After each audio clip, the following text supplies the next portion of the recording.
Okay. I think we should be working now.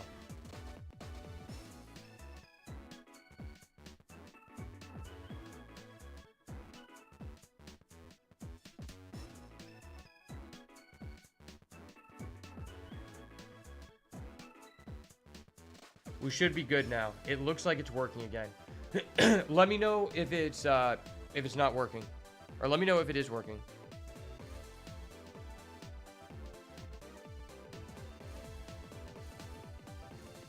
I'm gonna wait.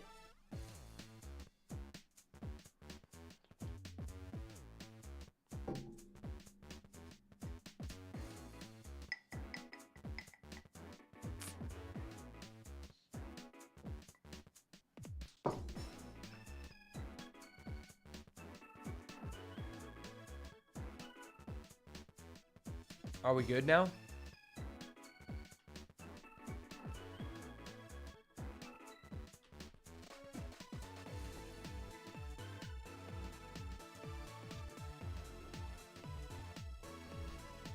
Are we back?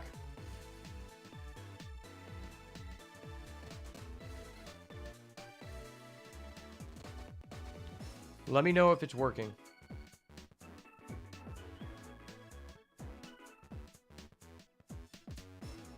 I just restarted, so hopefully that did something.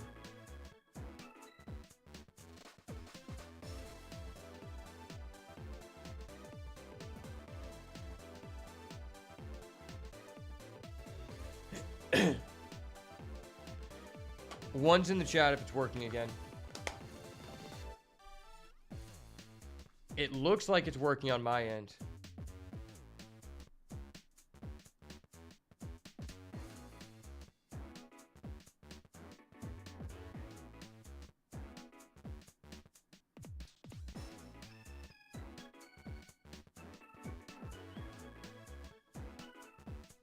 Are we good to go?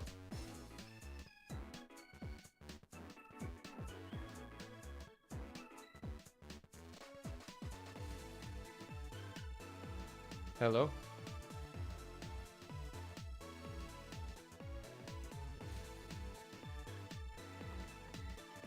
Are we working again, guys? Okay, I think we should be good. If there's another issue, somebody let me know. But I think we're good now.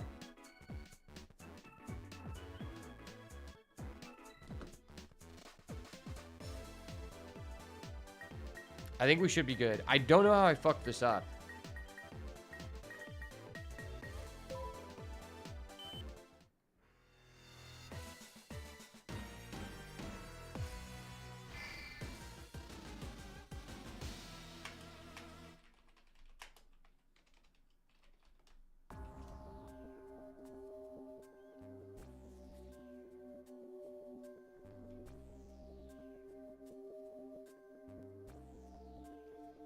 Okay, we gotta get a hint.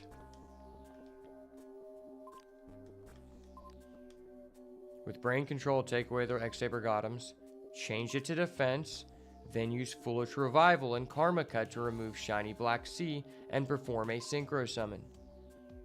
Yes, we get that. 100 DP? I mean, I don't have 100 DP. Fuck.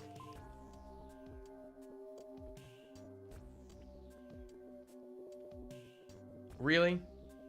This guy's gonna come in here and force me to have to ban someone during this time? That's irritating.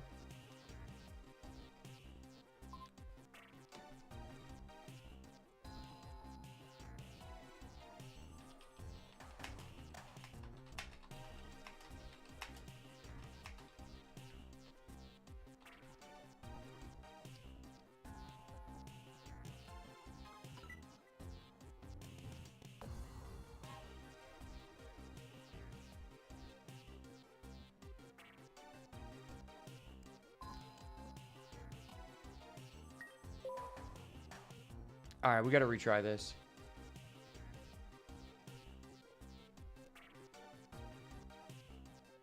Back in. Sucks too because people start jumping on the YouTube. Yeah, it looked like we had like quite a few people for a second there. That actually is kind of shitty. I hate that because it had nothing to do with my internet. It's just the client itself, like, bugged.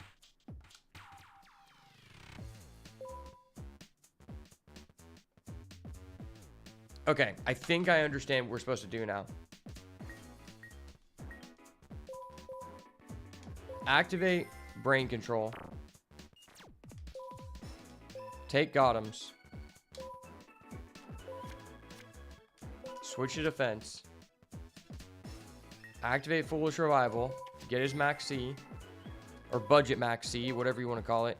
It's crazy that they felt like Max C would be too broken to have in the game, so they only gave a shiny Black C. That's so gay.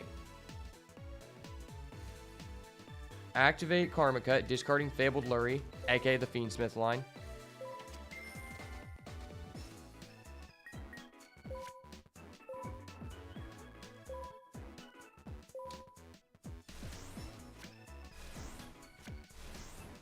So Steve, I was gonna ask you, if I give you this GPU, will you make some Monster Hunter content with me?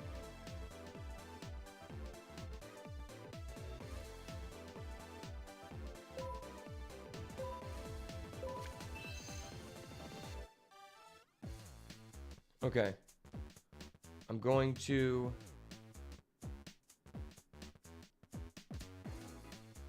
normal summon Synchro Fusionist.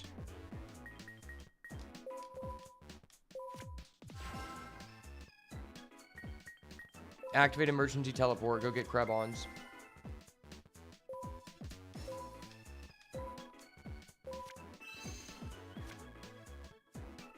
Make Magical Android.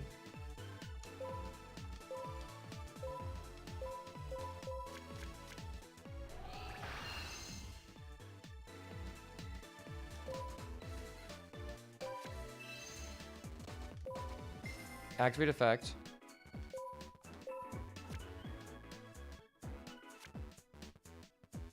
Activate Miracle Synchro Fusion. We're going to remove our Magical Android. I like how it shows a patch for your field monster.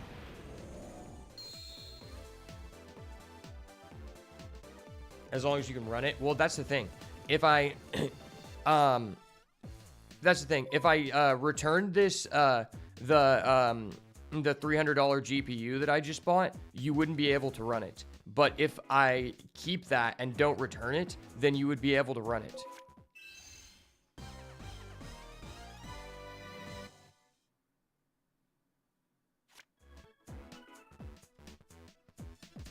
Because even with this graphics card, it said that the game was playable. And because I did the benchmark test with the current graphics card, that it's like actually like runnable, but it's just like on the lowest settings.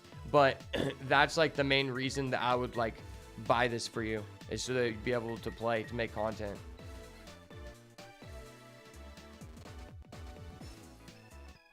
With this graphics card, you'd probably be able to run the game on high. On high graphics, which is actually kind of crazy.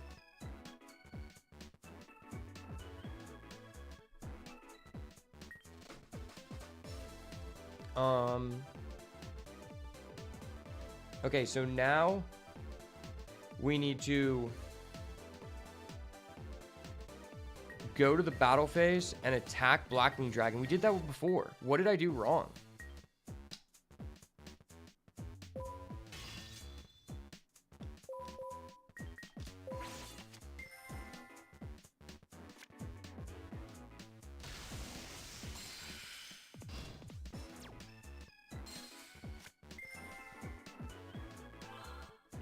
Oh, wait, I just realized it. So we go to main phase 2. Now we activate Dimension Fusion.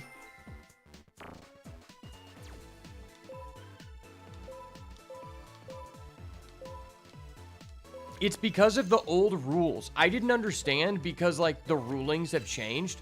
But so what we can do is we synchro for Dark Strike Fighter. But instead of reviving Magical Android, we have to tribute Dark Strike Fighter and then revive himself. I didn't know you could legally do that because there's no problem solving card text.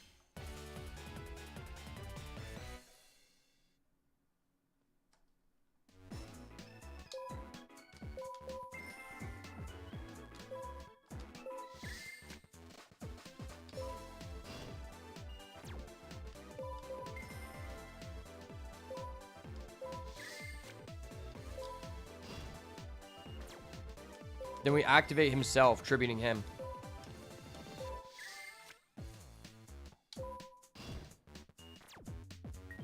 Then we activate this, getting back Darkstrike Fighter instead of Magical Android. I didn't know we could legally do that because it says that your monster's effect is negated. But because we're tributing as a cost, and I didn't realize that because, like, I've never gotten to play with this card because it's always been banned, we can do that. Okay.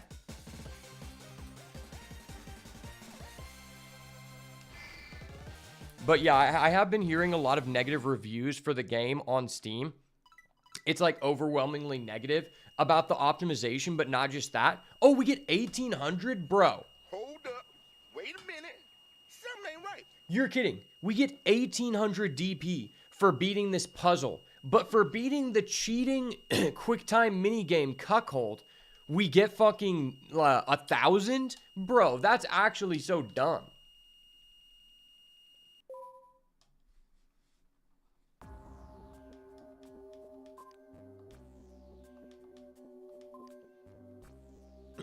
Yeah, so the other thing I heard negative about the game, I don't know if this guy wrote this review just to spite, but he was like with a major like game news company, and basically what he was saying about Wilds is that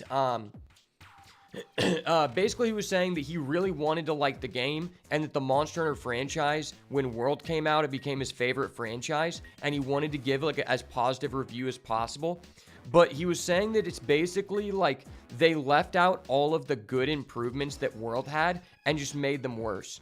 And one of his like biggest complaints was that in one of the things that made World great was that like there was the progression where you get to the Anajath and you're like completely thrown amuck unless you're in a group of 4 with overpowered people, because your gear needs to be upgraded to beat that guy. He was saying in Wilds, there's nothing like that. He said, in fact, he was able to get through all of low rank and all of high rank without ever having to upgrade his gear or grind for materials.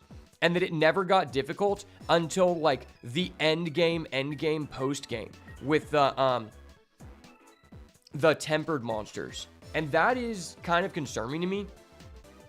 He was also saying that there's like a lot of people also said there were just hollow aspects of it. Number one, it was supposed to like look open world and vibrant, but everything is just brown and looks like shit even on max settings. Number two, it's not really open world like they said. And he was saying there's like other people were saying there's irritating parts that, like, I guess at some point when they came out with Iceborne, they made it to where when you're in a party with someone else that you don't have to wait through the full cutscene for them. And in this game, they just removed that, and people hated that in World. That's why they changed it. But now they just brought that back. But with all that being said, the game can't be that bad when I see other people like Pirate Software who got the game a day early because the company gave him early access, and he's been streaming it for like 12 hours a day for the past 5 or 6 days. So obviously something about it has to be good. There's a lot of people who've been streaming it like that, so I hope I can get in on it while there's still traffic, because I want to make some videos early on. Okay, what are we doing here?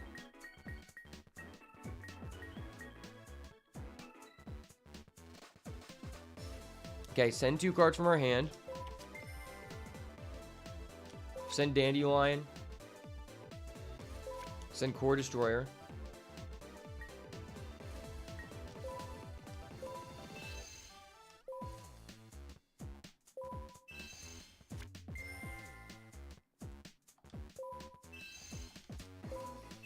Summon 2 fluff tokens. Now, what's in this deck? Okay, Lava Golem. Okay, so we activate Allure.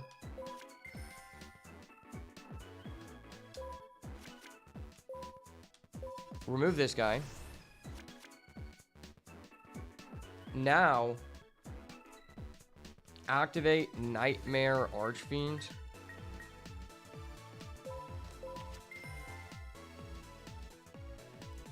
Attributing a token to special summon 3 tokens to your opponent's field.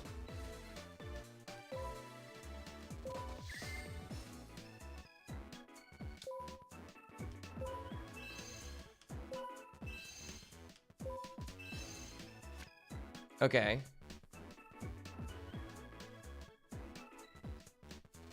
Special summon Lava Golem.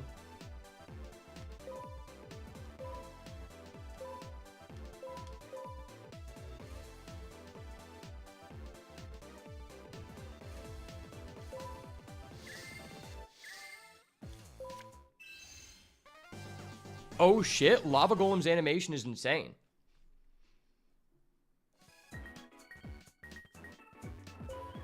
Now we activate Econ.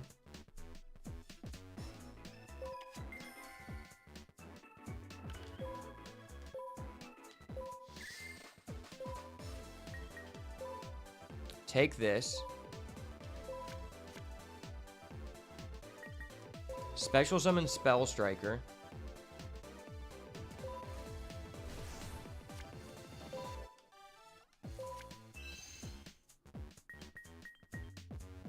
Activate Scroll of Bewitchment. I'm not gonna lie, I'm actually just looking at a guide because this is over convoluted and I just want to get the DP.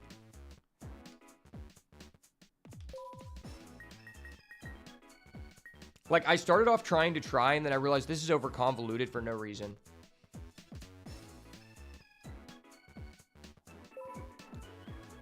Make Lava Golem light.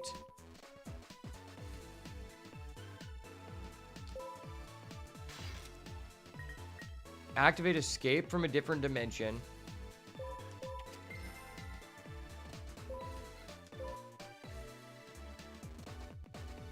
Special summon this guy, assume an attack.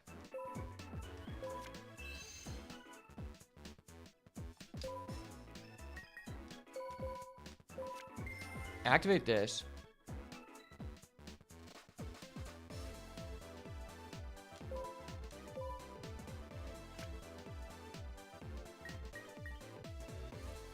Now I can activate Gravicrush. Send Dark Door. What the hell did Dark Door even do?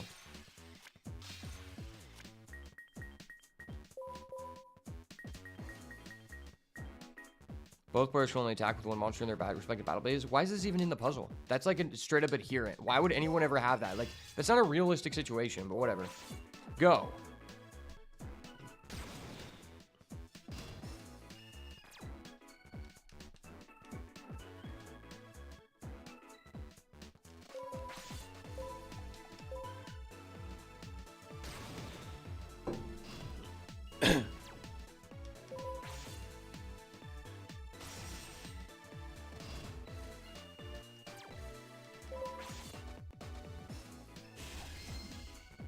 Activate Spell Striker. GG's, buddy. I can feel that Brionic coming to us. Let's go. I fucking knew it! Oh! To the victor go the spoils, baby.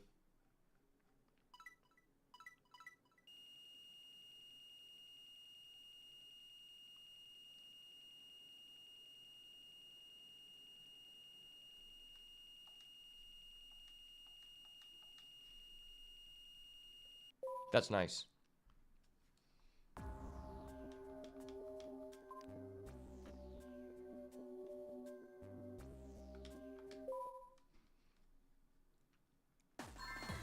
Okay. A new pack's been added to the shop. Holy shit.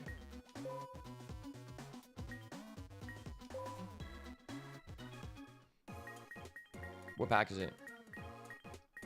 Steel Swarm Invasion. The hell? This pack's ass. Steel Swarms are ass, dude.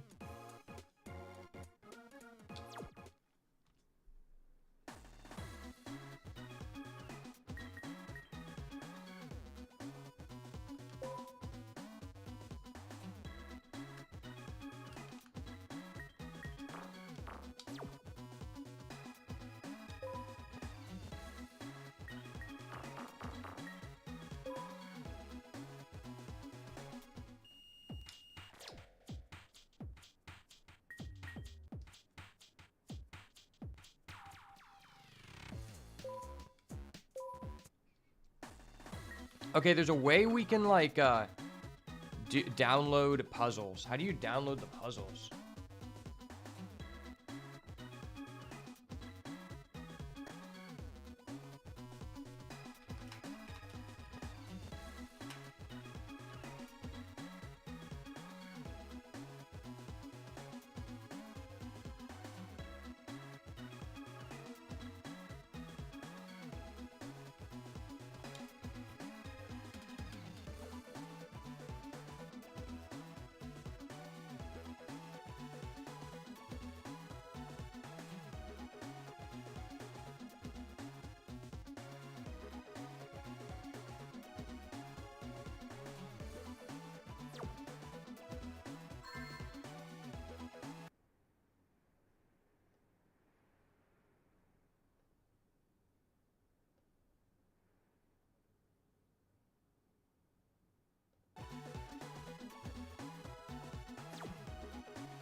Okay, we need to save real quick.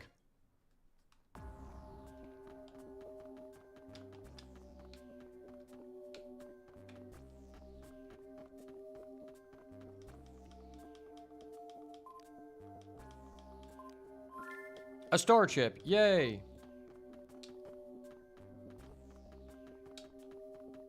I don't know what star chips do, but whatever.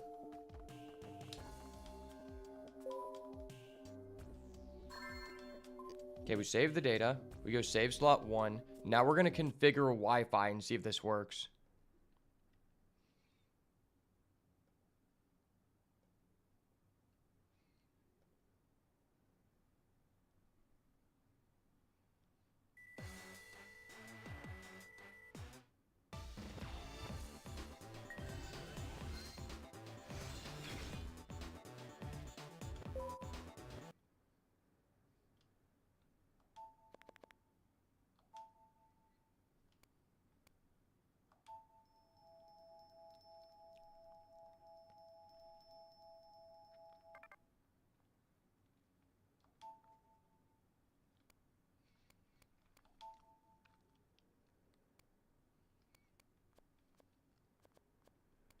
What the hell is this?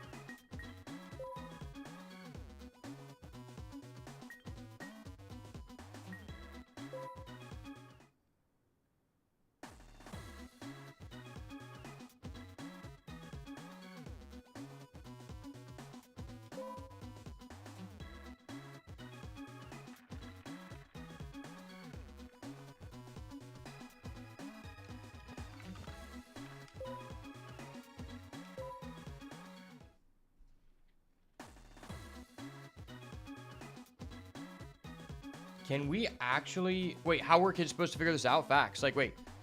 Can I actually, like, connect to Wi-Fi in this sim emulator?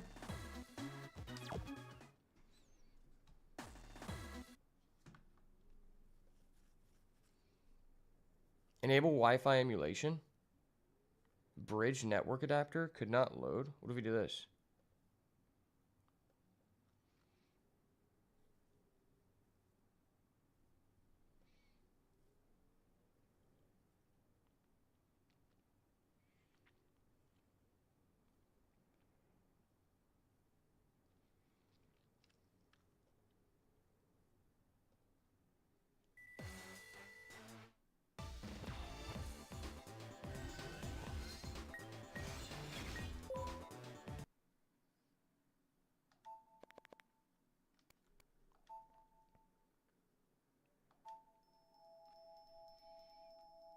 Probably need your Nintendo friend code. I don't know. What is an AOS? Confirm that you're using an AOS compatible access point.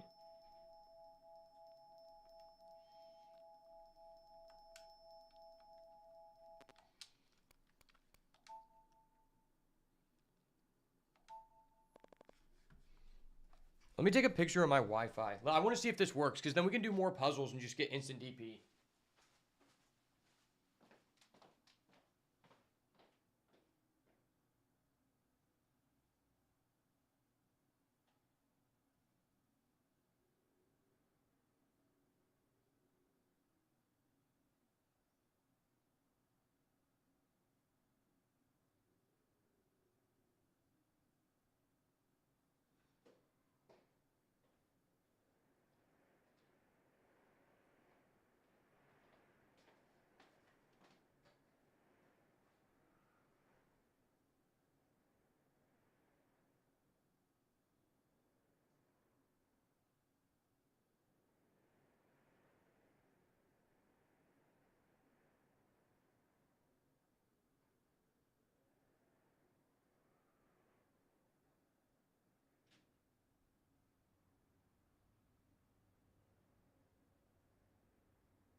Can we do a boss battle? Yeah, we can do a boss battle.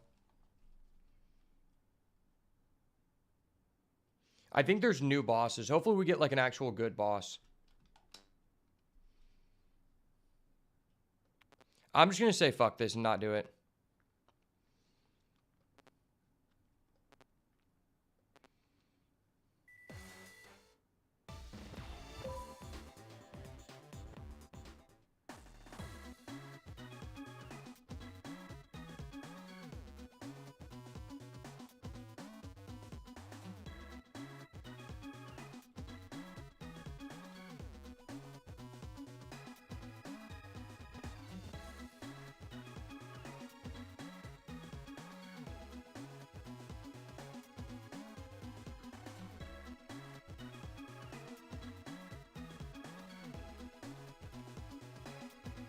You have 60 seconds. Exclamation point, whatever class you want to be, in the chat. Alright, we're going double warrior. Double warrior, man.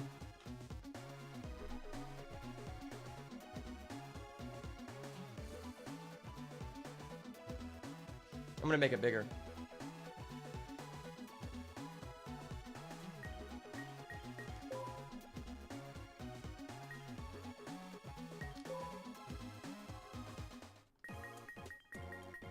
Okay, so we have 4,000 DP. That should be decent enough. Well, we definitely need a Brio, but we also need a Goyo Guardian. Arceus! Oh my gosh, this is perfect. I fucking knew it. Oh. This is actually perfect. I wanted to go against Arceus so bad, but we haven't hit it before.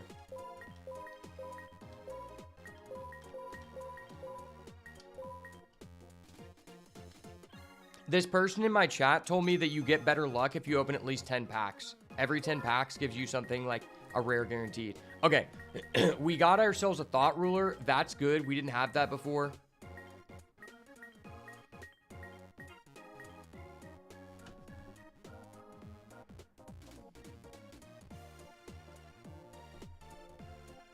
Unfortunately, we did not get a Goyo.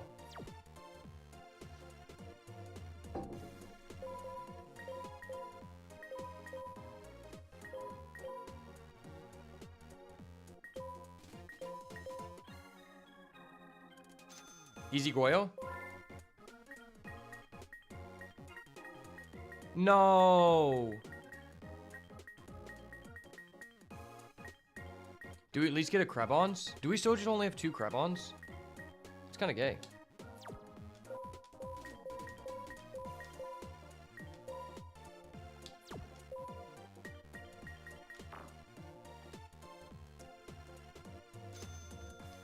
Please?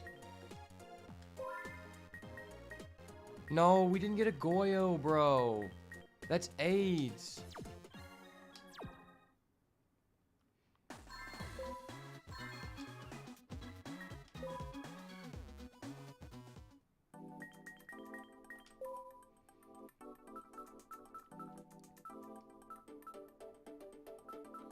We're missing Goyo, Fighting Spirit.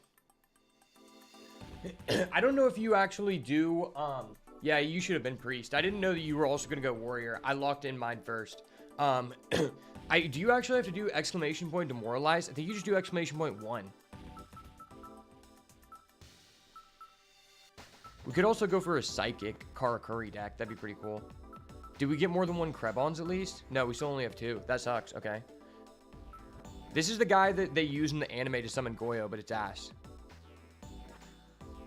You can change an attack mode monster to defense. That's terrible. We did at least get a quest.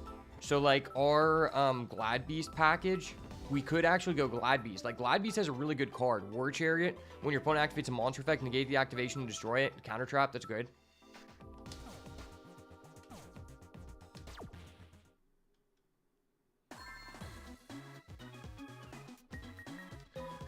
I'm going to do some free duels so we can just farm some DP.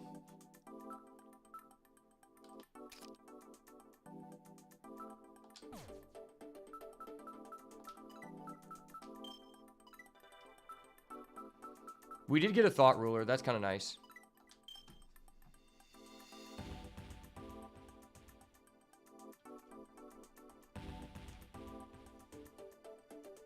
I used protect.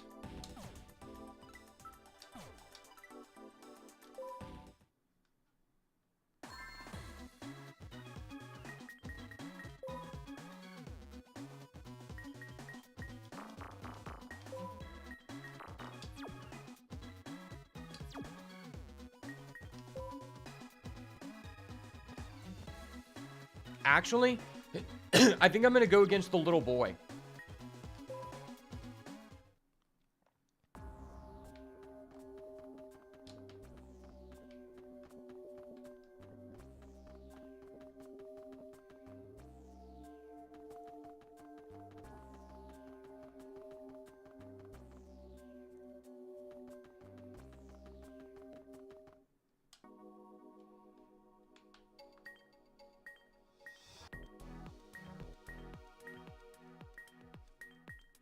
Okay, Satisfaction Town. There we go.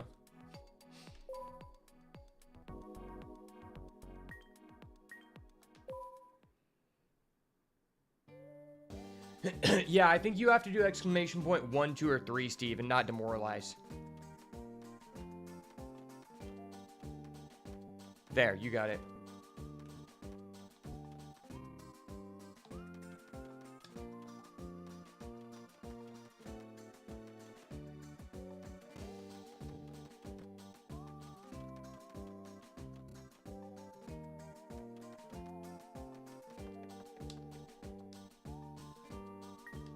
We're gonna duel this kid because if we get the matching game, we're gonna unlock, we're gonna be able to have a chance to unlock, Dandelion. Honestly, I need to just pay someone to make some gear to unlock. Oh my gosh, I actually won the QuickTime game? I'm crazy, bro. Wait, Arceus actually seems insane. He might be like one of the hardest bosses we have. Okay, wait. I'm dirty. I'm dirty, boys. I can go for a turn 1 Plague Spreader play.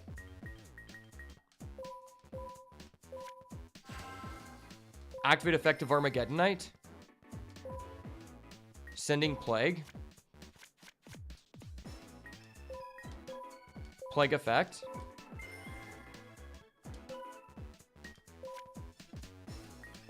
Special Plague.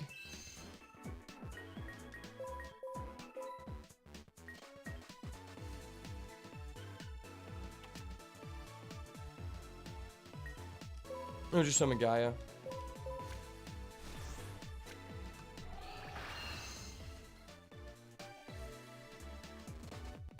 Oh, I did 39 damage. That's good.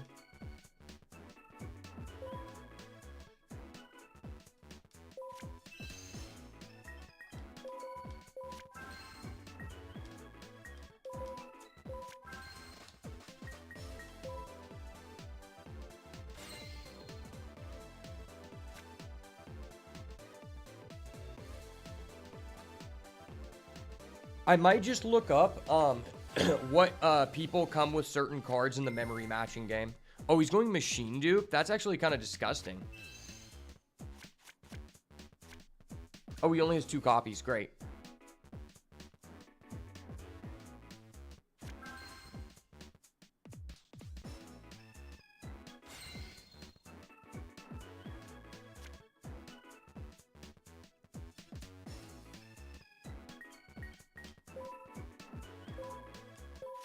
So we're gonna go Smashing Ground, kill one of his guys. Then we'll go Smashing Ground number 2. This is kind of wasteful, but it's fine. This guy's, he's free, bro. He's fucking free, bro. Now that I can win the QuickTime minigame, I can't be stopped.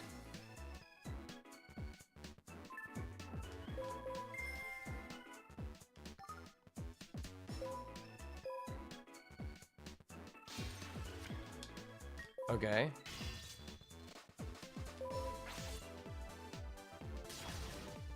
Okay, this boss battle is going really well for us.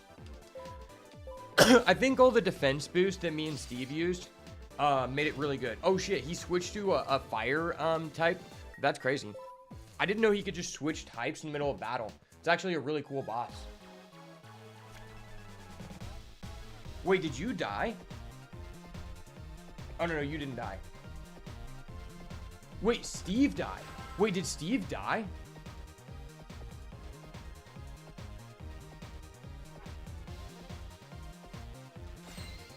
Wait, I think Steve died. Fuck. Damn, that's crazy. You were like full health, I thought.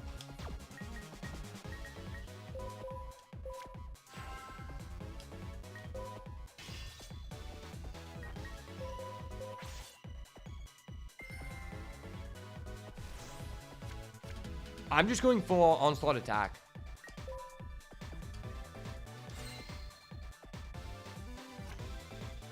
He hit you with everything in the beginning? Damn.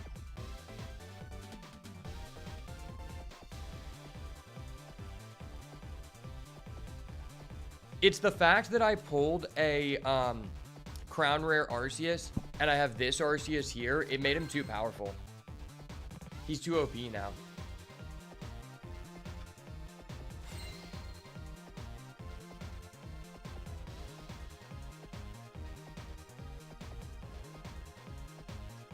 That's okay.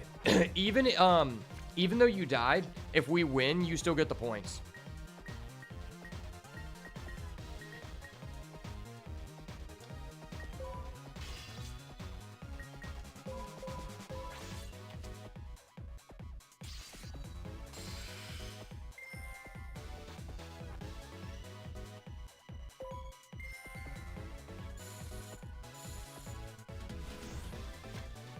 We win these, facts.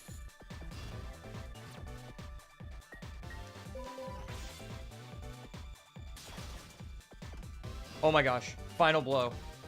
One Immortal Strike should do it. Oh my gosh, we got him. We got him, boys.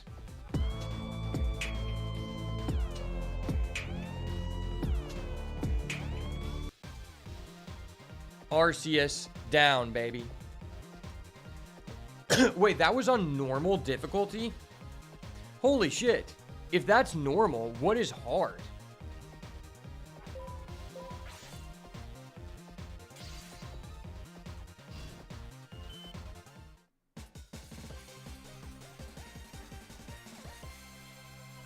Yeah, I said that was normal difficulty. Okay, we only get 600 DP for that. That's terrible. But I just want to do this memory game, please. Okay. Fuck. So we know that's Swing of Memories, and that's like Tornado Ass.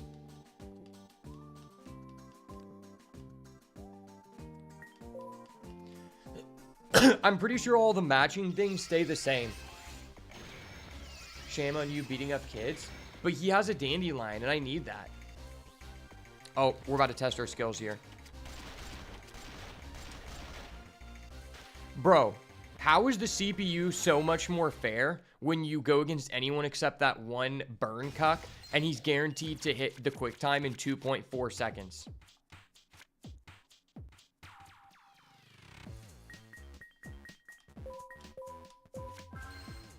I could go Plague Spreader here, but I think I'm just going to set the Raikou because it sets us up for a Chaos Sork play next turn, which is just more damage.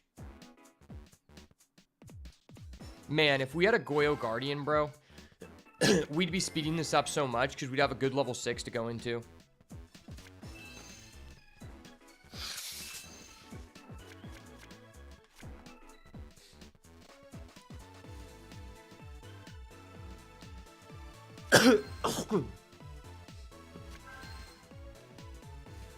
I wonder if Debris Dragon's in the game.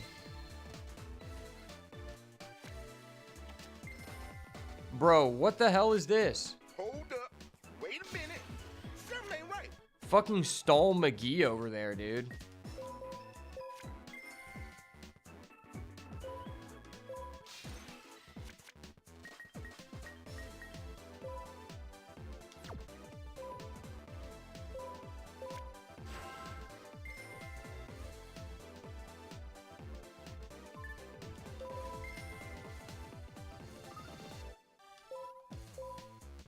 Pop his back row. You destroy one Heart of the Underdog, and he just plays another. I don't think he has Exodia. I think he just has Heart of the Underdog. The little girl is the OP one. So next turn, we can go for a Plague Spreader line, and then we can Chaos Sork his Cyber Valley so we can stop stalling.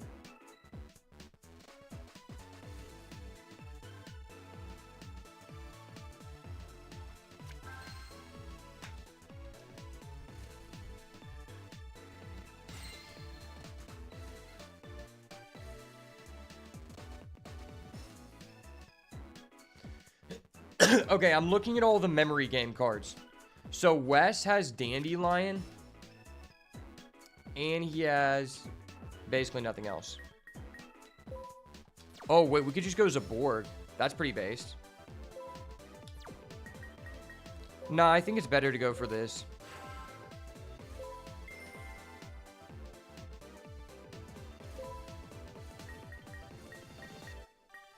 Cinder Plague. Dude, we never draw Sangan, I swear.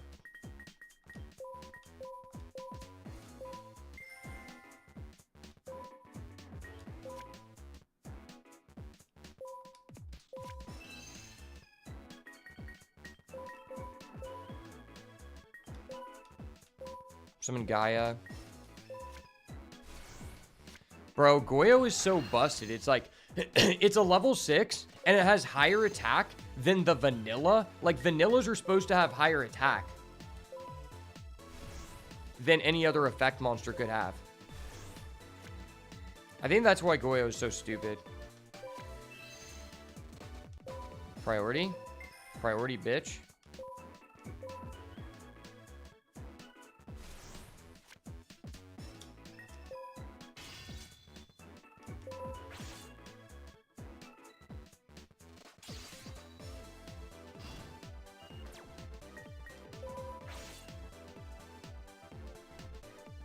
Hopefully the memory game, the cards stay the same. I think they do.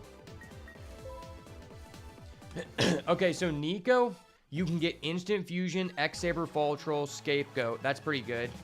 Remy, you can, which is the Dark Magician girl in the shop. You can get Armageddon Knight, Naturia Rock, Cyber and Dragon. Cleanse can give you Necro Valley.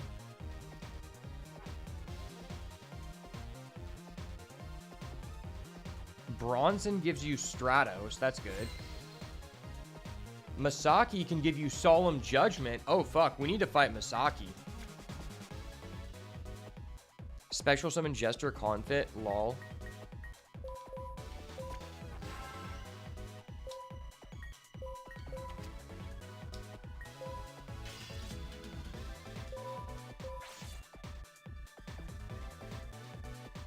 No Mirror Force. Let's go.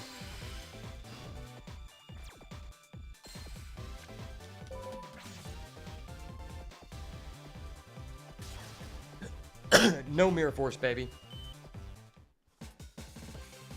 Okay, let's hope I think the memory game stays the same.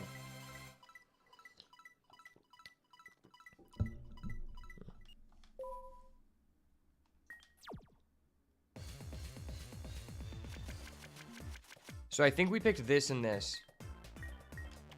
Okay. Okay, we got a freebie. Nice. That's swing. That's something else. I'm going to take a screenshot of this to remember.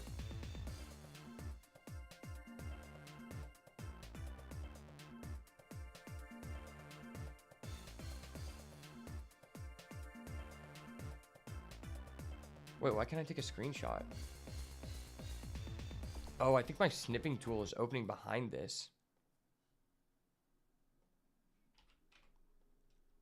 There we go.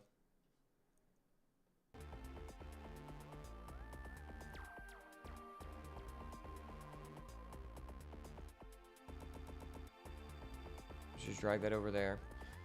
I just want to remember.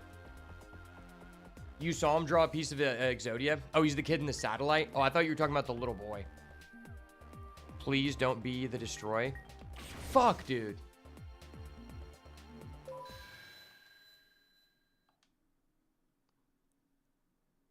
Okay, we know where the red flag is. How much DP do we have? 13. I think this one we should be able to get it correct.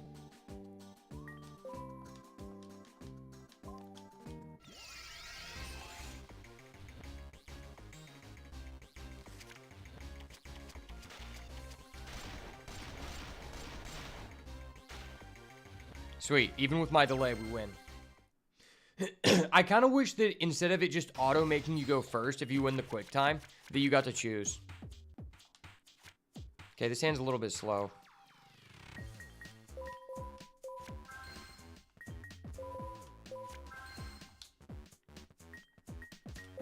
Well, now we have a way to out his Cyber Valley. That's good. We're about to see if the the memory card stays the same.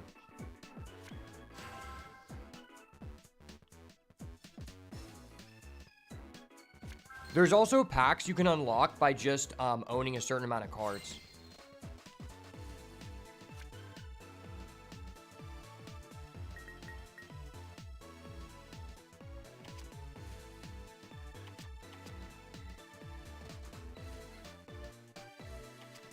You can remove this card from play, and once they face a monster and draw 2 cards.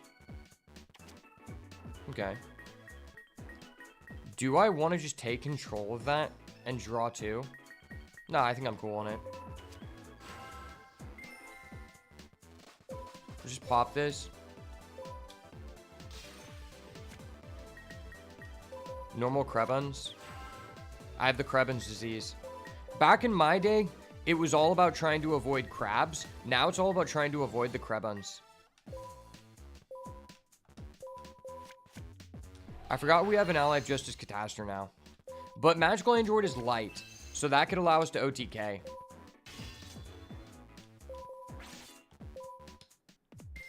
Oh, he actually has Scrapper. Wait, he has Swift Scarecrow? What the hell? Hold up. Wait a minute. Something ain't right. Key, when when I get to the end of this game, we should see if we can play each other in the game. That'd be funny. Oh, Steve, I found this game called Dungeon Duel Monsters, and it's really fun.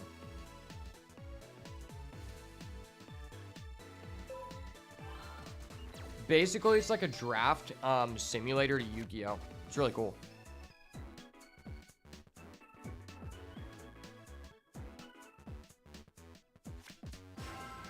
He's summoning Turbo Rocket. Oh no, that has 0 attack. Fuck, I hate that. I don't want you to do that, so I'm gonna Raigeki Break because that card lets you stall.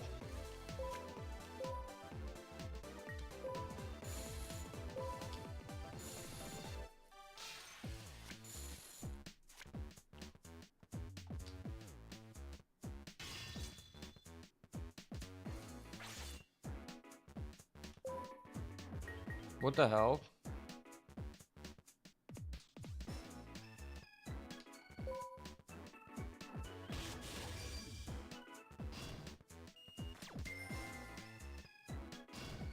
Wait, he's accelerating the OTK on me.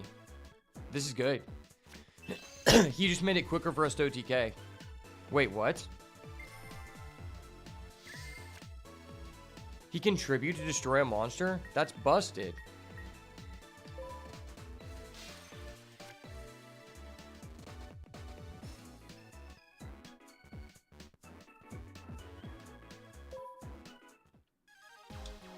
Not if I call the haunted bitch.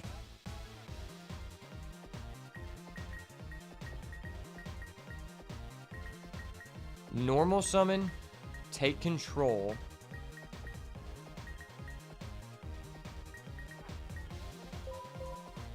Can I OTK? I think I could.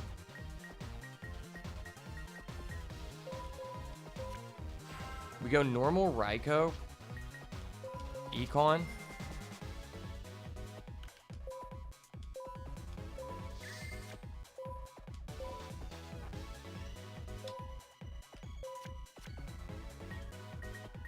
Then we can special.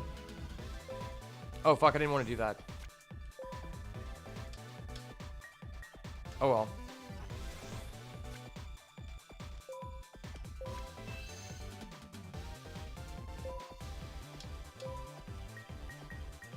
Yeah, I just missed lethal. I'm kind of dumb.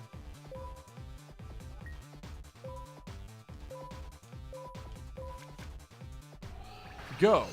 Red Dragon Archfiends. Yuck. No one can withstand the power of my Red Dragon Archfiends.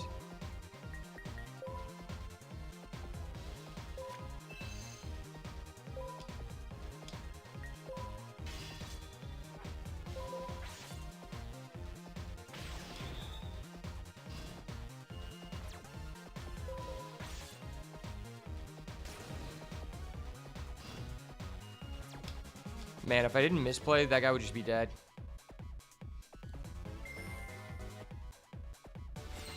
I needed to not banish my, whatchamacallit, magical android.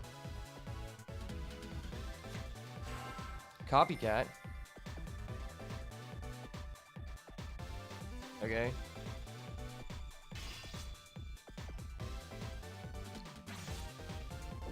Oh, what the hell?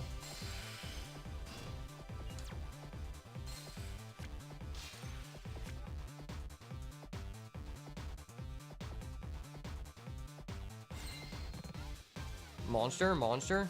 Fuck. Okay, that works. I fucking knew it. Oh! Go. Red Dragon Archfiends. Red Dragon Assault.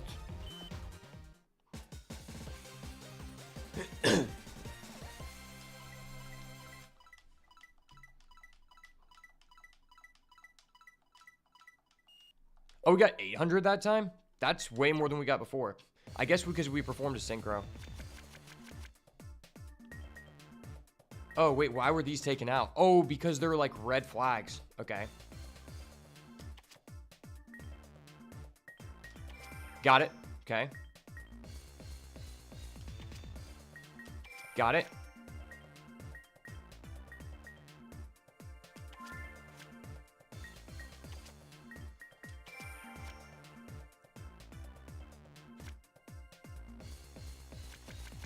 New sheet. Okay.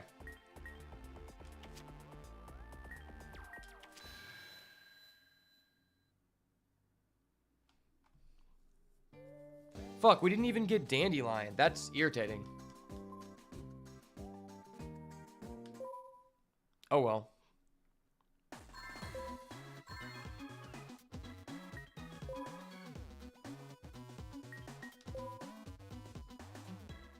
We should at least have enough money to get a Goyo, I hope. Hopefully there's a pity timer.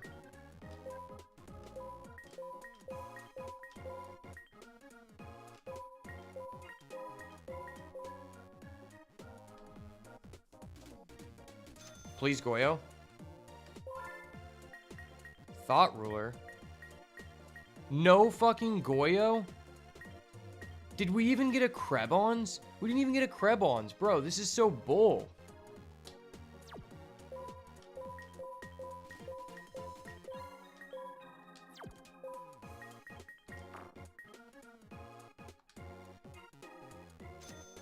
Can we please get a Goyo? Brother! They really don't want us to have Goyo Guardian. Okay.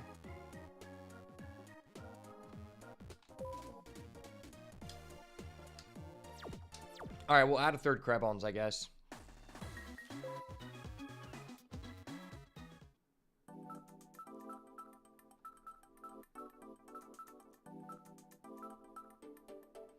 At this point, I don't really need this guy, I guess. I mean, this guy's just good in general. I need more light monsters.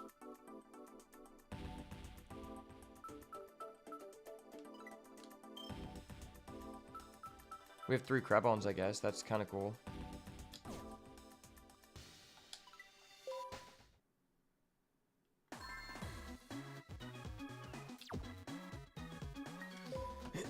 Okay, who can we fight that has like a good card? Let's see.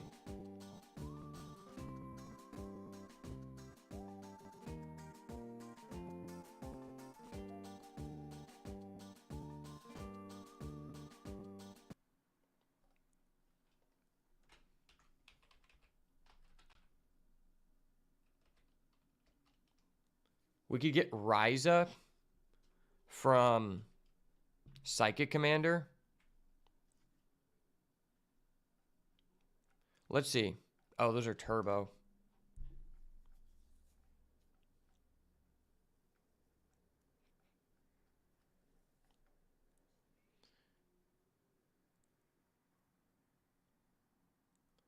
Lila. What about Raikou? Okay, Gymnite Prism Aura can give us Raikou. That's nice. Dark End Dragon. That's good.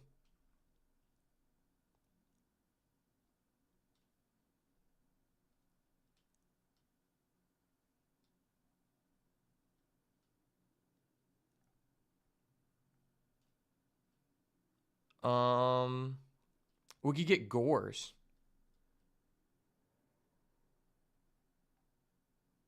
Oh, you get Debris Dragon? That'd be badass. What about Card Trooper? Oshalon slash... Oh, that's a really good one. What do we have access to?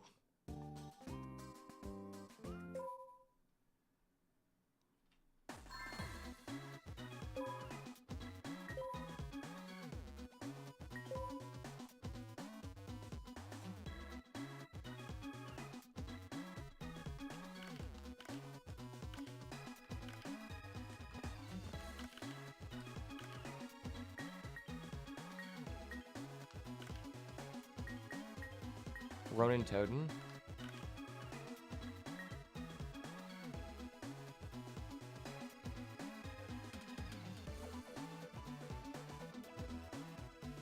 Card Troopers in the tag duels.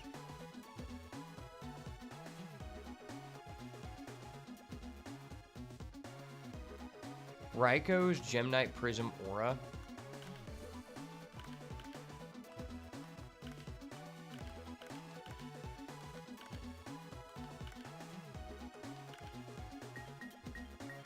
Okay, so this guy can give us Raikou.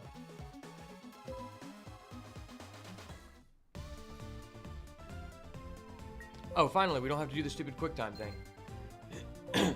Alright, I'm gonna go heat something up.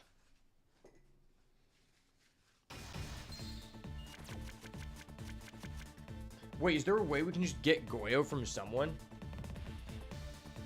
Oh my gosh. There's actually a guy who can give you Yugioh? I'd rather just do that than do this bullshit. Hold up, I'll be right back.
Alright. Let's rock 'em and sock 'em, baby.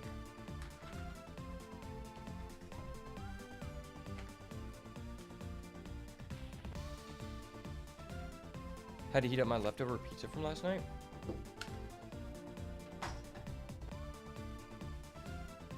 We finally drew Sangen in a time where it's not really that great, but okay.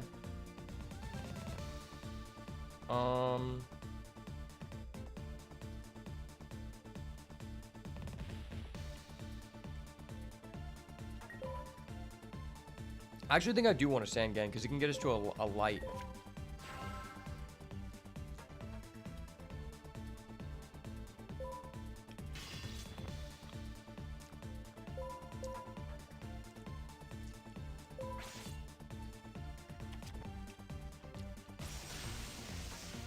Oh no! Hold up. Wait a minute. Something ain't right.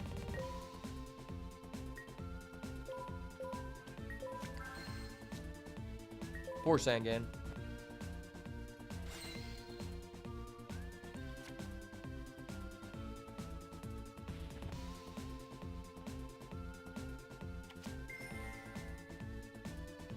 Of course. Something tells me this person has a little bit of a better deck.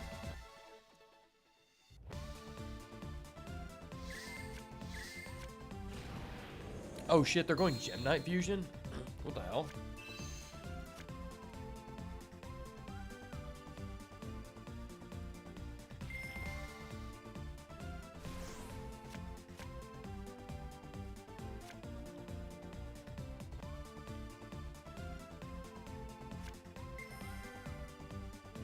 I don't know what the fuck this guy's doing. Are we just dead?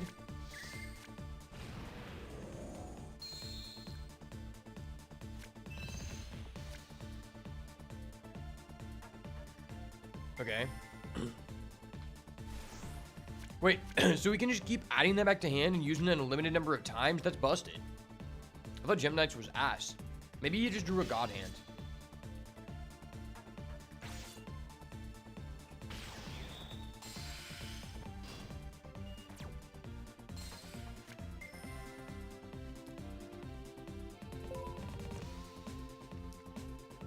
What do we want to get here?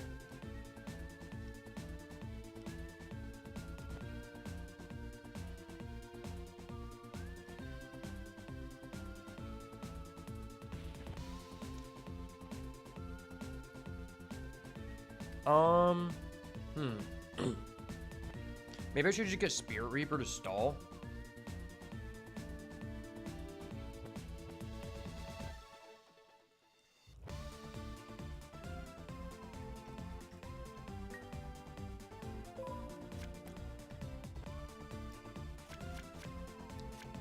This would be so much easier if we had a freaking Yugioh.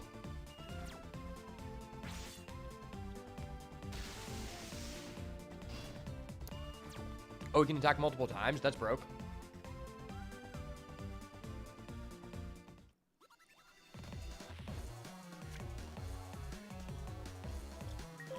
Okay, we're cooking.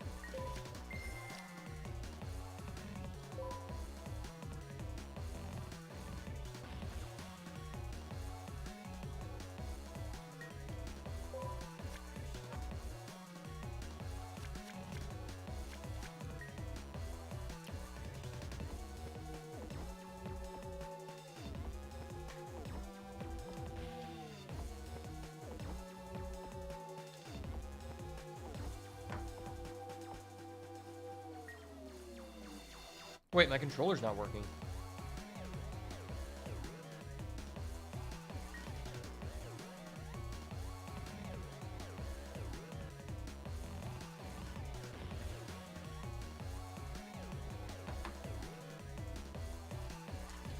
Oh, I'm an idiot. I was using the controller that we stopped using. Once per turn, you contribute a Gem Knight to have this gain attack. During battle between this and defense, oh. So does piercing. When this destroys and punches monster by battle, send to the graveyard and inflict damage equal to the attack of the destroyed monster. Wait, do I just lose?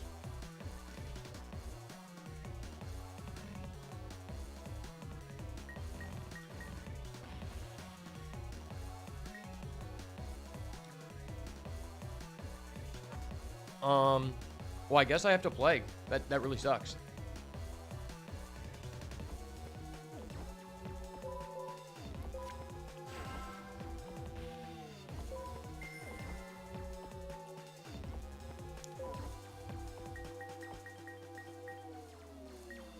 If we could just, like, draw Darkholm Dragon one time, that would be great. We literally have never drawn it.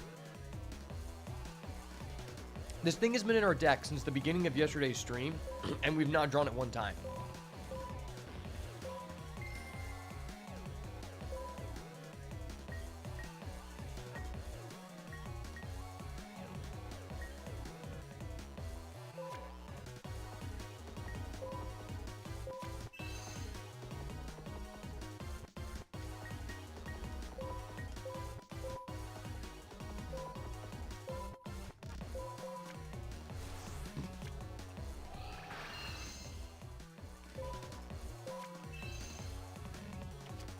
Oh my gosh. Wow. All right.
Okay. Sorry, I had to wash my hands. What do you know? We drew a Krebons. Who would have thought about that? I'm at 200 points. I guess the only logical thing to do here is to set Raikou and hope we don't die. We're in the hands of one Raikou, and if we win this, we get one Raikou. That's so funny. Of fucking course, dude. Of fucking course. This cheese shit again, man. Is it the piercing guy? How is this guy's deck even working? I've never seen anyone do anything like this in real life.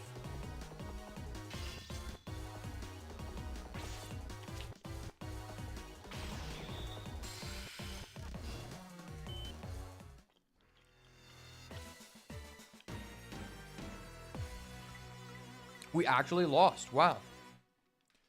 Did not expect that. 35 DP.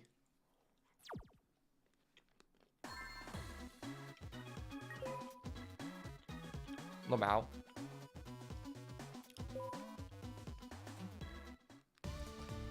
This dude's deck is only 780.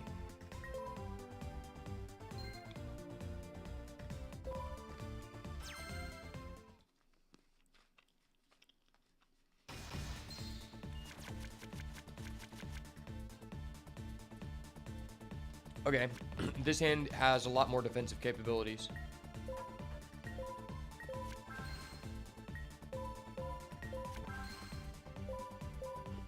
Please don't draw MST.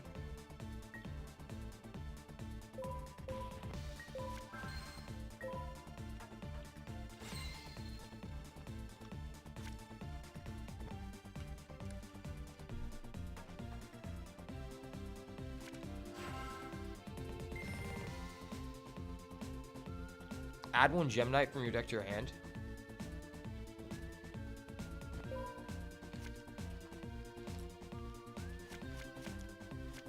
Okay, that seems like a pretty good card.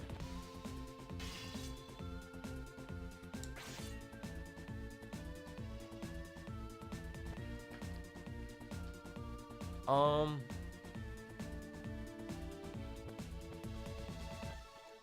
I bounce that? I kind of feel like I need to bounce it. No, I need Compulse for when he fusions.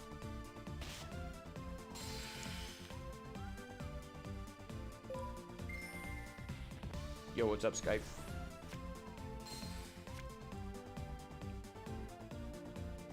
I need Compulse if he fusions.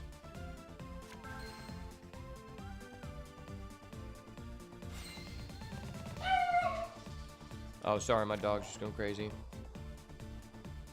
Let me go shut the door.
You don't understand this game at all. It's Yu-Gi-Oh! It's Yu-Gi-Oh! World Championship 2011, and basically, if you don't know anything about Yu-Gi-Oh!, I'm not going to be able to explain it to you. It's really fucking complicated. The basic premise is that you're trying to get your opponent's life points down to 0, but that is nothing compared to what you're actually doing.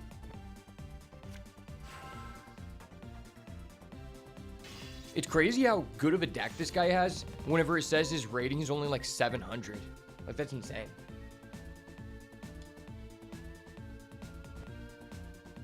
You don't understand anything? That's okay. You don't need to understand anything. Just understand that I'm here to win. You're looking at one of the best of all time. And you can place a bet on roulette. If that'll make you feel better, just place a bet on roulette. That's what Steve does. Fuck, dude, my hand is so ass. If you understand one thing, understand my hand is extremely ass right now.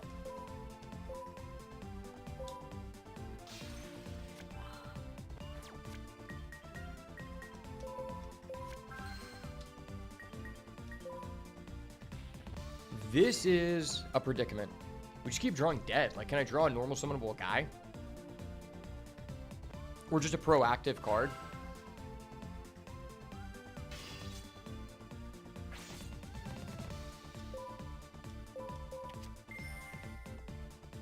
Yay, I drew the most annoying card in the game. Wait, he has a 7 Tools of the Bandit? Hold up. Wait a minute. Something ain't right. Bro, I just paid 3,000 life points and the dude has a 7 Tools? That's so toxic.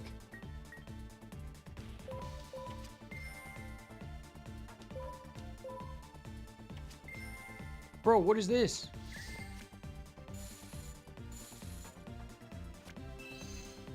Oh my gosh. This guy is insane. Now I'm just down at 1,100. I see this hand and all I have to say is to think of Gage from Prague. Interesting. I don't really know the reference, but cool. He must work very hard. It's really weird because your message, Shiny Black Phoenix, is the only one in black text. And it like blends in with the background of Streamlabs. Of course. Dude has the 7 tools, then he has an MST, then he has this other card that plays around my Compulse, and no, I'm just dead.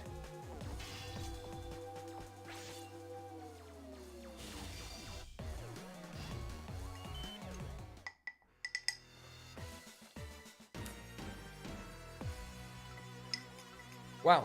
Well, I guess we can't beat that guy. I mean, we could. We have to get lucky. Yeah, it's kind of boring. Let's go back. Pay to win, I guess. You can't spend money in this game.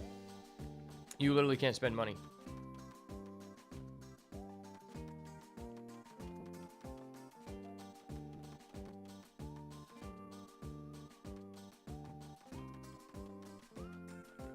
Yeah, sorry to all the Gen Gam out there, but back in my day, you actually paid one time to get a game, and then you didn't owe the company any more money ever again. Can I rental duel? Maybe I have to go back to that one area. Let's see.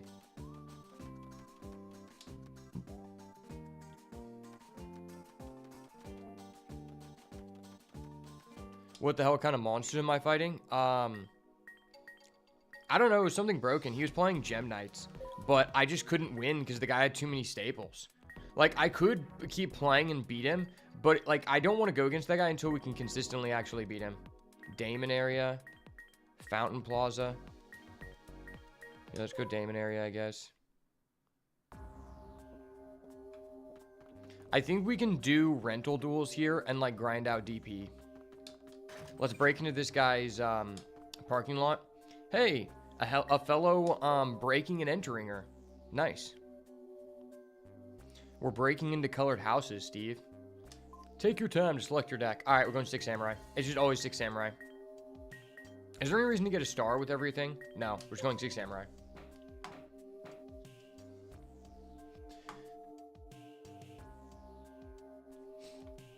Fuck you, Noko. I just need this more than you. Okay, great. You're going first. I'm going to OTK you. Awesome. Oh my gosh, this hand is not good. The thing is, 6 Samurai is so busted that even when you don't have a good hand, it's still pretty good. It was a bunch of cowboys, then it turned into a Megazord from Power Rangers. They're called Gem Knights. It's like a fusion thing. But the guy just had everything. I activate my trap card. He has a 7 tools the bandit, negate and destroy. Then I activate my compulse to return his guy back to hand so I don't die. And he has an effect that lets him tribute a monster to summon a different one from grave. So he just like outplayed me. It can't synchro, but it's still good. Yeah. I mean, it's good when you don't have like a super coherent deck like me. All right, that Kaigeki just made this hand so much better. So we're going to go Smoke Signal. We're just going to play rental duels to get DP. Smoke Signal, I guess. Yeah, we just get Kagamusha.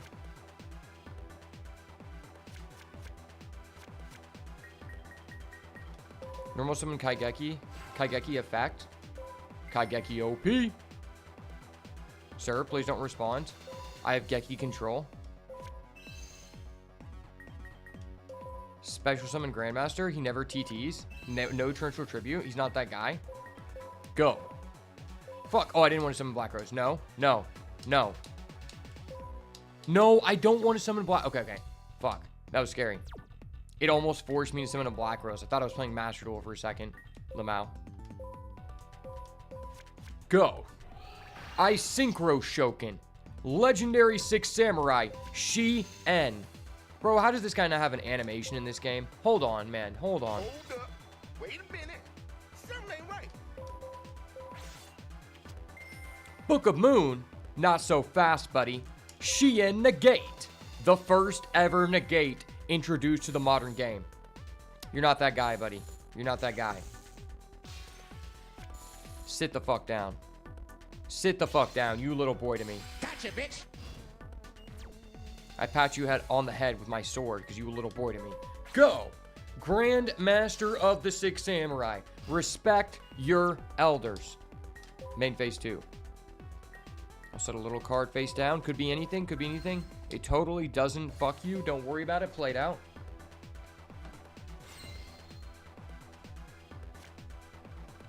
How do you do the rental duels? Yeah, it's in a specific area. I'm actually kind of pissed because since you made me pick the shit deck in the rental duel tournament, I never got to see what the big reward was. You do them in the parking lot that you break into. I think you can go back and do the rental duel tournament at some point, but I might be wrong. You might have skamazed me out of being able to do that again, but that's okay.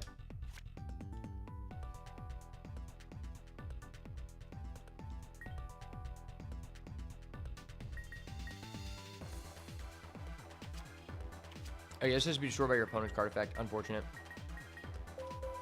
What synchros do I have? This extra deck is so stacked, bro. It's stacked like cheddar, bro.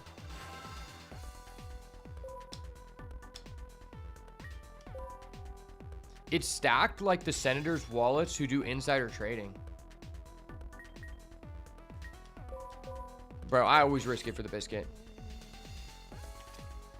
Haha. Thought you could get me there. Not today, Chief. I always attack with my lowest monster first. They call me Himothy for a reason, baby. The Dark Maga Knight has entered the building. What was the deck? The deck was Gem Knights. I'm playing 6 Samurai right now. Shein Negate is my favorite illegal play. What is illegal about it?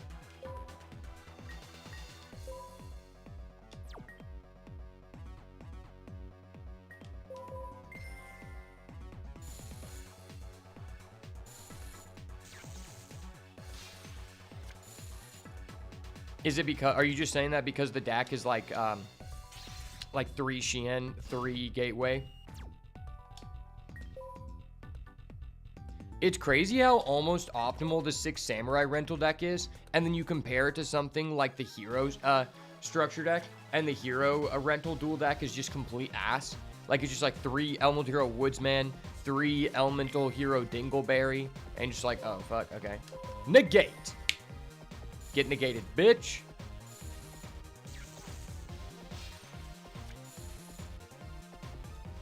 I wonder how much DP we get. I think you get a bonus for synchro summoning, but I don't know if that works in rental duels. It might be a different structure. It could be like a base amount of points. We'll see.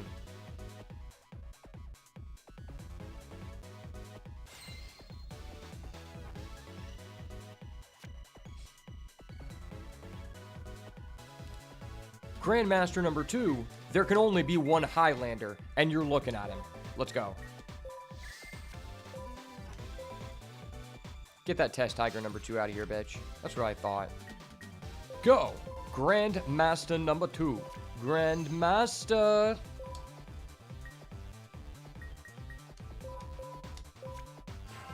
Normal summon. Battle phase. Kagamusha. 400.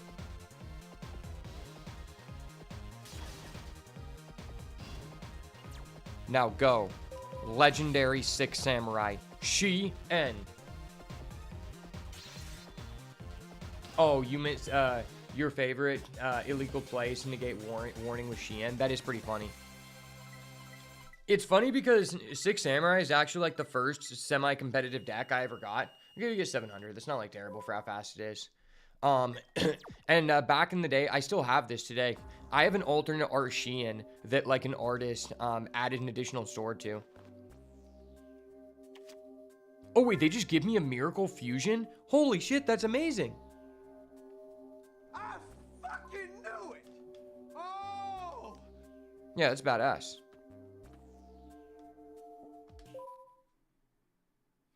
How many dick points do we have?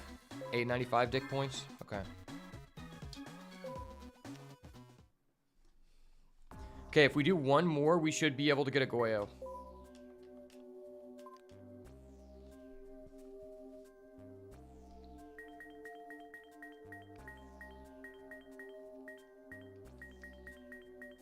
Honestly, I kind of want to see what this No, I don't think this is that good, right? It probably just has quick draw.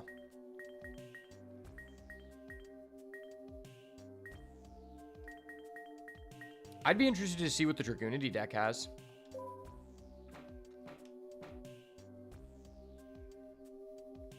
Dragoonity was pretty good for like a month.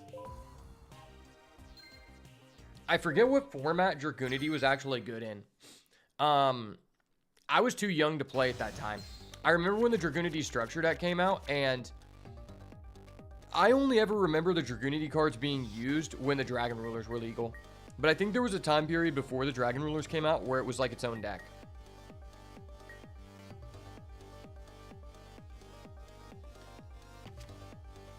Oh yeah, I forgot about that guy. Is this face-up card is destroyed? You can equip it to a face-up? Okay.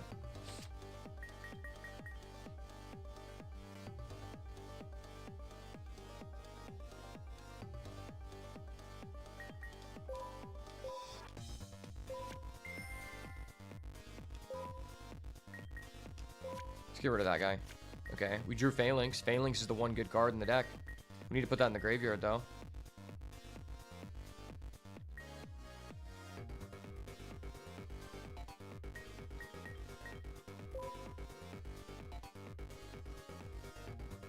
Oh, fuck. I fucked up.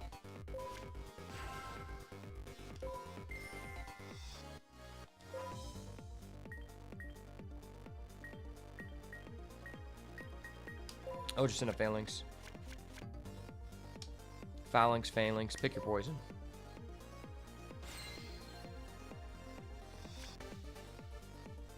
Pick your fucking poison, because I'm dishing out the Dragoonity sauce, baby. Wait, what? Why does this person have a charge of the Light Brigade? I get to look through their deck because they don't have a target? That's technically illegal. That's like old ruling. Okay.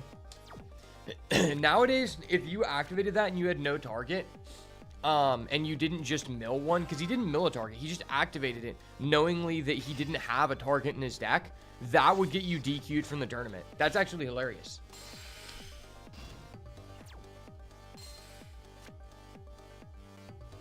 You see Machina?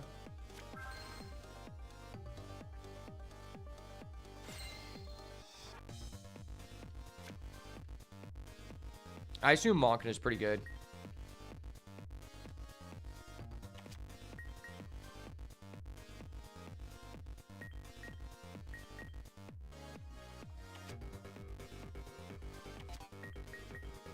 Send one equip so you control and destroy all set spell and trap cards. Oh, that's base.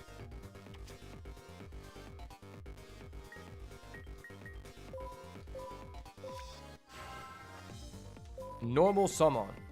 Effect.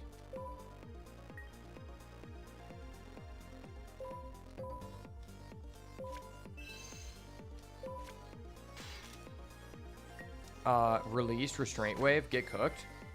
Get fucking cooked, kid. D-prison. You shiesty bastard. Don't mind me, sir. I'm gonna set a mystery card. Could be anything. It's definitely not. Also a D-prison. That's definitely not true. Could I draw Dragoonity Ducks, please? Or a Dragon Ravine?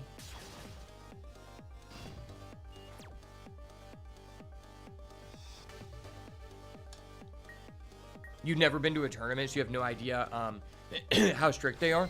Well, the issue arises is that the reason it's not like whether a thing of whether it's strict or not is because the way that it works is if an illegal action is made, you call the judge and the judge tries to repair the game state as much as possible.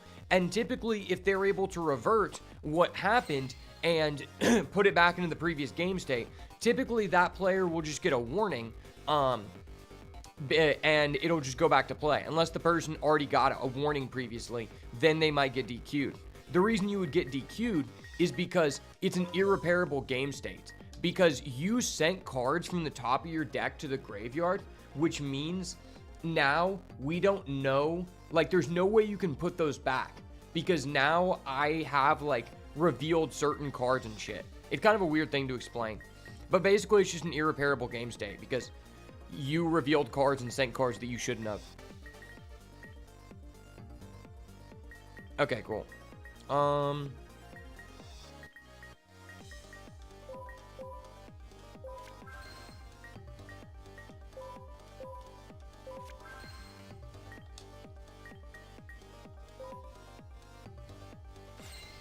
Like, okay, for example, this is actually a really fucked thing that happened to me. So in 2020, I was playing in a Pro Play Games tour in Texas, and I was in the final round, and I was 8 and I was 8-1, and basically, if I win this match, I'm going on to play for $10,000 in the finals, and I would be the second seed.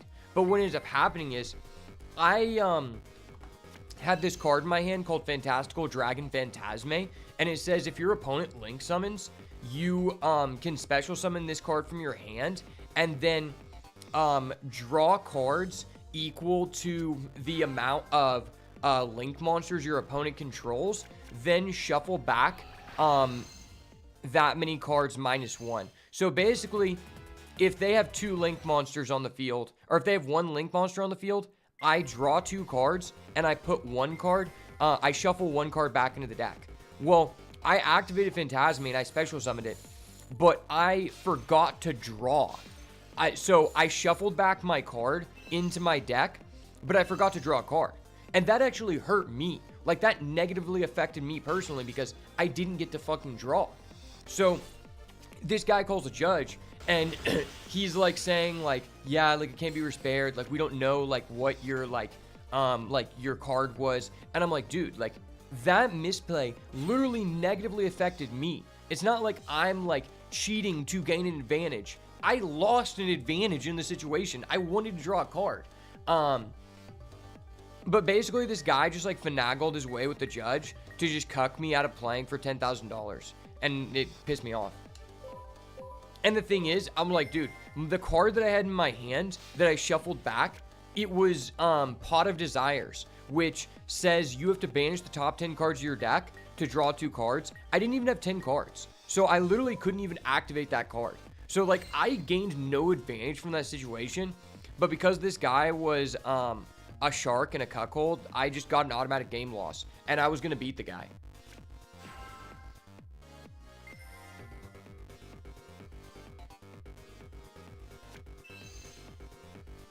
I know there used to be a ruling where you can play cards without being able to resolve the effect. That's not true.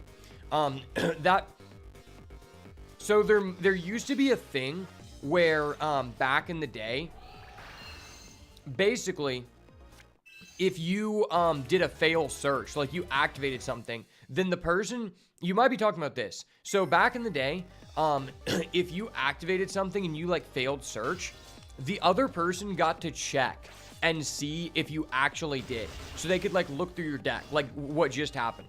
That no longer is the case. Basically, there used to be a situation where if you activated the card Mind Crush, and let's say you activate Mind Crush and you call Winged Karibo, then you would get to look at your opponent's hand, and even though they don't have a Winged Karibo, you get to look and see what cards they have in their hand.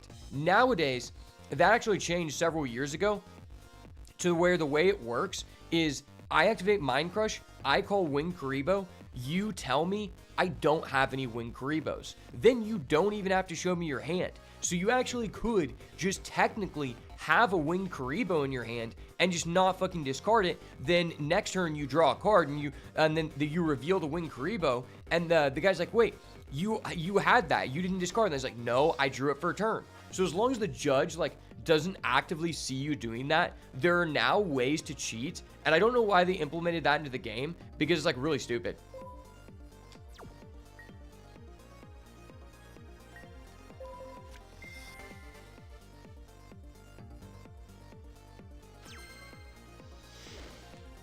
I don't know if I explained it that well, but yeah, that is a really dumb card, dumb ruling.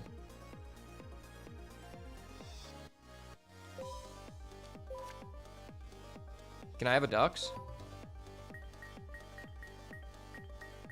Okay, there are 3 ducks in this deck. Okay, this deck isn't that good though. Okay, so we add ducks, normal ducks, get back phalanx.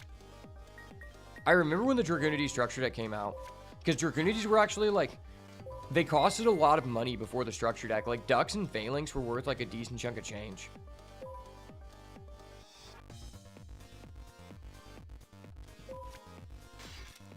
All equip, all special. Wombo combo. That ain't Falco. It's Dragoonity Ducks, baby. And then we can go into the red guy. Wait, we could also just Goyo.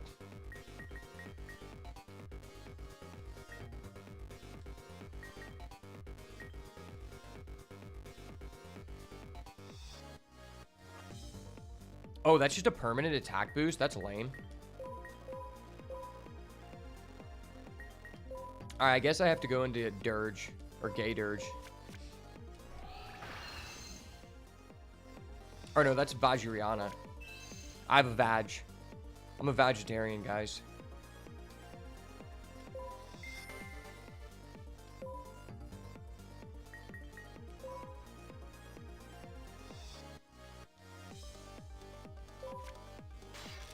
What does this do again? Once per turn, you can send an equip card to the graveyard. This card gains double this card's attack. Oh, fuck. I should have used equipped in my other dude. Yeah, I should have just equipped in my other dude. What's in this extra deck?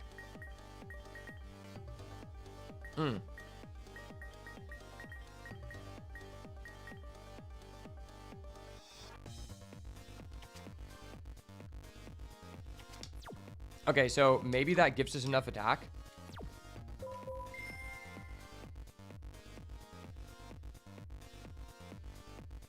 Junk Warrior is a permanent boost. Yeah, I never knew that because Junk Warrior is like probably the most useless synchro ever created. Because it's like, why would you... Wait, why can't I go into Gay Dirge? Wait, what? Why can't I make this guy? One Dragon-type tuner plus one more non-tuner winged beast. Oh, fuck, I can't even make that guy? Wait, why do they not have Gay Dirge? There's another level 8 guy that should be in the game. Why is that not there? Oh, that's ass, bro. Fuck. What just happened? Wait, why is he thinking? I was trying to concede. Why was he thinking?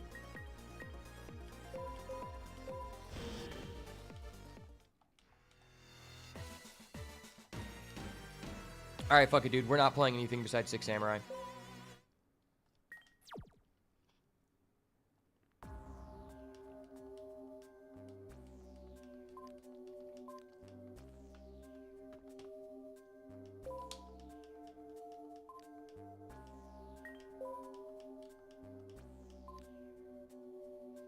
Take your time using any deck you want. I will use 6 Samurai.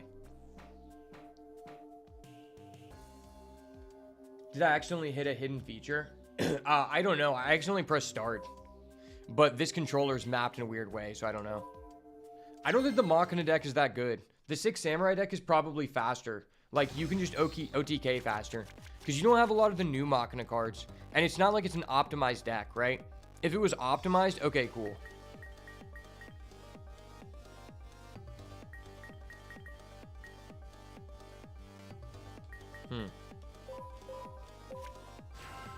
Well, I have a Solemn Warning. I like this hand.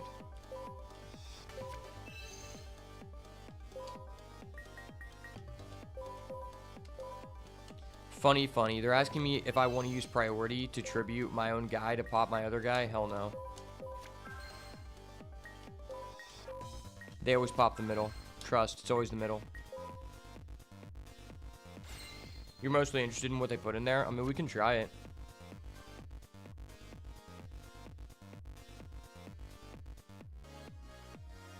The computer just cheats so much, and I'm only doing this to, like, get a Goyo Guardian because we have 99% of the other cards from the pack, and it would just make our deck so much easier to get through these annoying cucks.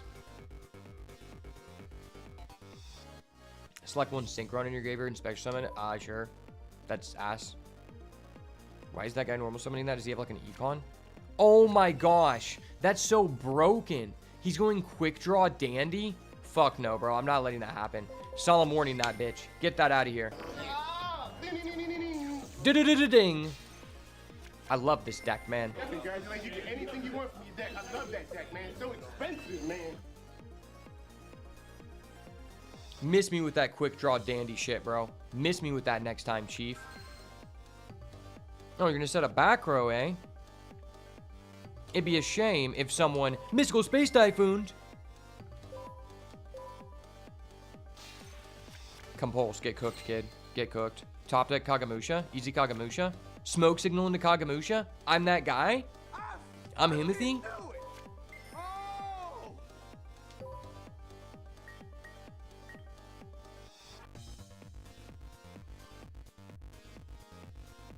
Yeah, there's no way this is just game. It's just always Kagamusha.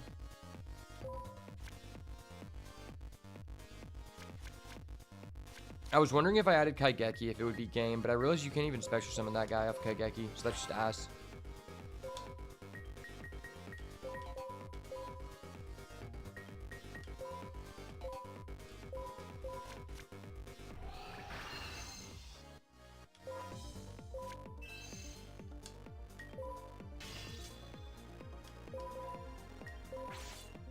Dude, Shien used to be so broken. Shien and Nat Beast. Like, if you were able to make a turn 1 Nat Beast and a Shien, it's just over. Like, honestly, a lot of the times when I was at locals as a kid, I just remember making a turn 1 Nat Beast and the other person would quit. Like, we had this guy that he always played Exodia, and to be fair, he was a pretty good player. But I remember I went against him. I didn't know what deck he was on, and I'm like, all right, I'm going to make an Naturia Beast and pass. And he's like, okay, you got it. Good game. And I'm like, oh, okay, well, why? He's like, oh, yeah, I just can't play the game. I'm like, oh, okay. Is Trish exactly 3 monsters? It's not exactly 3 monsters, but it requires a minimum of 3 monsters, so it's typically made with 3. It's a level 9 as well.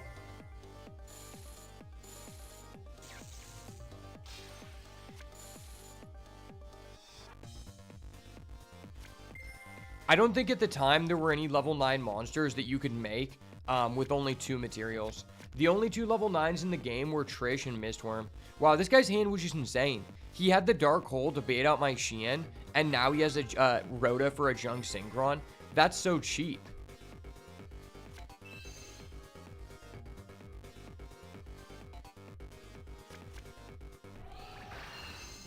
Okay.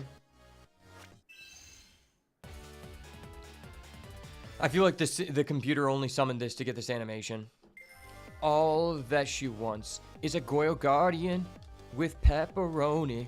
Please give us a Goyo Guardian. Please, we just need a Goyo for the boys. For the boys, eh? You weren't sure if it was 2 or 2 plus non-tuners? Yeah. Funny enough, I actually found out recently, there actually is a level 9 that can be made with only 2 materials. It's called X-Saber Gothams. And X-Saber Gothams actually ended up getting errated. But in this game, it's not errated. So what happens is, if you want to synchro summon for Gothams, you can actually use 2 tuner monsters and 1 non-tuner to make it. Which is like something I never heard of. But apparently you can do that. So let's say you have like 2 level 2 tuner monsters and a level 5. You can just summon it. That's crazy to me. Haha. I've got the gay Japanese man. I'm coming here to whip you into submission.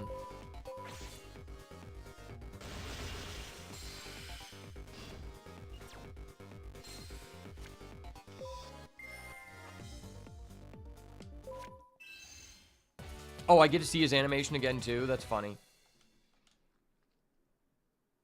Take your shit, it's my animation, bud.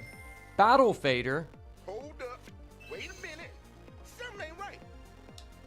Man, the computer does such a good job of just wasting your time. No, it's not bugged. It's just that the card, I think, was originally printed with incorrect text, and it wasn't, like, errated until years later. Because you gotta think, like, X-Sabers was also only even a decent deck for a limited amount of time. So at the time, they just didn't really care. And then the deck rotated out. So it didn't get even errated for, like, several years.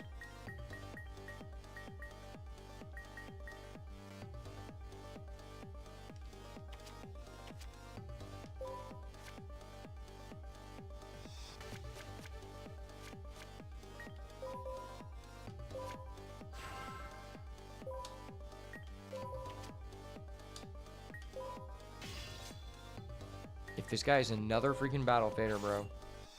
I'm calling the judge.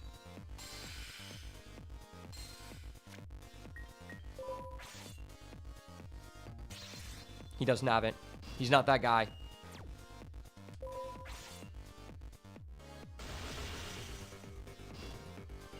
Yeah, I just said one earth monster.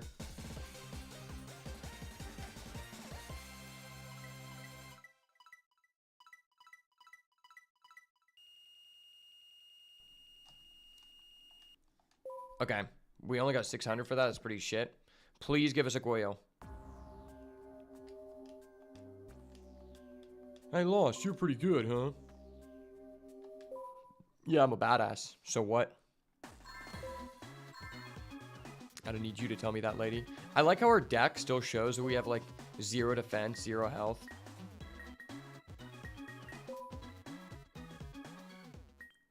Oh, fuck, I didn't want to click that. Okay. Get cards. Sea Monster of Theseus. I remember when that came out. That was, like, really overhyped. They were saying that they were going to give us, like, an insane card, and then it turned out to be just, like, a card that was useless until we got Ready Fusion, and then even then, it was still pretty ass, because it came too late. If it would have came earlier in the game, it would have been very good in Karakuri and Yugioh Karakuri, but we just didn't get it in time. Is this the right pack? Yeah, this is the right pack. Bro, this better be it. This better be a fucking Yugioh, dog. If this isn't a Yugioh, I'm gonna be so mad. Oh my gosh, it's a Yugioh. Let's go. I fucking knew it. Oh! Yugioh fucking Guardian, baby. We're actually pretty close to making a Glide Beast deck, too. If I went and pulled from that older pack, we could go Glide Beast. But I just think that's, like, worse than what we're doing right now.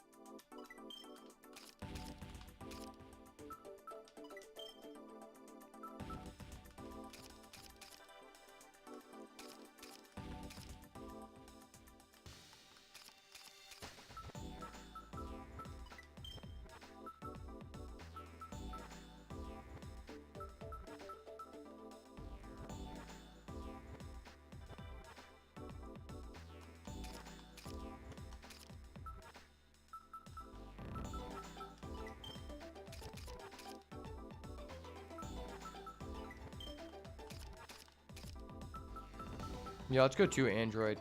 Android's probably the most relevant. Okay, cool. It was neither a fusion nor a tuner in those prints. That's funny.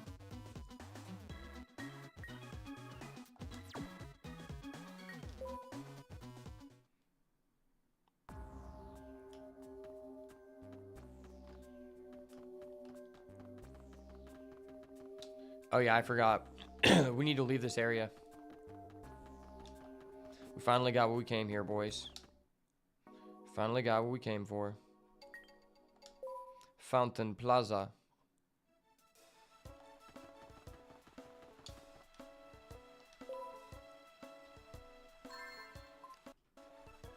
Save. So we don't have to go through this again.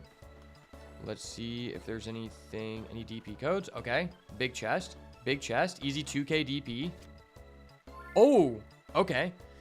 We got a super nimble mega hamster. That actually is good because it summons Raikou. Fortunately, we only have one Raikou, so that's not like worth to put in the deck.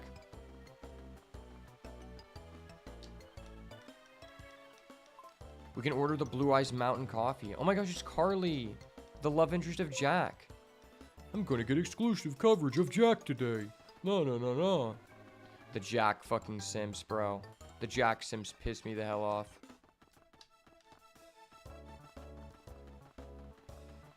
Is there anything else we can pick up here? Maybe we can click in the fountain. Beautiful clear water flowing from the fountain. What's that? A code for 2000 DP? No, it's a fucking star chip. Gosh damn it, these star chips, man.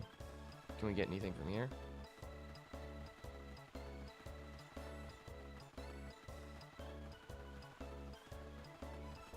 Doesn't look like it. Okay, we'll move on.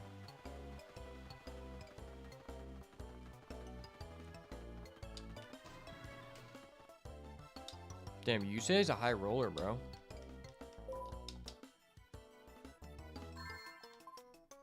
The Zexal series made it seem godlike, but it was terrible in reality. Facts.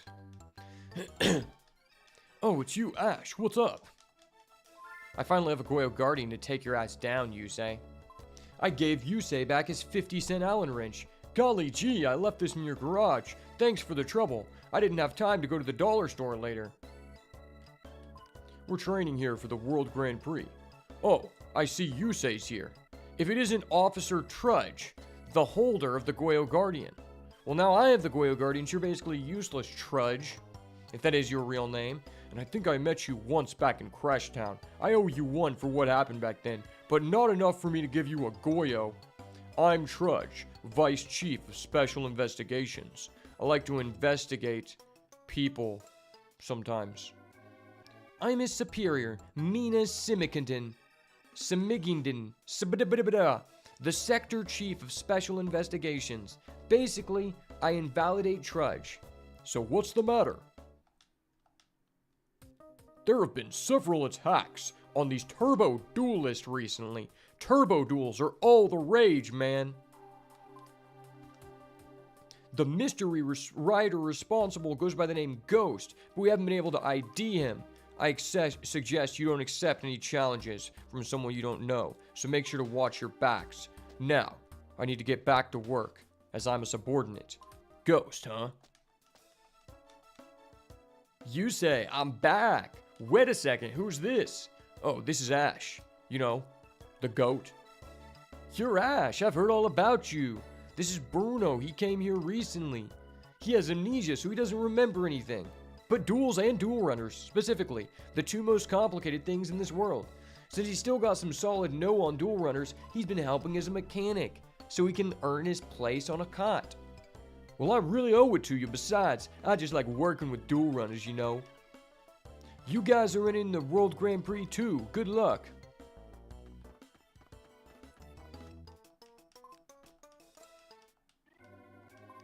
Fuck, I have to go tell my friends. Can I rob you? Is there an area where I can rob you? Unfinished program? Creepy dude? Even more stuff? Can I yop it? Can I do a boom gang real quick? Oh wait, can we go up here? We're going to Yusei's special area? Oh my gosh. This connects to where they keep the skeevy black guy. Damn, segregation is real here. DP code. But there's no DP charge left. What? Hold up. Wait a minute. Something ain't right. Okay, we have a chest. Big whammies. Easy 2000 DP. Leather top and bottom set. That's ass. Alright, we gotta change. A new wardrobe has been added. Oh my gosh. You know I'm all about that leather, baby. Ooh, okay. Okay. It's kind of hot.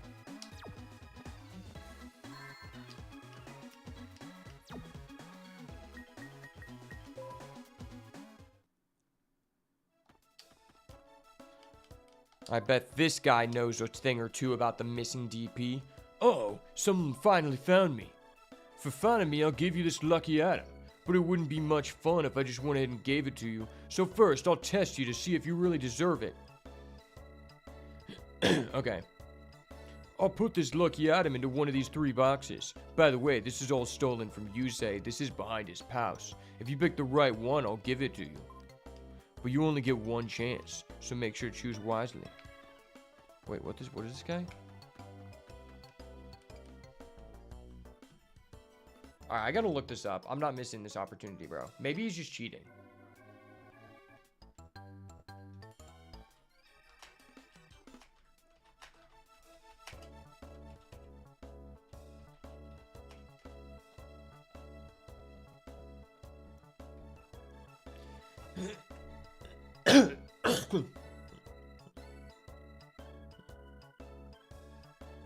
Okay. Apparently doesn't matter.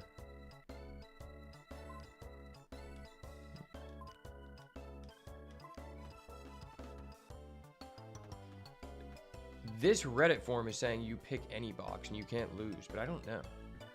I don't know if I trust these people.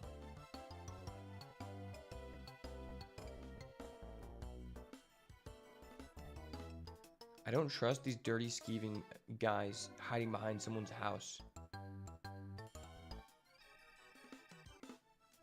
Alright, we're going middle. We've decided. We've decided as a team we're going middle. We're team middle.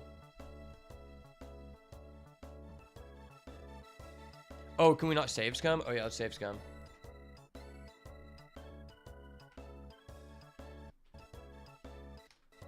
Save slot 1, go.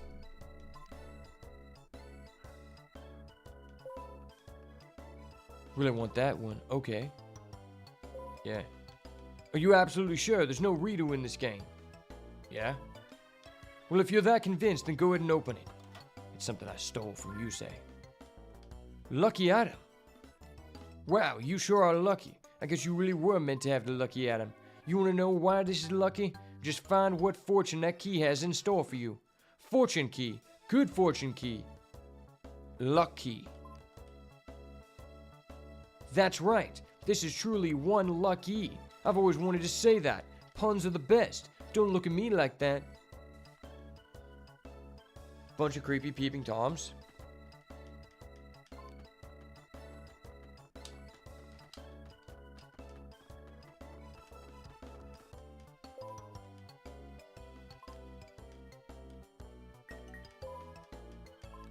How do I use this key?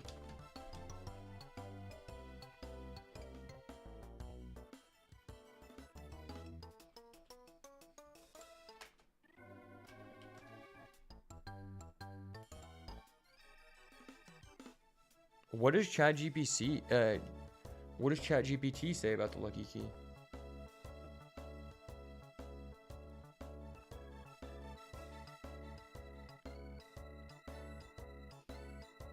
Oh. Okay. It's back at the apartment. Gotcha. Alright, well, let's go check that out. That fucking scumbag. Hiding out in the back of Yusei's house. Only I can hide in Yusei's house.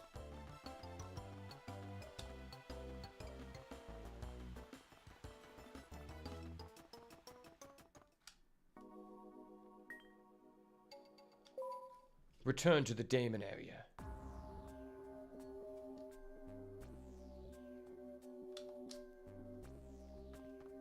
If this is like 5 DP, I'm gonna be so cheesed, bro.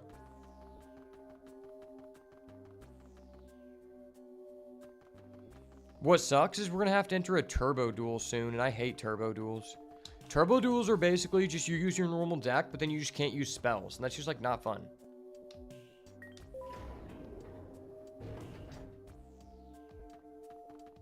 Okay. The lucky key. Oh my gosh. We got 5 chests? Okay. Kind of poggers. Alright, we'll go this chest first. Open them in order.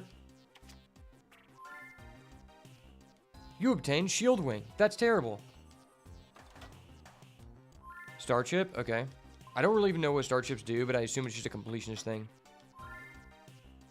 You obtained KPC00. Okay. Oh, 2 Star Chips. Okay. DP, please. I'll take some DP.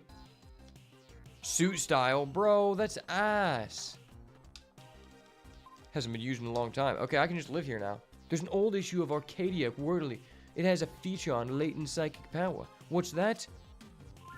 A revived King Hades. Okay. I fucking knew it. Oh. Oh, the KPC is a motorcycle part? Hell yeah.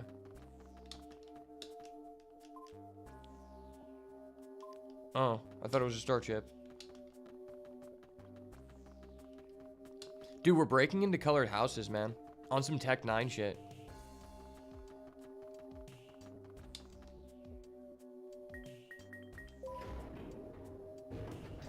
Dude, we're so lucky. Oh my gosh, Steve, you're crazy.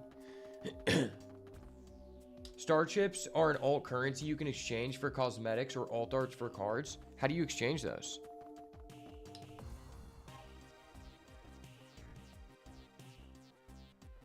I believe if you get a card from it, you can also exchange that. Okay.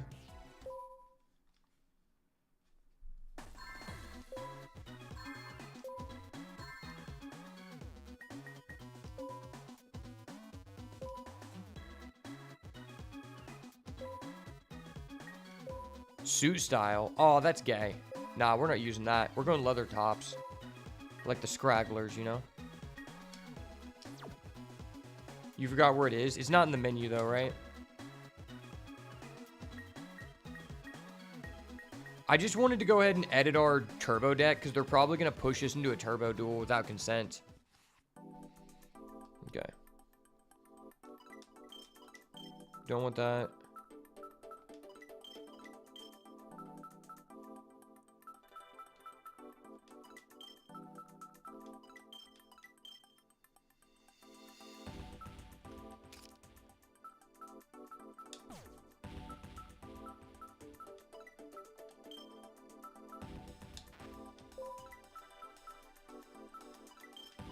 Want those.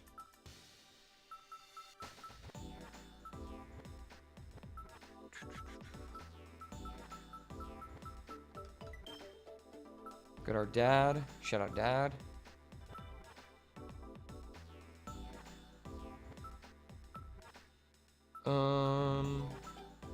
I wish I would have had fucking Hanawada when we went against the cheese guy who was playing Burn.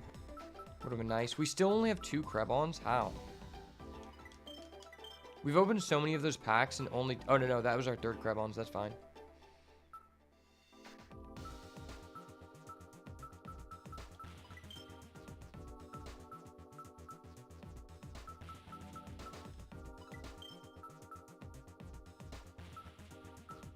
Get our Sangan. Can you use that in banned cards? Oh, you can. Is that legal? Oh, no, you can't. Okay.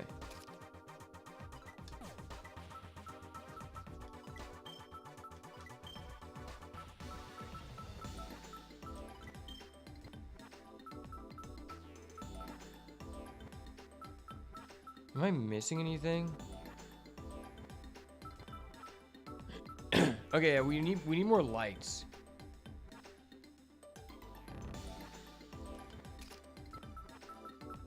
Wish you could just copy over from the other deck.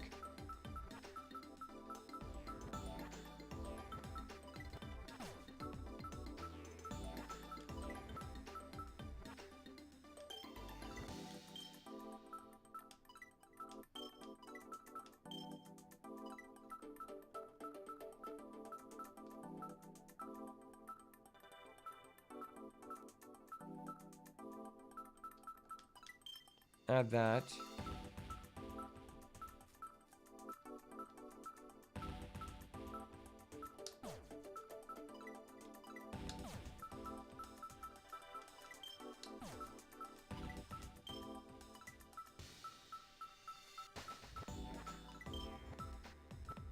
Wait, why is this card limited? This isn't even that good of a card.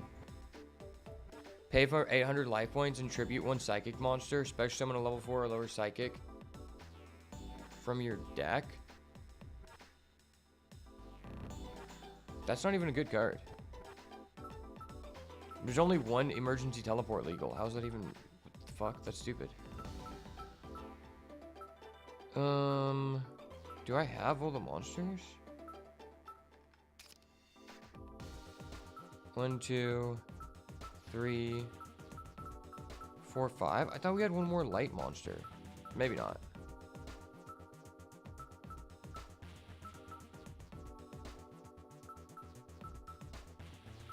Maybe we just didn't. Oh, I think I had a 1 Trident Warrior, I guess.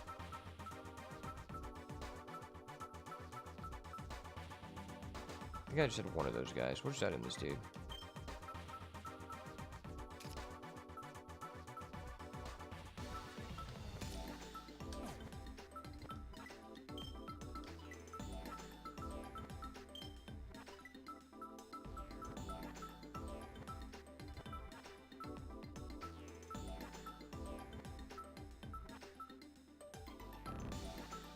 I could add... Fuck it, we'll add vanities. That's funny. We're just out of vanities to this deck. Vanities is such a cheapo depot card. It's crazy how many years it took for people to, like, actually use vanities.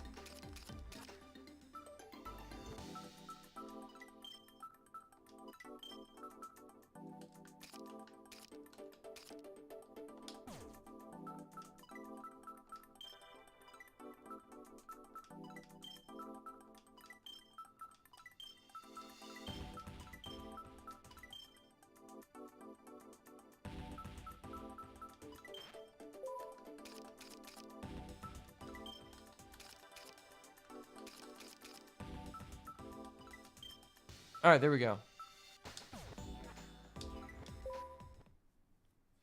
Apparently, there's a boy in front of the apartment building you can exchange the star chips for. Okay.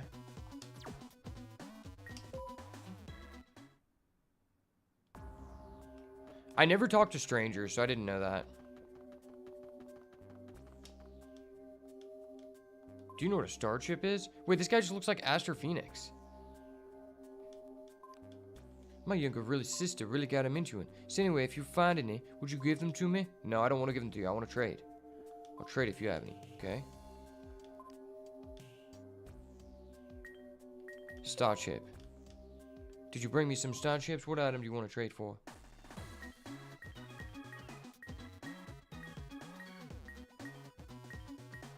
Oh. These are all ass.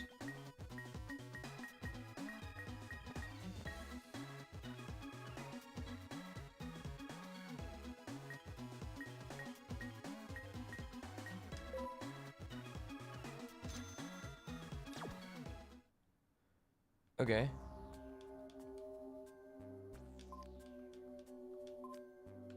Did that give us Cyber Dragon?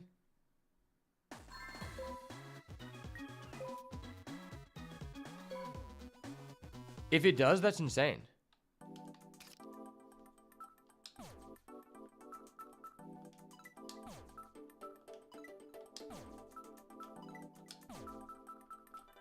Let's go here. Oh my gosh, it did. You're the GOAT, bro. Dude, you're actually just the GOAT. That's actually jitted, bro. Mad props to you, my guy. That's actually just jitted, man.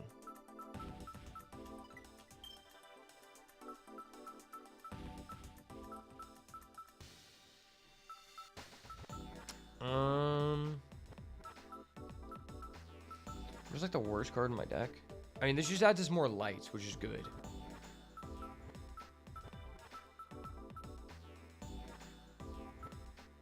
I think I'm willing to just play 2 Cyber Dragon. And then maybe I'll just take out... I mean, Econ hasn't been, like, insane. But also Shield Crush hasn't been insane. I'm just gonna take out Econ, that's fine. Okay, perfect. It's the artwork I don't like, but oh well. Yeah, I mean, regardless, it works. I mean, that's goated. That just made our deck so much better.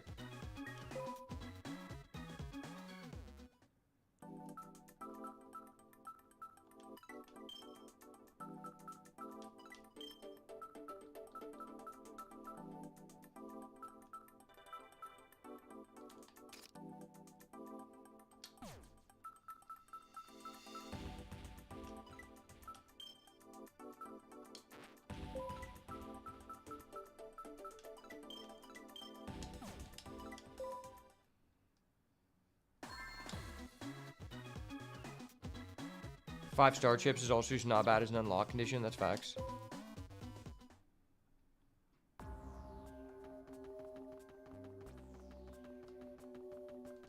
What does this guy have to say? What do you have to say to yourself? Prex on the simulator? Hell nah, bro. I don't need a sim. I'm the GOAT. Fucking Facebook, man. What is this? Oh, it's ass.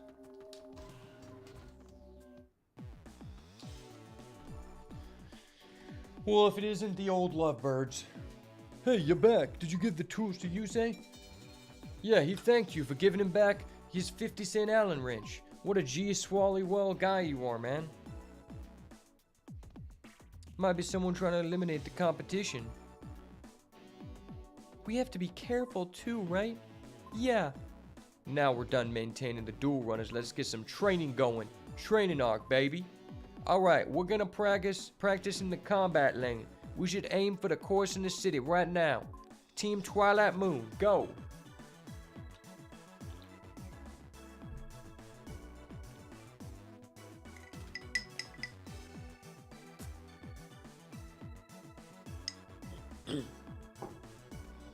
I think one of the reasons I hate turbo duels is because it fundamentally has like nothing to do with riding a motorcycle.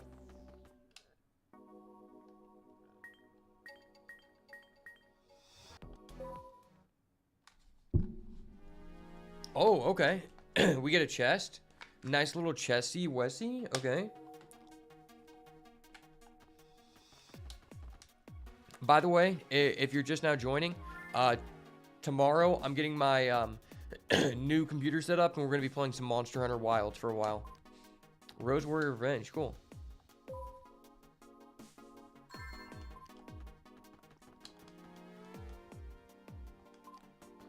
Dude, the people who live here are all about the environment.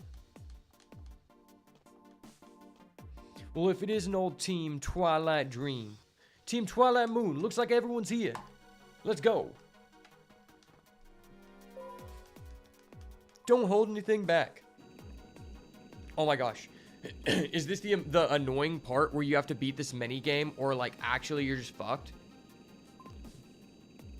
Duel mode, stand by. If you wish to defeat me, you must first summon a Mech Lord Emperor. No, that is later. You actually know what I'm talking about? That's so funny.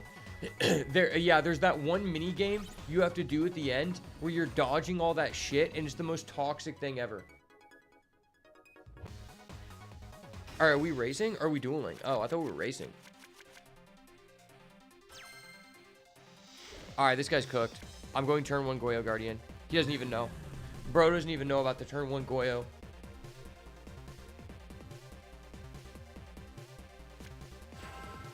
Alley of Justice Quarantine? Where was this during COVID? Need to play Constriction with light monsters. That's ass. Okay.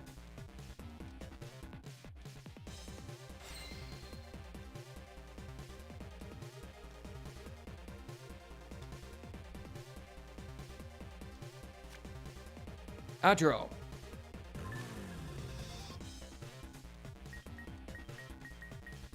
I'll activate. Soul release. Go. Okay.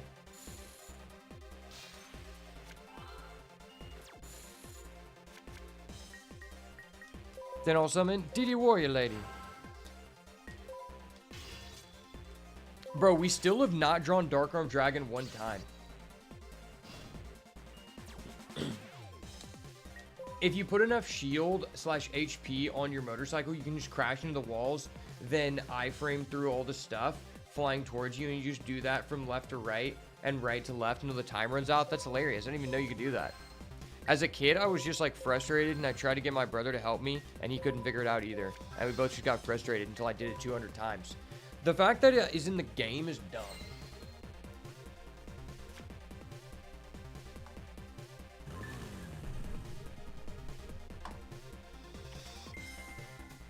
Oh shit, he doesn't respect my back rows? Bro doesn't respect the back rows? I don't even have any speed counters, so sure, bud. That's how you solve the problem? That's funny. Oh wait, that's actually kind of good against my DD Warrior Lady. That's broken.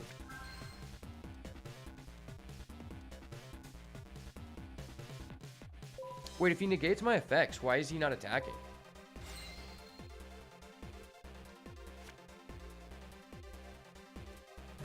Zaborg. Well, what do you say to my Armageddon Knight? Activate effect.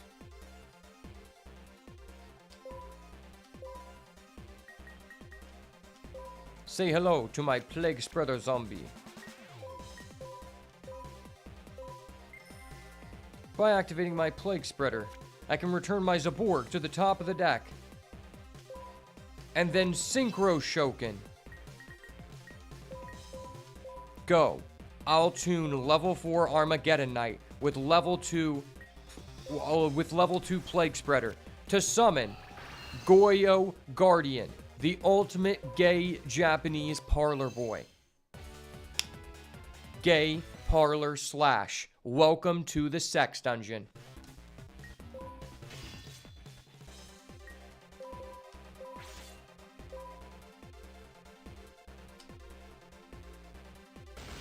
Yes, sir, ski brother. The worst part about it is every time you lose, it's game over and you have to watch the cutscene. Oh my gosh, that's so true, bro. You're just reigniting all of those feelings I had of negativity towards the game at that time. And then once you complete that aspect, it's like, oh wait, I actually get to go back to playing the game. This is really fun. Why did they put this in the game? This is actually the dumbest decision I've ever seen in any game.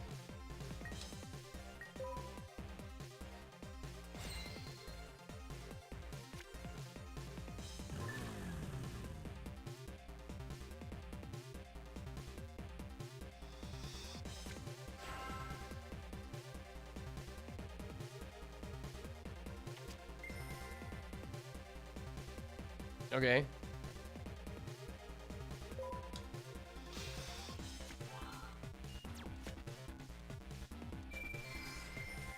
Oh, Mech Lord Wiesel? Fuck that.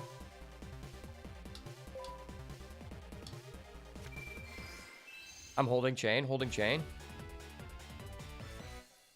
Please don't use priority. Please don't use priority.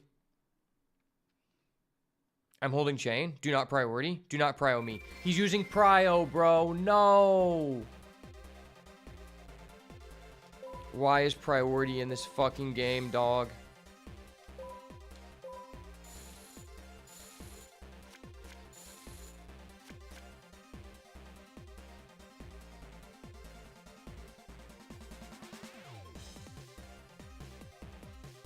The worst part is I'm top decking Zaborg.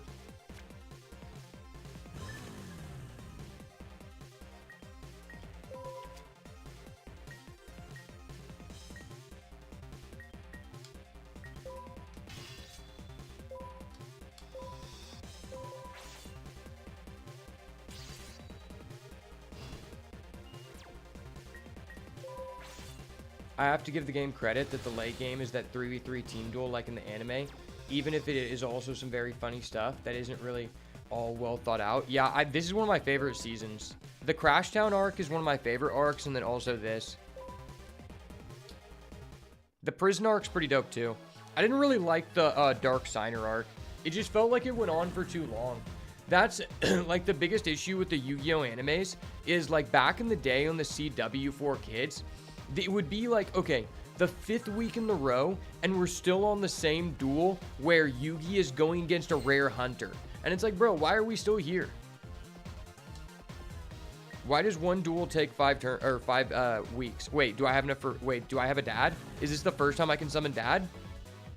No, I can't. This is the first time I drew dad in 50 games, and I still can't summon it. Awesome.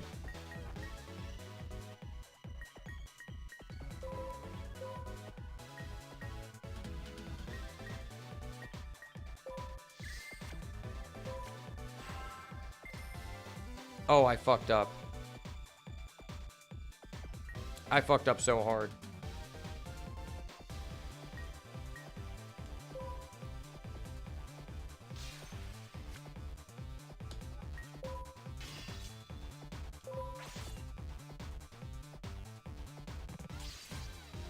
What happens if you beat the first guy with Exodia? I don't know.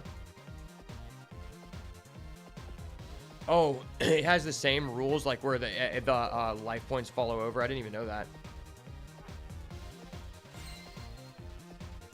I kind of fucked myself. For some reason, I thought that that Zaborg didn't have a mandatory effect, but he did. And I actually just missed lethal, because I could have just speed spell too.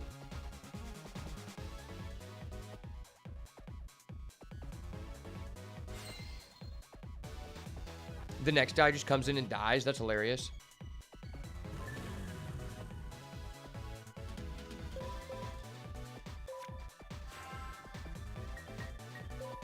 You know what? Fool me once, shame on you. Fool me twice, Goryo Guardian, you, bitch. I have to make this line just so I can say I've summoned Dad one time. Wait, what? 1, 2. Oh, I only have 2 darks. I thought I had 3 darks. I thought that was my third one. Damn. Well, fuck. That's gay.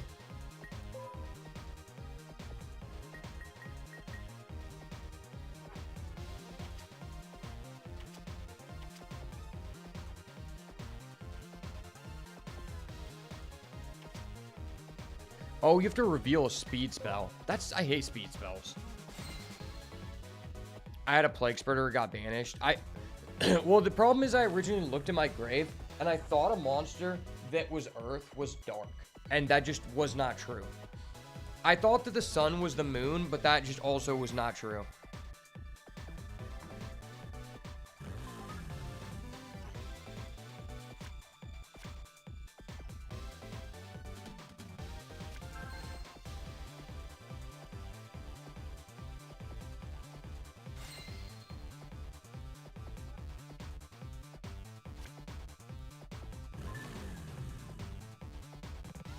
Okay, I flip summon. Let's try this again, buddy. Let's try this again. Don't make this harder than it needs to be. Yay! Fuck the ghost. I fucking knew it. Oh! It's like King of the Hill. Here comes the ghost. Yeah. Okay, that was some respectable amount of points for how irritating that duel was, which was not very. You narrowly escaped this time. Well, bro, my duel runner is white. I have white control, bro. Are you alright? Was that a ghost? I'm sorry I wasn't there to help you. I'm just a useless woman. Was that a huge robot thing? Toro no like robots. Yeah, we were all right this time. But what about next time? We need to power ourselves up and our duel runners. For now, let's head back to the garage and tune up our duel runners. I totally helped out that time. We should be faster than ever before. Oh, hey, it's Crow. Let's rob him for his black wings. Hey, I'm here. I need to bug you. If you're gonna bug us, get lost. Ha ha ha. Crow like a feisty lady. Hey, pal. What are you doing talking to my woman like that, bro? Don't worry about it. She's funny. Anyway, the Crowster wants to introduce you to somebody. Oh my gosh, it's Mommy. Mommy Akiza is here. Hi, I'm Akiza Nzinski. I'm a rookie turbo duelist. Nice to meet you. Hey, pal. Keep your eyes above chest level at all times. Just because she's a beginner doesn't mean she hasn't been around the course before. So I was wondering, maybe we could practice riding together. And I don't mean you and Akiza. Sounds good. I was thinking we needed to get better to win the tournament, buddy. An unexpected but good proposal. Oh, you guys plan to win? Sorry about that, but the Crowster is the one who's gonna be winning. Huh? So we're rivals? Eh, buddy? Yeah, we'll be waiting for you in the finals, if you can make it there. Hurry! Jumping for his black wings! Crow? Eyes of the chest level, guys. What? I wasn't staring at your rack. Right. Time to practice. You should make sure to practice with Akiza. I'll practice with Toru, you know, because I'm a fag. Funny. We should totally go too, dude. Hey, that other team's girl has a nicer rack. Why do you not have one of those, Misaki? Oh yeah, you said something you needed the last adjustment? Was that a breast enhancement? Okay, we'll wait for that then. I'll be heading to the outer rim, dude.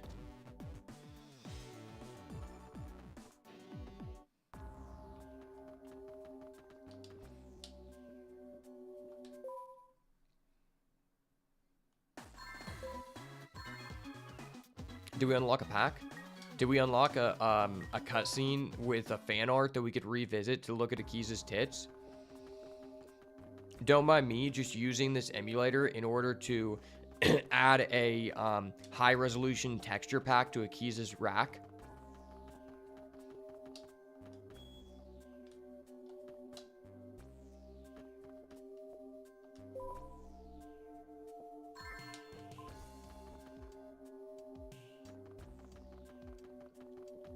Oh fuck, we need to go over here.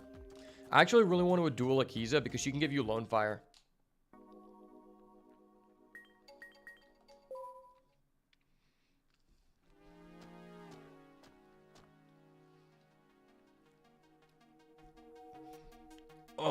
Where's Misaki? I thought you guys agreed to bring your waifu player too. She'll totally be here soon, dude. She has to finish tuning up her dual runner. I mean her tits. Sounds good. The Crowster likes that. Alright, let's get started. First, Ash and Akiza will have a turbo duel. Good luck, Ash. I know it's only training, but let's give it everything we've got. I totally intend to. Let's go. It's time. I think I'm ready for more than a turbo duel. Don't go easy on me just because I'm a beginner. Don't worry. There's a first time for everything, baby. Let me show you my Plague Spreader card. On the court. It's time to duel.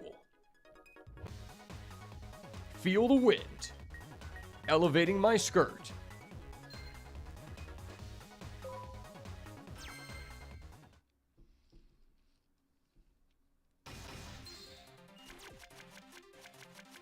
I changed my mind. I would like to go second, please. Oh, never mind. I get to draw for turn. This is obviously a heat draw. Okay. Wow, this is an interesting situation. Either I set a Spirit Reaper, or I just pass. I think I just pass.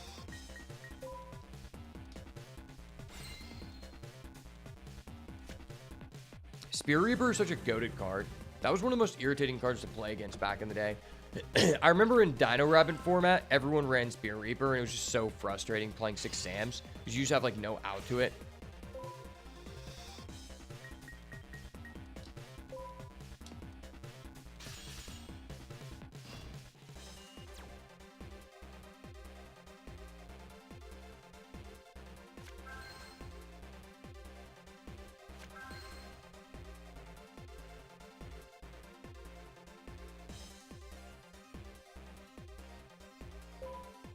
Opponent ends turn. Great. You'll see it.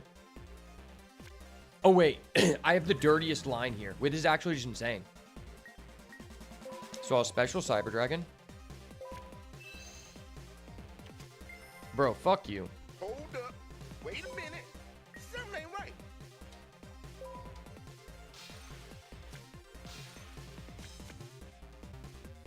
Fuck you, buddy. I could special summon Chaos Sork, but I think just discarding the card with Reaper is just too OP.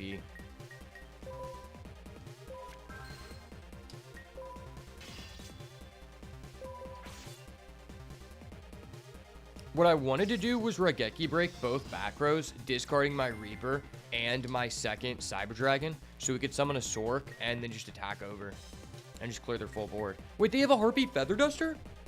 Hold up. Wait a minute. Something ain't right. Why do they get a Harpy's Feather Duster? That's broken.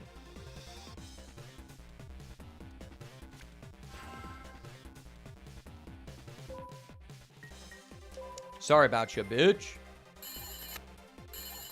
Well, Okay. Hello? Good news, everyone.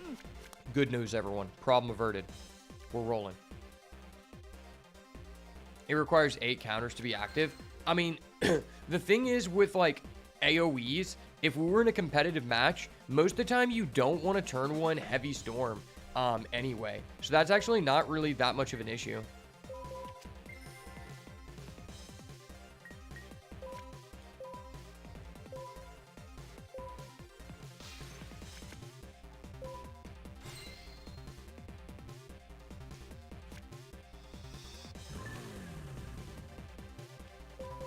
Oh, baby, that's hot.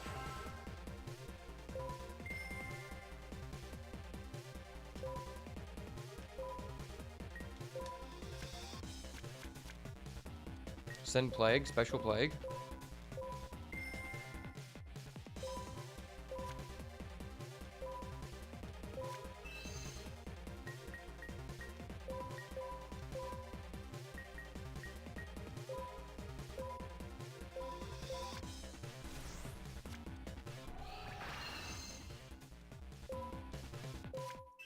And next turn I have a confirmed Chaos Orc. That's dirty.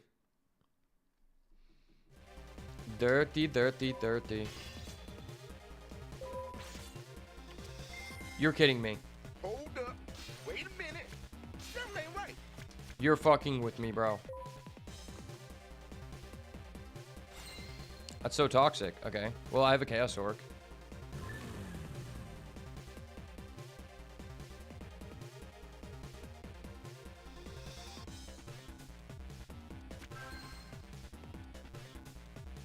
Is this person's deck just Goat Staple City?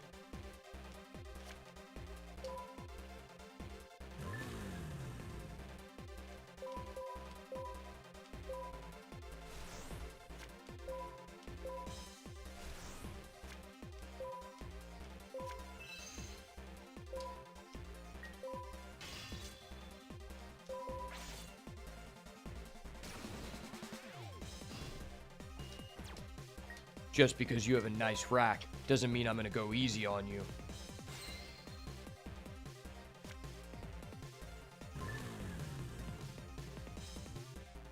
Yo, we can use Prio to banish Chaos Source with itself. That's amazing. It feels so weird playing with Prio in the game.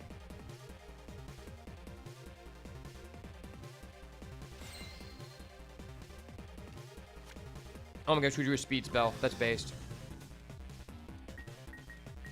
What does 10 counters do? 10 just destroys? Okay, well, this is basically destroying because I'm going to draw and discard.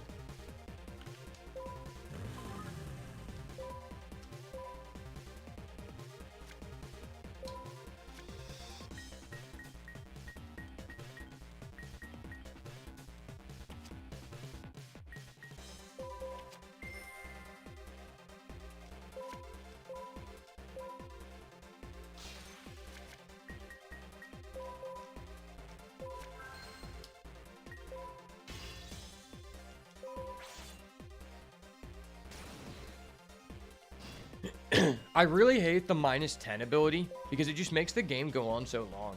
Like, you're just both, like, popping a card from each other every turn, so neither player can, like, establish a field.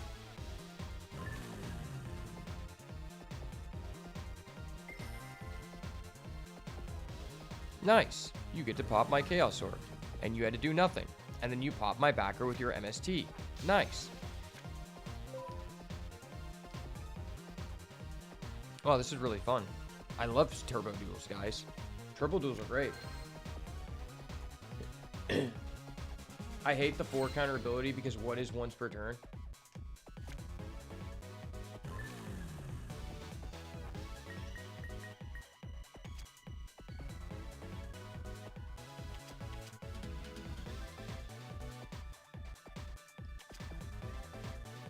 Oh, you can just remove as many as you want and just pop? That's OP.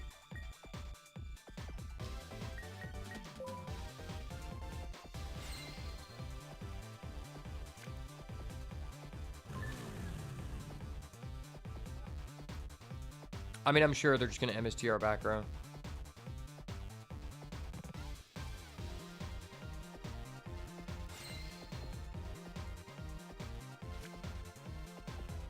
Nice. I have a monster I can't summon. That's cool.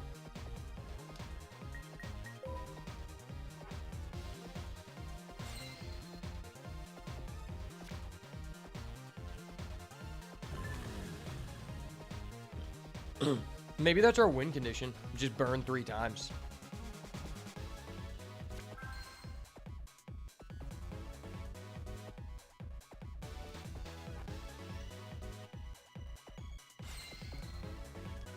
Draw.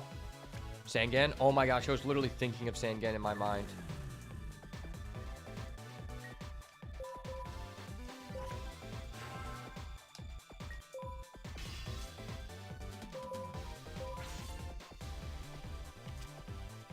fuck?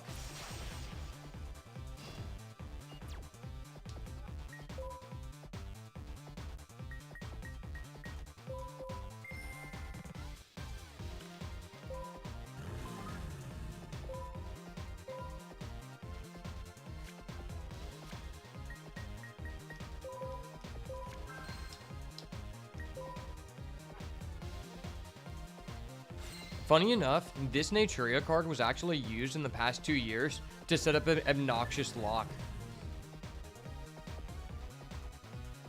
Because I think this card has an ability that says your opponent, each player can only activate one spell trap per turn. Oh no, you destroyed my background. Thank the Lord I set one. Took you 3 turns to activate an MST. Fuck you. Fuck you, bro.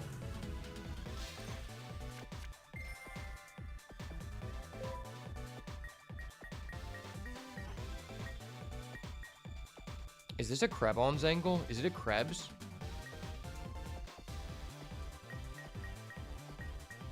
Is this a Krebangle?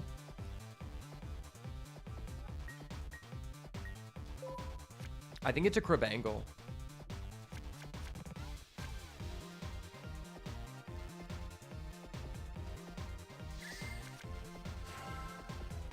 Giga Plant? Oh no.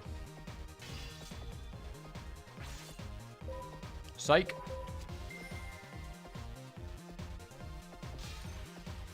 There's a card that gives you 6 speed counters and puts them to 1. That sounds not fun. I think most people agree there's like a middle ground of like, it's fun for the game to last like 4 to 5 turns each, but it's not fun for the game to last like 10 turns per player.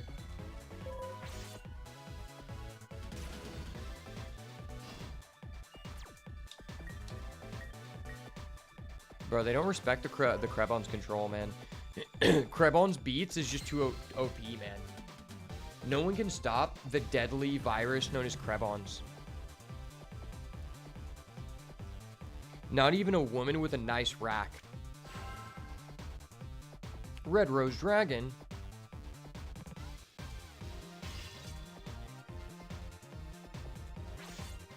Sorry, bud. It's a Krebangle. The Krebangle is online.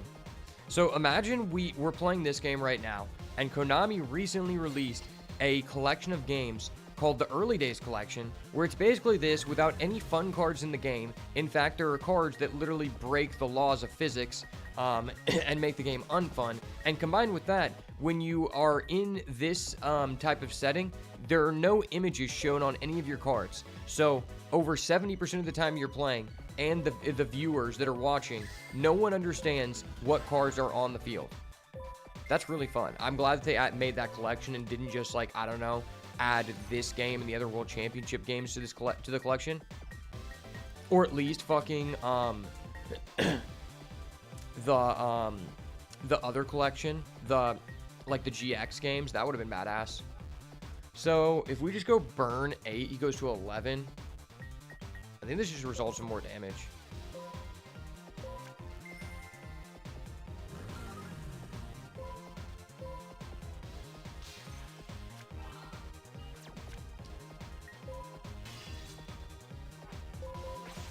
I wish you gained speed counters by doing damage and lost speed counters by taking damage. I think that'd be more cutthroat and more fun.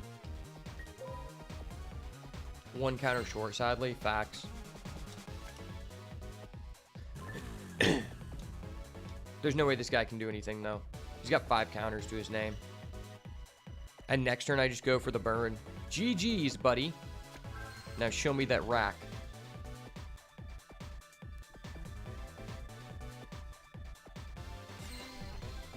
The computer doesn't respect my ability and skill to activate the Speed World 2 field spell to burn for lethal. Beep. Boop. Bee boo boo bop, bee boo boo bee. Yeah, I'm good at this game. Let's go.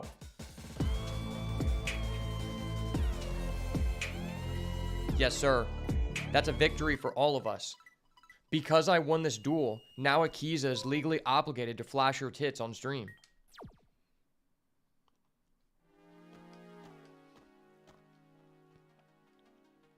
Looks like I lost. I have to train harder and harder. I had a lot of fun, though. You can have this card. Is it a black rose? Is it a black rose? It's a glow-up bulb. Oh my gosh, that's insane. That's fucking insane. Oh my gosh. Thank you, baby Jesus. Yes, Hello? I see. Yes? This is the boat.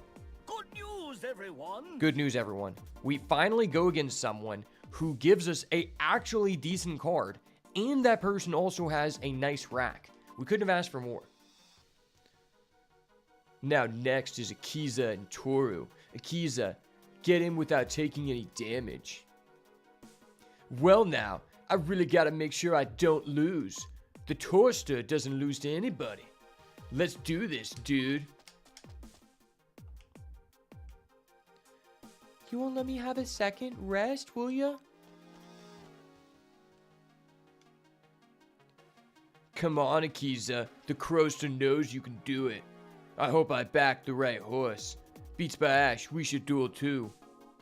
But not before I add in the glow-up bulb I was just gifted by my mommy. And we have Spore from early game, facts. And apparently when you reduel Akiza, you can get Lone Fire. And also redueling the little kid in the Crash Town can give you Dandy. So we can just make a full-on Planet Synchro deck.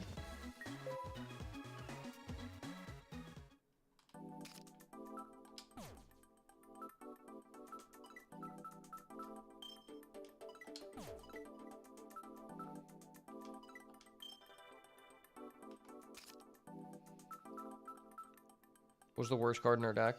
Look, you just have to have speed spells.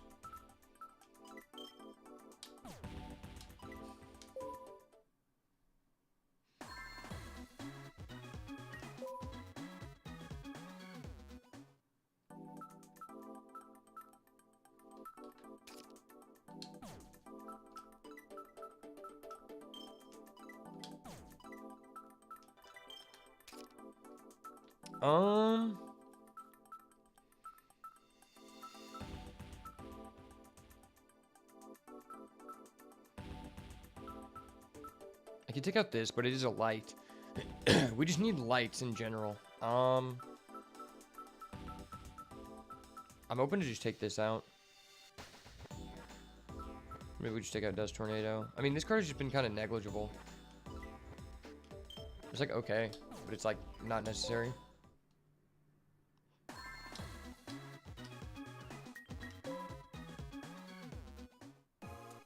We have 1900.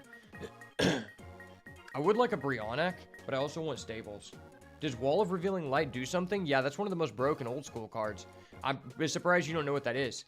It was limited to one like pretty much the entire time I played as a kid. Basically, it allows you to pay points in the oh, well, if you know what it is, then what do you mean? Does it do something? Does it do something in the deck? Yeah, it's like the number one card to stop the CPU from cheesing you. You just pay 3,000 and like if they don't have MST, they can't do anything. I mean, obviously my deck isn't like fully optimized. I don't really have any other like substitutes. I mean, obviously, like, yeah, if I had like cards to make this full combo, 100%, I agree. I don't want to play half the trap cards in this deck. I don't even have like Solemn Judgment. I don't have a second MST or any of that stuff. So I guess I need to look and see what pack comes with like the stuff I need. I don't think I can get Card Trooper.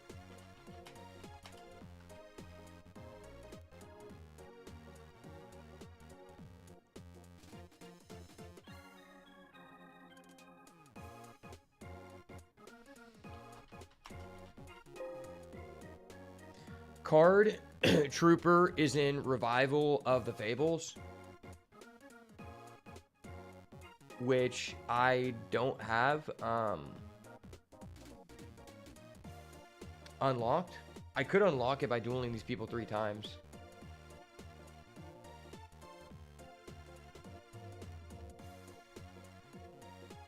Would Destiny Hero Malicious be good?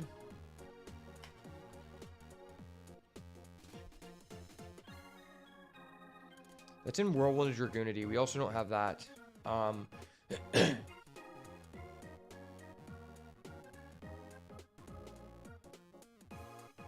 If you own the card, I believe you can also just type in the password. I know I can just cheat and just unlock the cards with the passwords, but I don't really want to do that. I don't want to just cheat. I want to, like, earn it fair and square. What about Foolish Burial? Foolish Burial is in Vylon's Descent, which we don't have.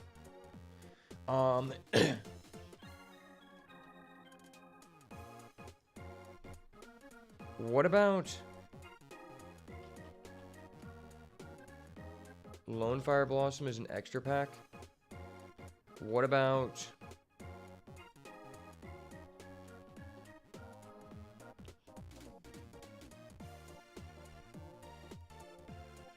maybe we should just open the pack with the staples. I do want a Brionac, but hold on, let me look at this website real quick.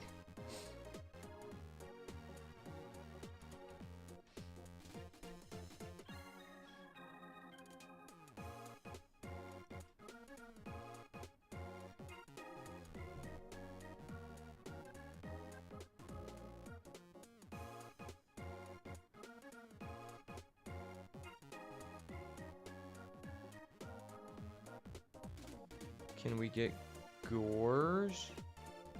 I don't think we can.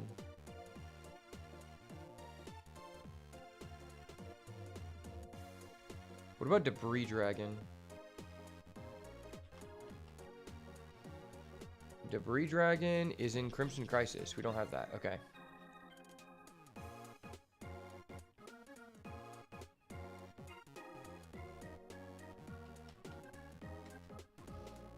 Raikou is in Light of Destruction. We don't have that. Lazar, Sherry, Ellsworth. Oh yeah, how do we who is Lazar? And can we face Sherry? We saw Sherry one time. Can we actually face Sherry?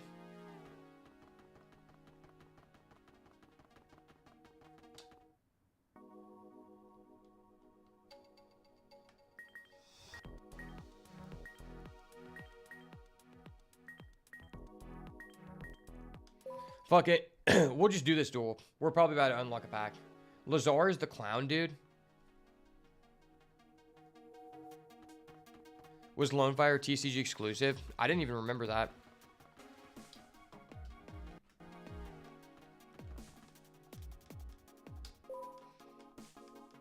I probably need to open the pack that gives you MST.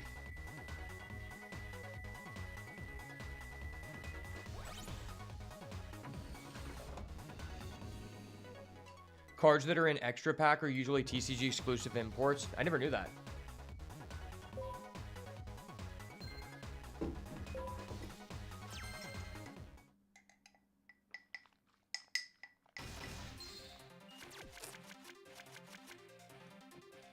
Was Reborn, wait, was Max C initially a exclusive?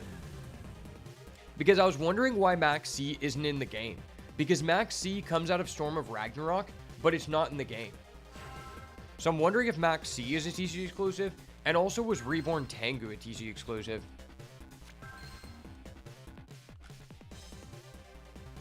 I was wondering if they just didn't put Max C in the game because they thought it would be too hard to code or be too broken.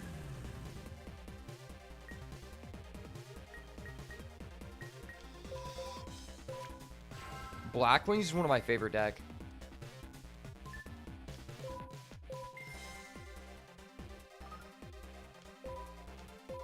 Easy money for the sniper.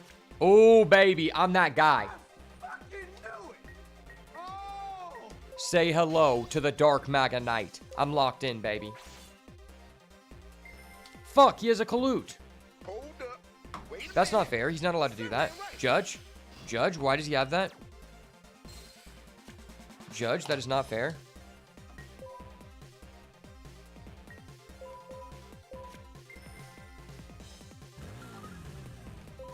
Doink.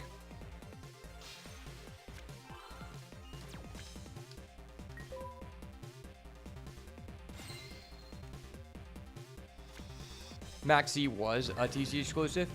I didn't even know that. Isn't that so funny how it was a TCG exclusive, but the OCG has just embraced it? I have secret first edition OG Max C's, but I actually want to order a playset of the Speed Duel versions because I just really like the way Speed Duel cards look, and I own like every other Speed Duel card.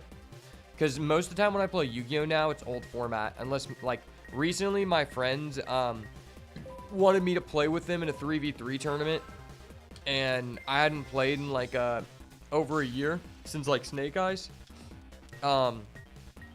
But so I showed up to the tournament and everybody was playing Ryziel Fiendsmith. I went against 5 Ryziel Fiendsmith and 1 Fiendsmith pile deck, and I started off 5-0, and my team made it to the finals, and I lost in the finals to this guy who was a YCS champion. So for having no knowledge of what the cards did, I felt like I did pretty good. I played a Thunder Dragon deck. I played a 50 card Thunder Dragon Link Dragon deck, and it was pretty good. It was really good against the Fiendsmith engine because I played Bystials. You stopped following the TCG in 2022 with the tier format. Tier is one of my favorite decks of all time. Not the Ishizu tier, but Darkwing Blast tier. Darkwing Blast tier is one of the most successful decks I ever had. Because me and the guy one of the people that I would play with a lot, he's one of like the best people in the world right now. Like easily a top 5 person in the world, and he's like doing the world points grind.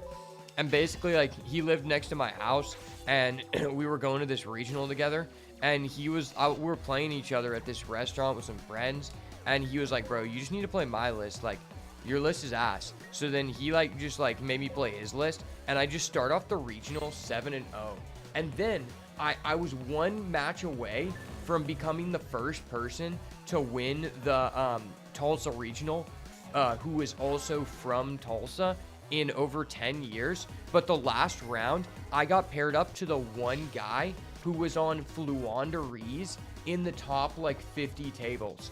And the dude opened double Mystic Mind, Dimensional Shifter all 3 games. And you know what's crazy? Like, I realistically should never beat that guy because of how broken he opened, but I somehow took it to a game 3. And then after that match, my friend who built me the deck, there's this one tier limit spell card that lets you discard a card to shuffle back a spell or trap card. And he's like, did you use Scream, which was the card I'm talking about? I'm like, no, that wasn't in the list that you told me to run. He's like, oh yeah, I forgot to tell you.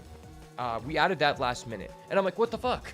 So if I would have actually had that card, I would have actually just had an out to his mine, but I didn't. But regardless, I mean, he had double dimension shifter, so it's not like I really like could have done anything. But that did just frustrate me because I really wanted to be the first person to win the Tulsa regional, like from Tulsa, since like 2010. And still to this day, like no one has done it. And I was the closest.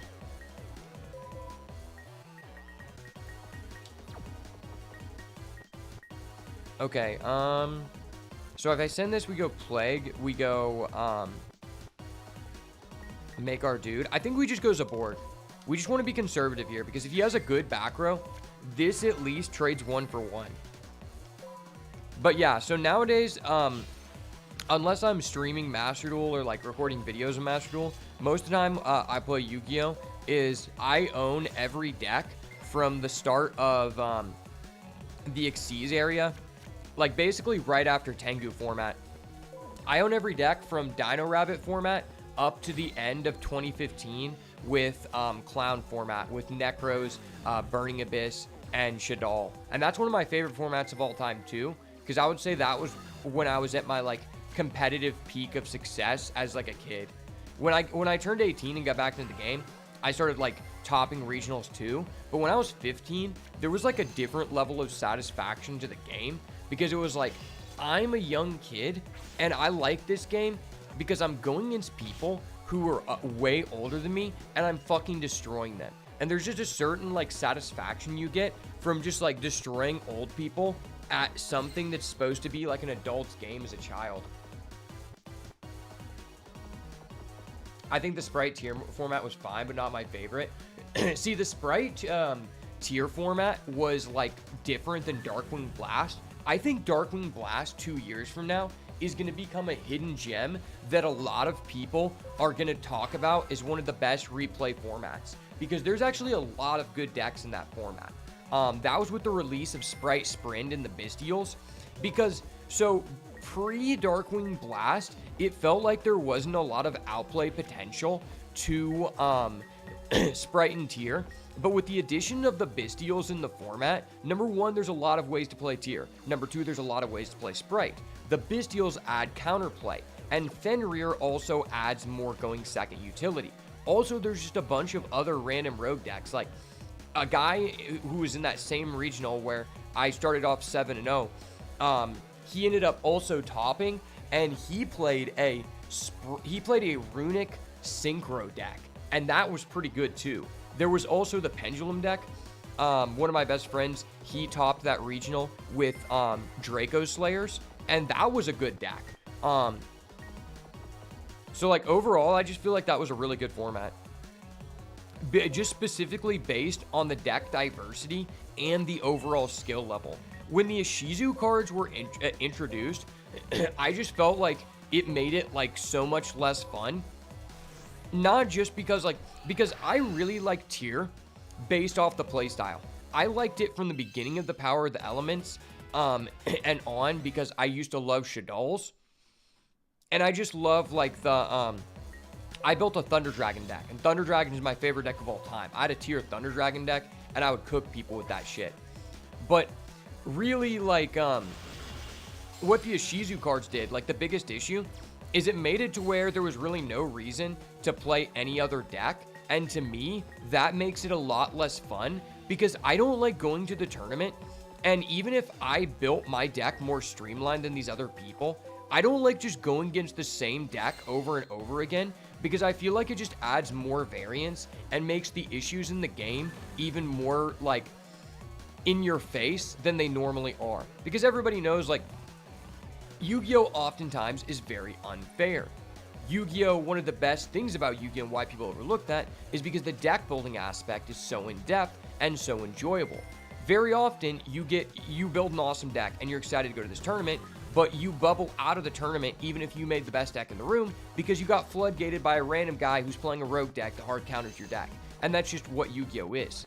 But when everybody's playing the same deck, those issues become more and more relevant. It's like, okay, he went first, he knows I'm also playing the same deck as him in the blind, and he makes an Abyss Dweller. Alright, GG. And it's like, yeah, there was skill expression with the Ishizu cards, but it wasn't the fun kind of skill expression. It was the kind of skill expression where it's like, I'm doing math, and I'm like playing chess. And it's like, that's just not that fun to me.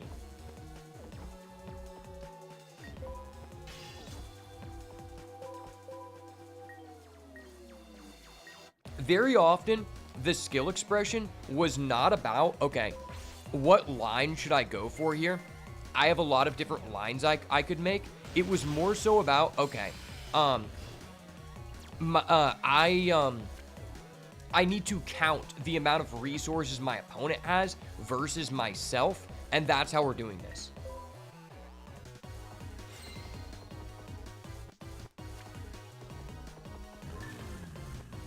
You really started hating the card design, which I wasn't a fan of since 2014. Really? I think 2014 is one of the most fun years of all time. The addition of Burning Abyss, Shaddolls, Satellar Knights, and what was that other deck? Burning Abyss, Shaddol, Tellar Knight. There was another big 4 deck, but I really like 2014. I'm not a big fan of like hat format specifically, but I do like playing hat format. I play a Sylvan deck in hat format. Oh, you can advance without winning? Okay.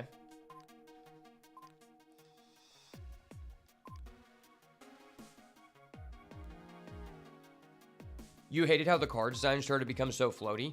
The thing is, I like that it was a resource-based game. In my opinion, so everybody has like a different like aspect of like what kind of flavor of Yu-Gi-Oh is their like favorite. For me, what my favorite kind of Yu-Gi-Oh is when your hand, your decks on average have a chance to be able to special summon and set up a combo from the beginning of the game, but at the same time, you can't end on any negates that stop your opponent from playing the game, right? So in the 2014 format, it's like, yeah, you can set up double Dante and set a Fire Lake face down, but that doesn't stop your opponent from doing any of their cards. It's like, oh, you have a trap card. Well, that trap card's not even searchable. So you could just like be pissed for the same reason that the guy opened Solemn Warning or Solemn Judgment, you know? Like, to me, that is just something that I think is really fun, to where you have multiple lines to choose from and you need to decide which one is going to be the best. Wait, oh, I think I'm just not fast enough. You need to decide which one is like the best to go into. But also, this was one, in my opinion, this is why Yu-Gi-Oh! Like, was ruined for me. And it's because of the dynamic of the card design that actually started not in 2014. I think 2014, this didn't happen. It basically started in 2017 with the release, or 2016. Okay, so it started with the release of Pepe. Pepe, in my opinion, ruined the game. And the reason why Pepe ruined the game, then Pepe got nerfed, and the game was okay for like 3 months. Then it went back to being permanently ruined. And that is because essentially what happened is Yu-Gi-Oh! Is centered around the 3 basic types of cards: monster, spell, and trap. And from the start of Pepe, as well as after that 3-month break period where the entire game became Zodiac Trident, trap cards became drastically less valuable until it got to a point where it is no longer worth it for you to run a trap card in your deck unless it is a searchable one-of trap card. And because that's no longer in the game, the element of bluffing in the game was essentially removed, because a big level of enjoyment and why games are so grindy in like Xyz era Yu-Gi-Oh! Is because it's like, okay, this guy could have Heavy Storm. He could have a Giant Trunade. He could have the one of Torrential, the one of Solemn. These are all cards that everyone knew would potentially be in that other person's deck, and they would have to make decisions about their combo lines, not just based on what is the best thing I can do in this hand, but what is going to allow me to play around certain reads that my opponent is giving off. And once that element of the game was eliminated, it became a different game that I think is still fun, but a lot less fun, and also it's fun for a different reason. It's more so still just fun to like build your deck and do your combos, but when the game turned into Hand Trap City and the game starts on turn 1 and ends on turn 0, it became a lot less fun, because now it's not really about managing resources. It's about managing your resources and how you can set up the most broken board. It's not about like, okay, this guy could have a Heavy Storm. I don't want to set an additional back row here, because if he gets a +1, I'm going to be really behind and may not be able to come back. It's like, do I go Abyss Dweller plus Baron, or do I go as a thought? He can't activate card effects this turn. It's like, no, that's just not fun. It comes in like, even right now in the current format, you have the Mulch Armies in the game, and in my opinion, the Mulch Armies just like, I don't think it's very fun. If you, like, there are a lot of people right now who are like, I like the Mulch Armies, but I don't like Max C.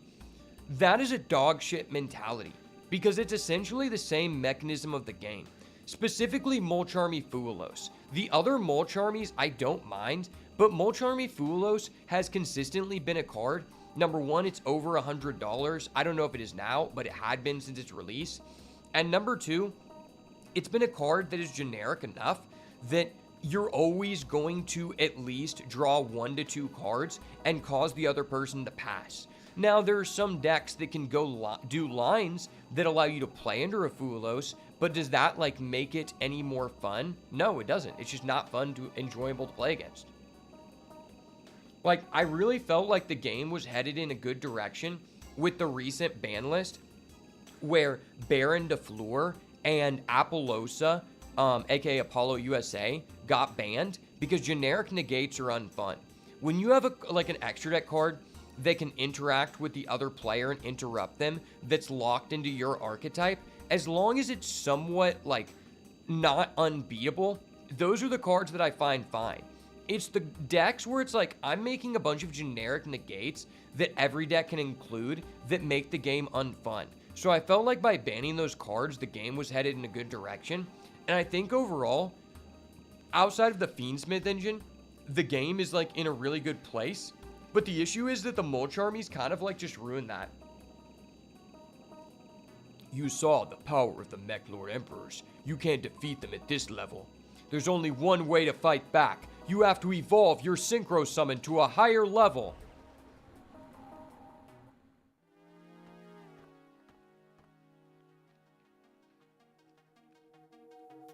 Hey, you were pretty fast out there. The Crowster's impressed. I'm not gonna lie, I was slow as shit. I hit so many road bumps.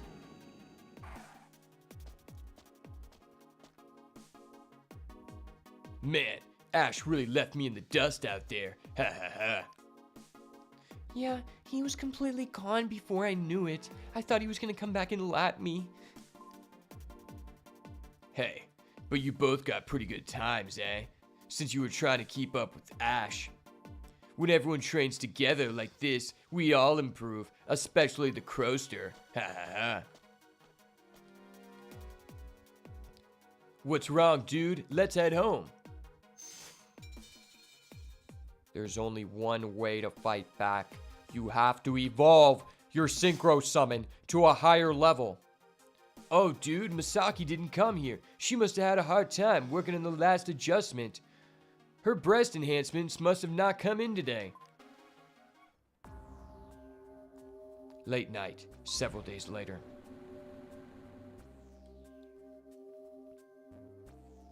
Oh hey, pervy grandpa. Thanks for watching me while I sleep. I hope you didn't get too rowdy at that Diddy party.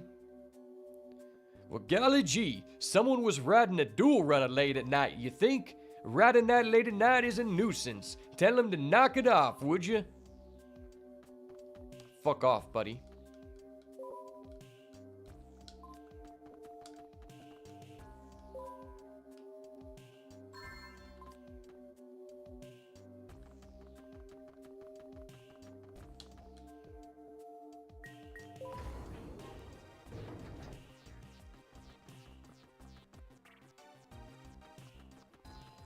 Alright, let's go back to that area. It looked like there was a thing we could pick up.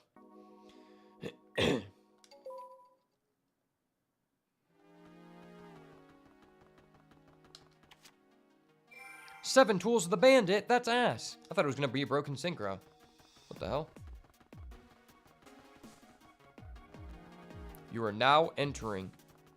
Do not be afraid. We have taken control of your TV. You are now in control of the outer limits.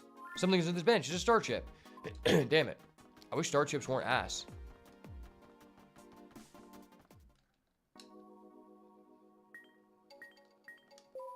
Let's go talk to Yusei. He's a Chad.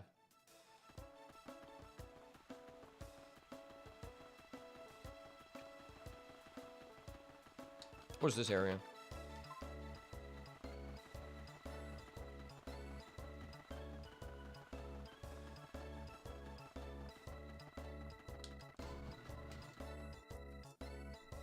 Oh, Akiza, my waifu. Where you at? Wait, where's Yusei? I could just steal his dual runner. What is he doing?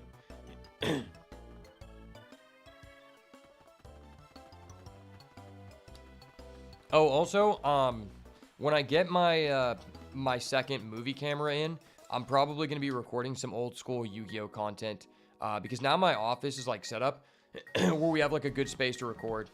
When I get the second camera, depending on how I set up this lighting, we might be able to do it live.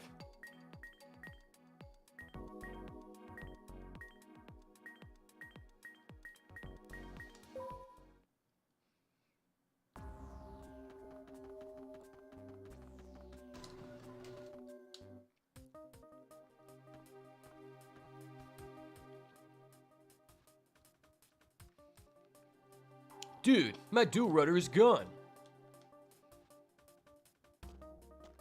Holy shit, my dual runner glitched out. Masaki, we got a problem. Toru, the motor noise at night is a nuisance. I barely slept. That wasn't me, dude. No sense lying.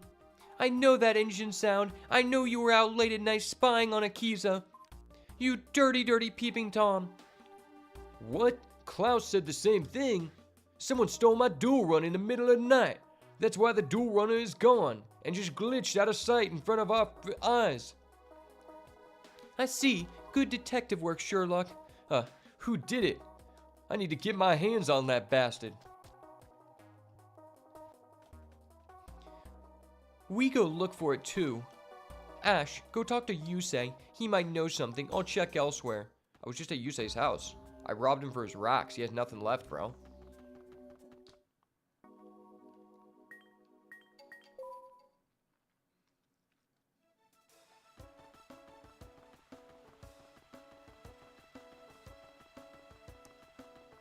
I'm honestly interested to see what would be the best deck to play if you're doing a speed run.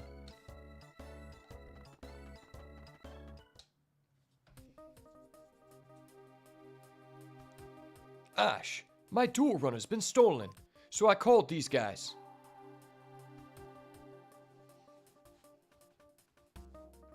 Dual runner thieves have been busy lately. Apparently there's some crime organization behind it all.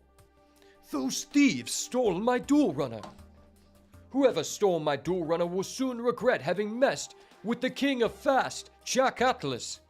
There he goes again. Oh well, it's not like I can't understand how he feels. Still stealing the ex-kings would get... This is such a terrible sentence. Still stealing the ex-kings would get them tracked down with his dual runner being special and all. What, you guys were hit too? The crimes are happening one right after another. This might have something to do with all the dual runner parts available in the satellite lately. But we can't just make accusations without any hard proof. Play it cool, Ash. I'm sure you won't really listen to me anyway. Just don't do anything crazy. The safety of the public is our #1 priority. Trudge, let's go to the satellite to investigate.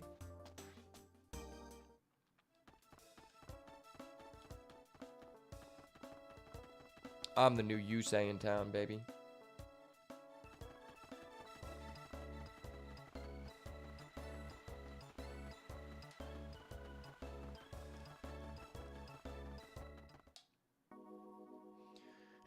Yo, Shiny, have you ever heard of Dungeon Duel Monsters? If you like old Yu-Gi-Oh, I think you would like it. It's like a custom simulator that lets you do drafts with your friends. It's pretty fun.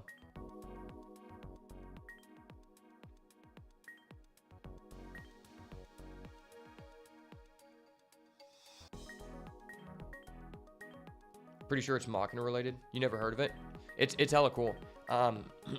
We played it on the stream before. Basically, like, people make custom campaigns, kind of like Dungeons and Dragons, and you can do it for different formats. So there's like an Xyz format, is one of them. There's a GX format. So you start off by picking like a pack. You get all those cards added to your collection. Then the person you're playing against, you can't do random matchmaking. You have to do it versus a friend. Then they choose a pack. And as you progress, you keep choosing different packs to add together. And eventually, it's a best out of 5. By the last duel, you usually have something coherent. And there's a bunch of like different campaigns that people are constantly making. It's really fun.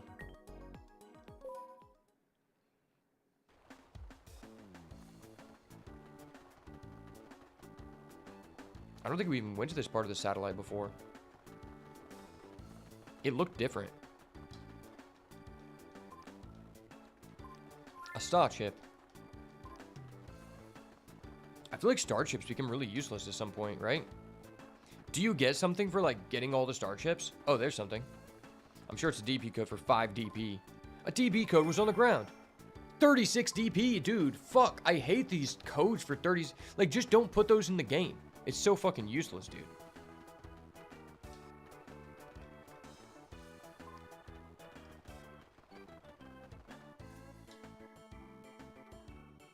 You get access to all the cards from the pack? Oh.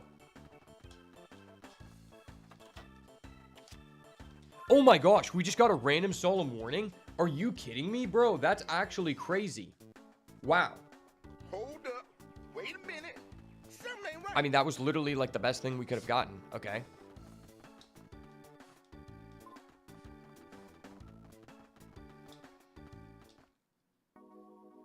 I hate this area. There's all these grubby homeless people.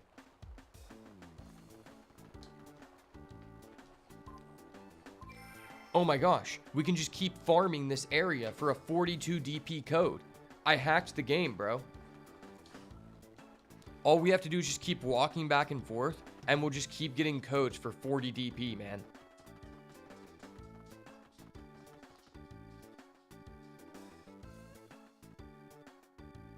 Did I understand it correctly? Oh, there's a question. Did I understand it correctly that you get access to all the cards from the pack you choose? No. Okay. Well, yes. Okay. So basically, the packs are pre-made by someone. So for example, if you pick the Fire Fist pack, so you start off with a starter deck of random staples in most of the campaigns. Each campaign is different. Then let's say you pick the Fire Fist pack. Okay, you get like some amount of Fire Fist cards, some random Beast Warrior cards, some fire cards. Then after that, you can choose an option of like, okay, monster removal, spell trap removal, utility cards, or duplicate one of your cards in your collection. Or you get offered like an archetype, an attribute of cards. Like fire, you get to choose one of the 6 attributes or whatever. It's just at different stages. Oh, we actually got 1,000 DP? Wow, that was actually, like, really fucking nice. Okay.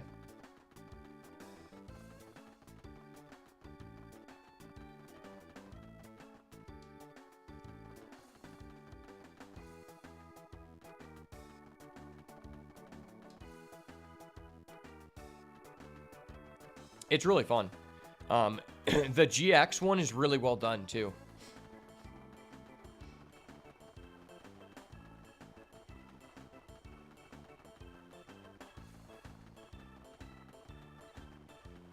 I was gonna make a video on it, but my friend that I was playing with, he didn't really have like as good of a mic, so I decided to hold off, but I might make a video on it in the future.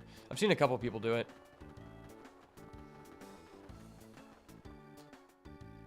What is your favorite archetype of all time?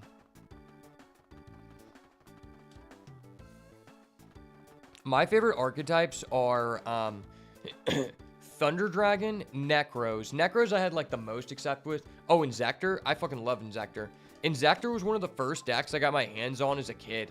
Because I would work in my dad's shop, and we didn't have a lot of money. Like, eventually we didn't have, like, for like a 2-year period, I basically lived in a house, like, illegally, where we didn't have enough money to, like, have Wi-Fi or cable. And basically all we had in the fridge at any given moment was milk and wheat cereal with no sugar. But my dad, I would work at his shop, and he would always make sure to like give me some money to go to the tournament on Saturday. And whenever he would take me, I just remember each week I would buy one tour guide from the battle pack because it got reprinted for the Inzektor deck, or I would buy one Hornet, and then after like 8 weeks I finally had a deck. It was one of my most memorable times. I just got a huge quantity of cheap dual runner pots. They're on special today. I've seen you around somewhere. Maybe because you stole my fucking dual runner. Oh, I remember. You're Callan's friend, aren't you? Doesn't like to look like you're with Callan right now, though. So what's up? A dual runner theft ring? I don't know. I don't know anything. My large quantity of cheap parts? Of course. I purchased these legitimately. What? Well, you're persistent, aren't you? If there's something you want to know, we can duel for it. Not before I put in my solemn warning, son.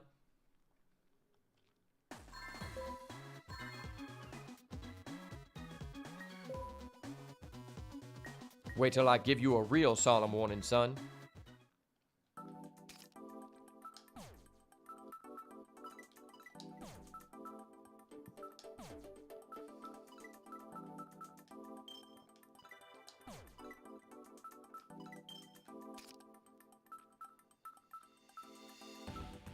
And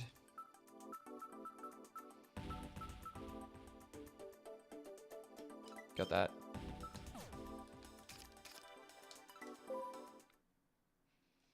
You never got to play the full power version because you stopped in 2010 because no one was playing the game anymore. I didn't come back until Dragon Rulers with babies were banned. That's crazy because I think that was the hype of the game. Height of the game.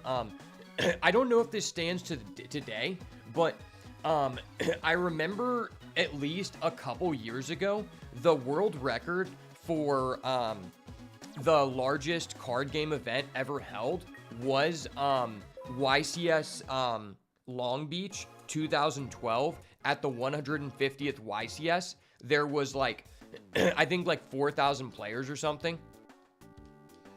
And at one point, it was actually higher than like any other card game. I don't know if that still stands today, but that was the time. And that was during Dino Rabbit format.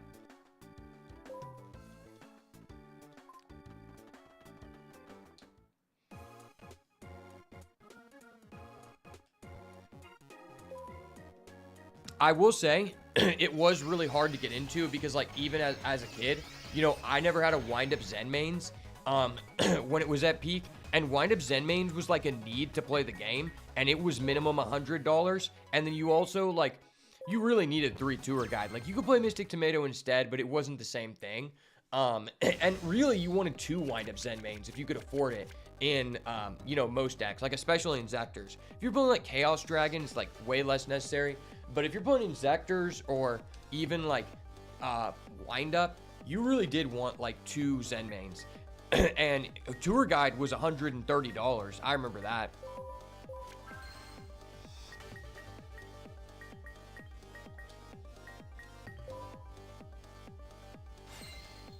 I actually have a Dark World deck. That was my buddy's deck. And whenever we would go to the tournaments together, we were like 12 or 13, there was this old guy. And this guy ruined the game so much for us. So he was like a 50-year-old man, and he had a young son with him, but he would never give his son like a good deck. He wouldn't pay for him a decent deck. He would let him play with a shitty deck in these regionals. But this guy was such a scumbag that me and my friend were like 12 and 13. Anytime we like saw this guy at an event, we called him Stiff Baldy. He was in another state, but he would be at the regionals, and my friend, he had a Dark World deck. But you know, like we're only 13. So, my friend Jovi, he's playing against this, this random dude. And basically, they realize that Jovi is missing a Grapha from his deck. And, so what ends up happening is Stiff Baldy pulls up and like, is like, oh, I'll trade you for a Grapha. I have a Grapha. And Jovi's like, okay, well, like I need a Grapha to play in my deck. I just had one. And then I pull up and I realize that Stiff Baldy stole Jovi's Grapha that like fell under the table or was on the table, and then tried to trade it back to him and successfully did it. And I was like, dude, you're a fucking scumbag. So then I ended up eventually going against the dude in Dragon Ruler format. Like the first week of it, I was playing Fire Fist, and I sit down with the dude, and the dude is like, hey, I just want to let you know, I has scammed so many little kids in order to get this deck. And if I wasn't able to rip off all these small children, there's no way I would have been able to like get these Draco sacks and this shit. And I was like, damn, you're a fucking piece of shit. And the guy basically like tried to like cheat me like 3 times. And we had like a long history with this guy, so we called him Stiff Baldy. And every time we would report him, the judge would be like, okay, we'll keep an eye on him. And I'm like, okay, but he just cheated me. What the fuck do you want us to do here? Like, this person also said they cheated them. Are you going to like enforce any penalties? Because the guy would just do blatantly fucking like cheat stuff. Like, he would have a Necro Gardna in his graveyard, and he would like banish it during his turn, and then he like would try to like summon it back. And I'd be like, and he was doing that when he's playing against my friend Jovi, and I was like, wait, you can't do that. It's like, you can't activate Necro Gardna on your fucking turn, dude. And he's like, oh yeah. And my friend, he had ADHD, so he was like, wasn't very good about like catching things. I honestly think the Yu-Gi-Oh community is probably one of like the most toxic communities. And I'll say like, it used to be not terrible, but now it's completely bad. One of the big things that ruined like the culture of the game is the time rules. Because back in the day, the way the time rules worked is you go into time and then each player gets 2 turns and one player gets 3 turns if the game ends during that person's turn. Or maybe you both get 3. Either way, you both get a couple turns, and like usually the game is decided by then. So it's like really fair. Well, then I think like from the time I stopped playing, they introduced a new rule, like maybe like 2017, where if time is called, the game just ends in that phase. And so that just like implemented a whole culture of where now people are they have an entire strategy where it's like, okay, you always include a card that allows you to gain life points or inflict burn damage and you can access it like in your extra deck or access it through your deck at any time, and you have no reason to like, there's no advantage to that card being in your deck other than if you're going to like time someone out. And I just think that's so scummy, because what happens a lot of times is the person takes a long time to in the first game, and this is what like the people that you think are pros, they all do this. And my friend, he explained this to me too, because we were talking about this, and like I'm a really nice guy, so I don't want to like get mad.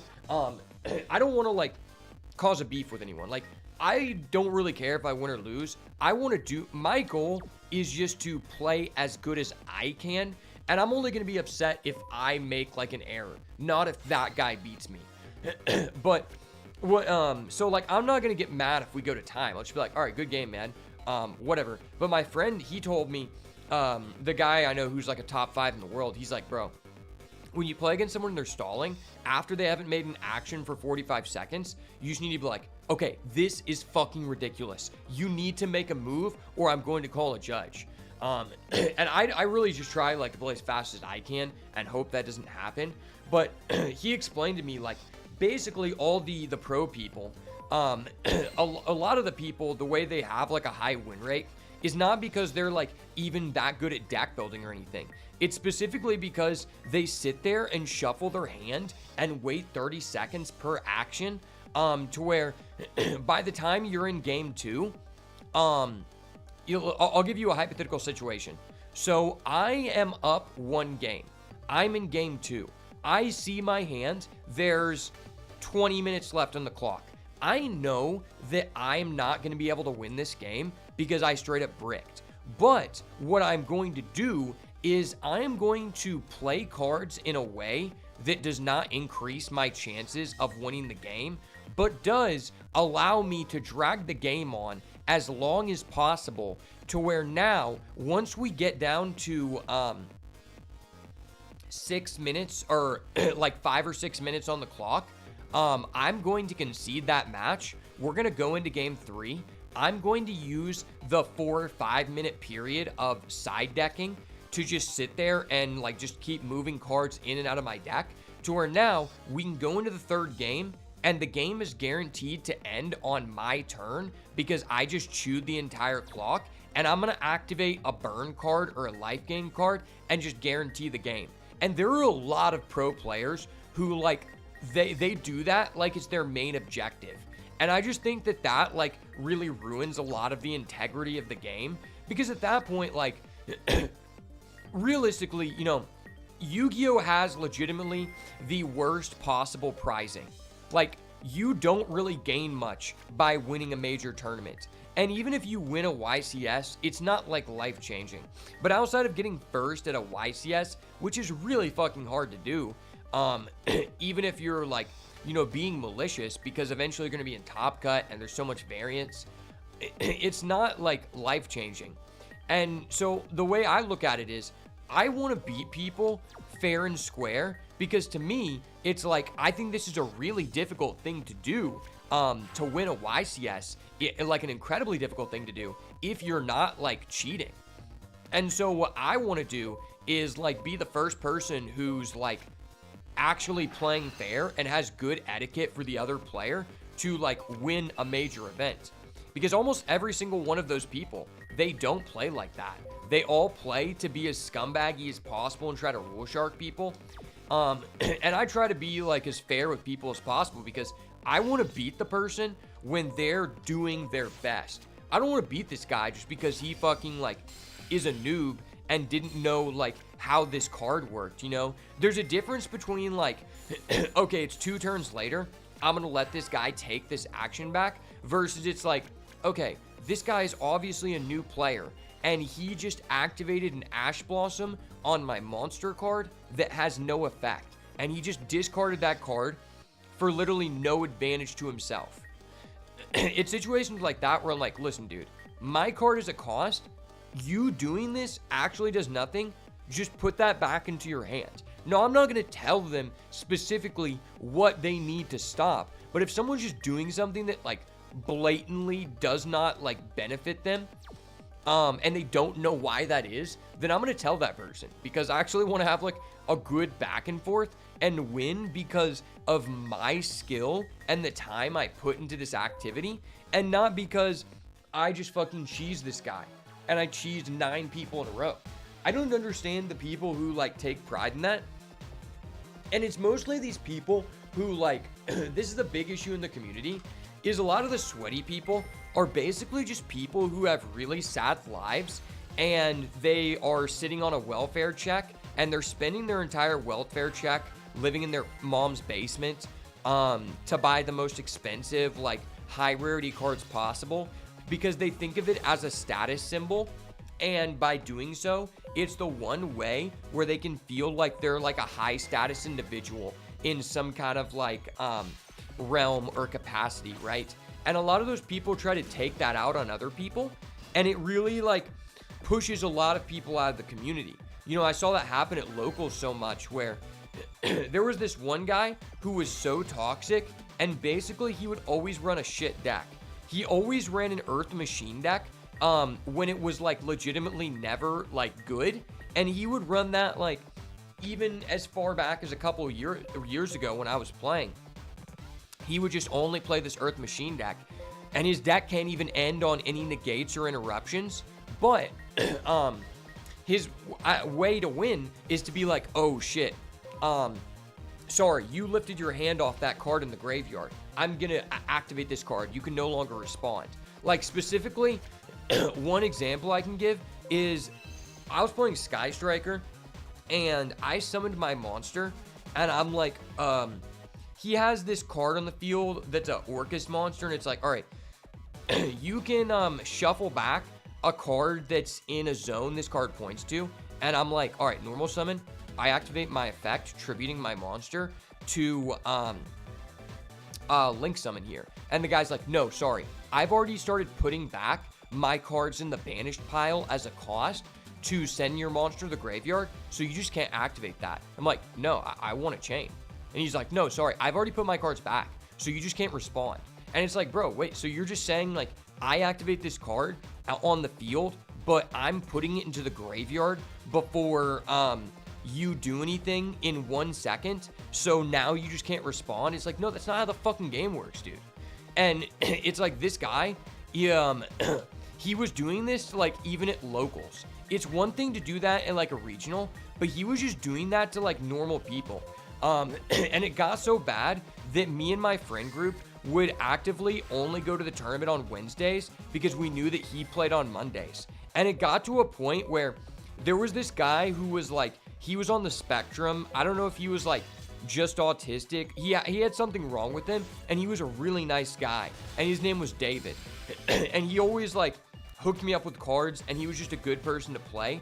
Well, the douchebag guy, he started yelling at this David guy. He's like, I'm gonna get you fucking banned. And started going off on him and screaming in his face. And the David guy was like, dude, he like looks over to me. He's like, he's like, you win. I'm out. Like, I can't deal with this. Like, this is making me uncomfortable. And he was like, because the guy was like actively just like threatening him in the face, like getting like with 2 inches of him. And he just made this guy like leave. So then I got in the guy's face, and I was like, dude, don't you ever fucking say that to someone. I will fucking knock your ass out and smash your head into the concrete, bro. Don't fucking say that shit to people. Because, like, I mean, I've been training mixed martial arts for a long time, and I don't fuck with people like that. Like, this guy was fucking threatening a special needs person in a fucking game, and the guy wasn't even doing anything wrong. And he doesn't even have the authority to ban anyone. But it's just like there's so many people in the community like that. Like, I would say, in your average community people, your average Yu-Gi-Oh community, at everyone's local game store, everyone knows at least 3 to 5 people that they actively hope that they are not paired up against in the tournament, because even if they aren't on that level of extreme of douchebaggery, they're just a person that's not fun to play with or to talk to, and they just would rather not be around that person as much as possible. Because the issue with these people is they basically just have really shitty lives, and they like try to take out the fact that their life sucks on other people and project it. When it's like a lot of people are at the game store because they want to like have some form of escapism and enjoyment in their life, feeling like they're like a part of a community. But they can only go like once in a blue moon because they have like real shit to do, like interact with females, do cool guy shit, like actually touch grass and like go work out and shit. And so when you like have these douchebags that just like project onto these average people, and they're like, damn, this was the one time I had off work to go do this like hobby that I wanted to enjoy, and this guy ruined it for me. I guess I'm just not going to come back again. And that's how you just get a lot of people to leave the game. And I feel like Yu-Gi-Oh specifically is the worst for that. There's just the most amount of like fucks like that, man. And they're all pussies. Like, none of them actually like know how to fight. None of them, like, they're all obese. They're all, I mean, they're just fucks, man. I don't know what to say. I think I'm gonna go Stardust here. They can back up what they're saying, but they do just want to like make the other person feel bad for no reason. Stardust Dragon. Can I actually summon Dad for once, please? Wait, can I actually summon Dad? I can't. Fuck. 1. I still only have 2 dark monsters. That's so sad. Fuck, it's so difficult to get multiple darks.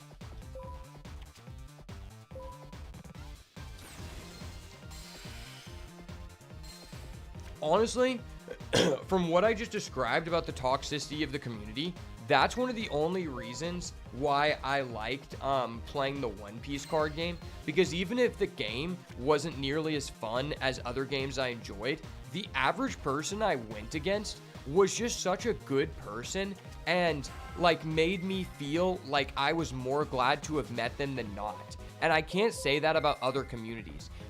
And part of the reason that is because number 1, it's a more casual game, and number 2, the game is really difficult to cheat. Like, the rules are so defined that if you're cheating, it's very obvious. So no one does it. And so you don't get into disputes with people. But also just because I had a lot of friends who played it. And it was very simple to, like, introduce friends to the game that had never played a card game before. And that added more enjoyment. Because realistically, if I'm playing games, it's really just because my friends are also playing and I want to, like, spend time with them. Like, the game could be shit, but if my friends are into it, like, I'm down to do it. Maybe not at, like, the same, like, driver as I would if I, like, genuinely enjoyed it to the same level. But I will enough to just, like, hang out with the boys, eh? I've only ever been to 2 locals at a store in a city I used to work, but never played myself. Only came there to watch. Didn't get the impression of that problem when I went. Well, it's kind of difficult for you to, like, make that assessment when you aren't actually playing. Because there's different levels of the scumbaggery, and maybe your locals was just all really good people.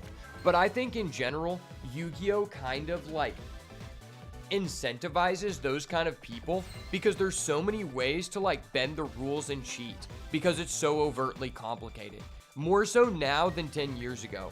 10 years ago, like before the time rule changes and before things got overtly complicated, there were still ways to be a scumbag and cheat, but it's so much easier now, and the game kind of incentivizes it.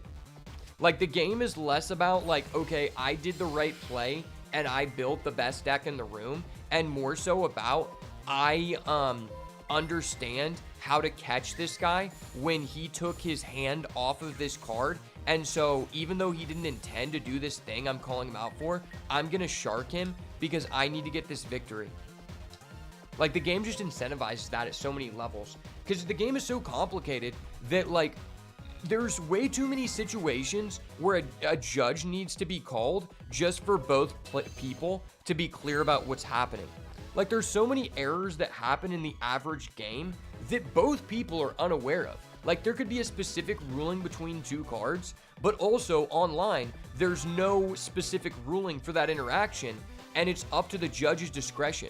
You know, that's really common, where you go to a YCS and a judge makes this ruling about this deck at the beginning of the tournament, but then you go to another YCS and the judge makes the opposite ruling. I've seen that happen so many times. You don't have a place to physically play, so you're stuck with online sims, and I'm just not feeling random strangers without any communication, which is why I don't really stick with card games anymore. See, that's why I really liked One Piece, because One Piece, since it's a new game, and, like, One Piece is, like, a popular, like, anime, like, there's a culture behind One Piece. It attracted a lot of really cool and fun people, and I will say, I felt the same thing. Like, this is kind of a process that I go through from times that I get into going to the game store, and the times that I take a big break. What'll happen is, when I haven't been to the game store in a long time or played in a tournament and my friend asks me to go, I'm like, damn, I'm not really feeling it, because I'm not really acclimated to being around the random people as much as I would be when I get in the groove. But once I've been consistently going and I know, like, you know, a lot of the people, and I'm like, hey, Frank's gonna be there. I fuck with Frank. He was cool as hell. You know, like, that's an incentive to come back. Because usually when I go to a new game store, there's so many fucks that I can immediately, like, find, like, the 2 or 3 people there that I'm like, damn, this person's really cool. I would actually consider hanging out with this person outside of this public domain. I'm gonna go chill with that person. And once you meet, like, those 2 to 3 people, then it becomes a lot more enjoyable, because it's less about, like, being in, like, playing this game that you may or may not like all the time, and more so about, like, damn, I just want to interact with these cool people. What does this do? And I think that's something that, like, COVID kind of fucked up, and the online simulators. I don't really like playing online simulators that much, especially like Dueling Book, but even for all games.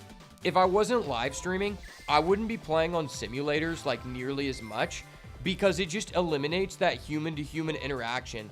And that was even, like, very, that became very, like, I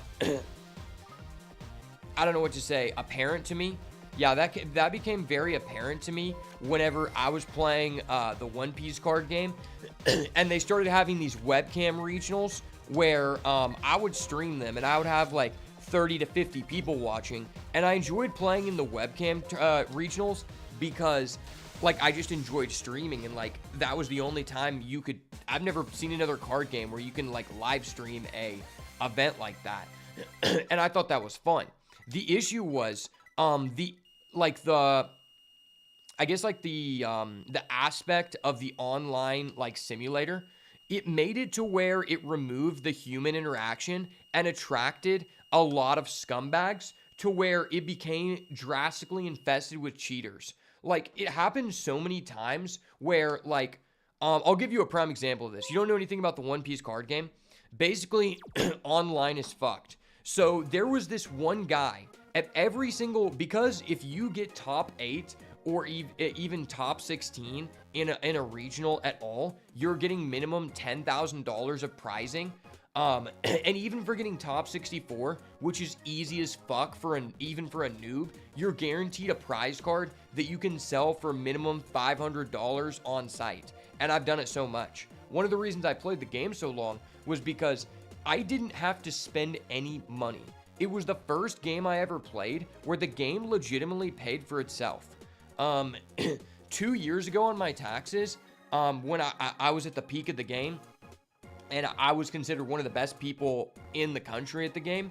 I had sold like close to $10,000 worth of cards, and I wasn't actually like trying to be a vendor. I would just win a case tournament, or I would win a regional, not win a regional, but I would like do well in a regional, and I would sell a prize card.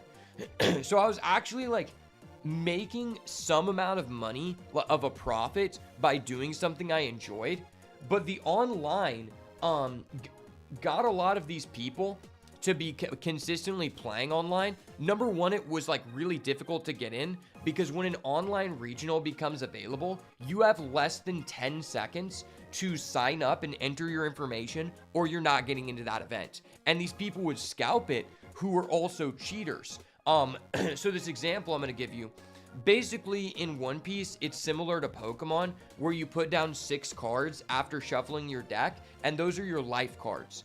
So what this guy was doing on webcam is he had certain cards in his deck called triggers, which give you a bonus when they're picked up from the life when you take a damage. He had those with the sleeve turned like this. So this would be the outside of the sleeve, and he had those cards in his deck this way and the non-triggers on that way. So because he's using a webcam, you can't see the depth to see which side it is, but he knew if he wanted to take a life or not, because his cards were changed in a different direction. And this guy, basically what ended up happening is he got found out for that. And he had already won multiple regionals, equating to like $30,000 in prizing, and accrued a invite to nationals. So he got found out for cheating. They banned him for life. Then after he was banned for life, he created a new account, started entering these tournaments again under a new name. He got caught again for doing the same fucking thing after winning even more prizing. And then at that point, they decided to unban him and move his ban to a 3-month ban, which essentially allowed him to still maintain his invitation that he acquired by cheating to the nationals and get a 3-round bye in the nationals. And this guy got caught for cheating a total of 4 times, and it was completely fucked, because I was looking back at these old tournaments I was playing in, and I'm like, wait, this person who just got blasted on Twitter for cheating, he was in my tournament. He got 6th place. And it's like literally every tournament. There was literally a thing in the finals where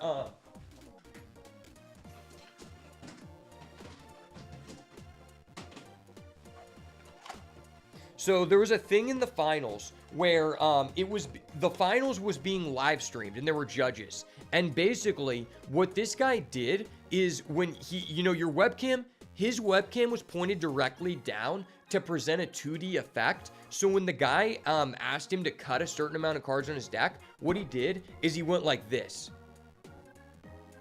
So he made it look like he actually cut, but he just set his cards back on top. And in the same moment that that guy did that, his opponent looked up at his own life cards to see what was in the life. And so both people in the finals of this major event were caught cheating within the same 2-second interval.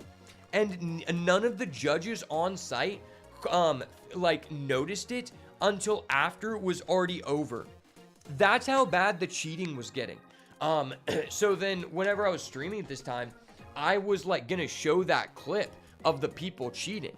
And then like people started reaching out to me, like people who were connected with Bandai, and they were like, yeah, no, you don't post this shit about cheating, because they're gonna ban you and they're gonna come after you legally for exposing people cheating. And I'm like, what? Are you fucking kidding me? So then this guy who I played against, I was guaranteed to get 2nd place, but this guy cheated me 4 times in one turn, and I was streaming, so I had video evidence. So immediately after my match, I reported it to the judge, and the judge said, okay, I got it. We'll send this in. And the guy didn't revert my loss or anything. So then later on, after people told me, like, don't expose anyone for cheating, you're banned, I said, I made a video, and this is kind of how I got known for being the cigar guy. I would make these videos where I would do a podcast smoking a cigar, just calling out people for cheating. I'd be like, this guy is a fucking bitch because he did this, and everyone liked it. So that got sent to this guy who was a high-level judge and this other person with Bandai after I exposed that guy for cheating 4 times in one turn against me. And it allowed him to just get $15,000 in prizing that should have went to me. Like, I cared less about the money and more so about the achievement that guy stole from me. But the guy reached out to me and he said, oh, sorry this happened to you. I looked into it. The judge that you showed the evidence to, he actually didn't even report it to the head judge. We're going to send this into Bandai. And I'm like, dude, this guy has already collected his $15,000. I don't care if you send it into Bandai. The guy has already got all this money. I ended up making a Twitter post where I gave my breakdown of a tournament report because I was doing a Patreon at the time. But I made this post on Twitter about my matchups, and I was like, round 7 or round 8, guy who got second place cheated me 4 times in one turn, or I would have won. But I still did pretty good, so I'm not that mad. That guy who cheated me, he comments on my tweet and says, good games, bro. If I didn't have such and such, you would have totally got me. And I'm like, what the fuck? You're actually just like, are you such a fucking idiot that you're just gonna breeze over this major part of this tweet where I literally exposed you because you're the guy in this placing who cheated me? And you're gonna say, good game, man. If I didn't fucking cheat you, you would have won. But for some reason, no one's gonna do anything about it. So it got to a point where I was just like, I realized like the game is not really fun to play online because you have to spend more time trying to make sure what that guy's doing and he's not cheating, moving his hands off the table, than looking at your own shit. So eventually I got into like the last regional I was videoing because my friend would pull up and he would be in the regional in the other room, and then we would like go dap each other up in between rounds and like go smoke cigars. And I start off the tournament and I start off 3-0, and then I make a YouTube short where my friend comes in the room and he's videoing. I'm like, hey, what's up guys, it's your boy Beats by Ash. I'm currently 3-0 in the Carta Magica regional. And then I just realized that this isn't really fun at all, and I kind of like think that online fucking sucks. So I'm going to be dropping out of the tournament and fucking over these 3 people that I just beat. Let's go. Now I'm gonna go do some cool guy shit, like touch grass and interact with females. And it actually like caused a lot of wokies to get hella pissed. Like there was like over 200 comments of these like woke bitch boys who were like, oh my gosh, he fucked over those people he beat. That's so mean. And I'm just like, dude, like it was literally a fucking joke. Like I was going to leave the tournament regardless because you have to play minimum 3 rounds to actually get your participation prizing, which is worth a couple $100. Like it was obviously a joke. But it was just so crazy because there was so many like soft ass fucks, dude. Like it just made it like not enjoyable to play. I remember I was at a big regional for One Piece one time, and I was interviewing the guy who was my homie. He ended up getting second place at the like 700 person regional. He was doing his deck profile. There's this character called Okiku, and he was like, yeah, he was really good. Oh, sorry, I meant she. And this person in the background was like, the guy like nervously laughed. He was like, because he mispronounced the like card's gender, and then he corrected himself. And it caused like 50 of these woke bitch boys to be like, oh my gosh, this guy is incorrectly gendering this character. He's making fun of trans people. And I just come back and say like, dude, number one, like this guy's correcting himself. So if you're like pro-trans, you should be happy that this guy corrected it. But what I ended up saying was, I'm like, if you actually are so fixated on the gender of a flattened papyrus square, then you're obviously not taking anything valuable away from this deck profile. And most likely that is the reason why this guy got second place and you are not going to top. Like, it got to a point where basically I just like, I've lost so many subscribers on this channel because I just restarted from the beginning. Like, because I just weeded out all of, like, the woke, like, cuckolds, and I just didn't want them to be in my community if they're just gonna, like, you know, be hunting for, like whitewashing and shit. And it's just, it's stupid. It's like, this is a fucking gaming channel. Why does that even matter to you? But anyway, that was just my rant for the day.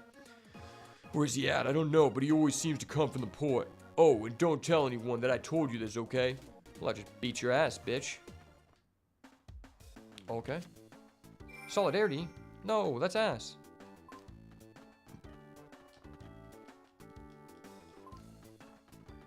Hey, it's Skeevy Joe. Get the fuck out of here, Skeevy Joe. Gordon? Yeah, there's so many videos I could make just like calling out people. But I'll be right back. I need to go feed my dog real quick. So much fuck shit has happened to me when I was playing cards.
All right, I'm back.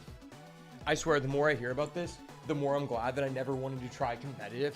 Oh, I have some shit that I can tell you, bro. I got some coffee for the story time, you know?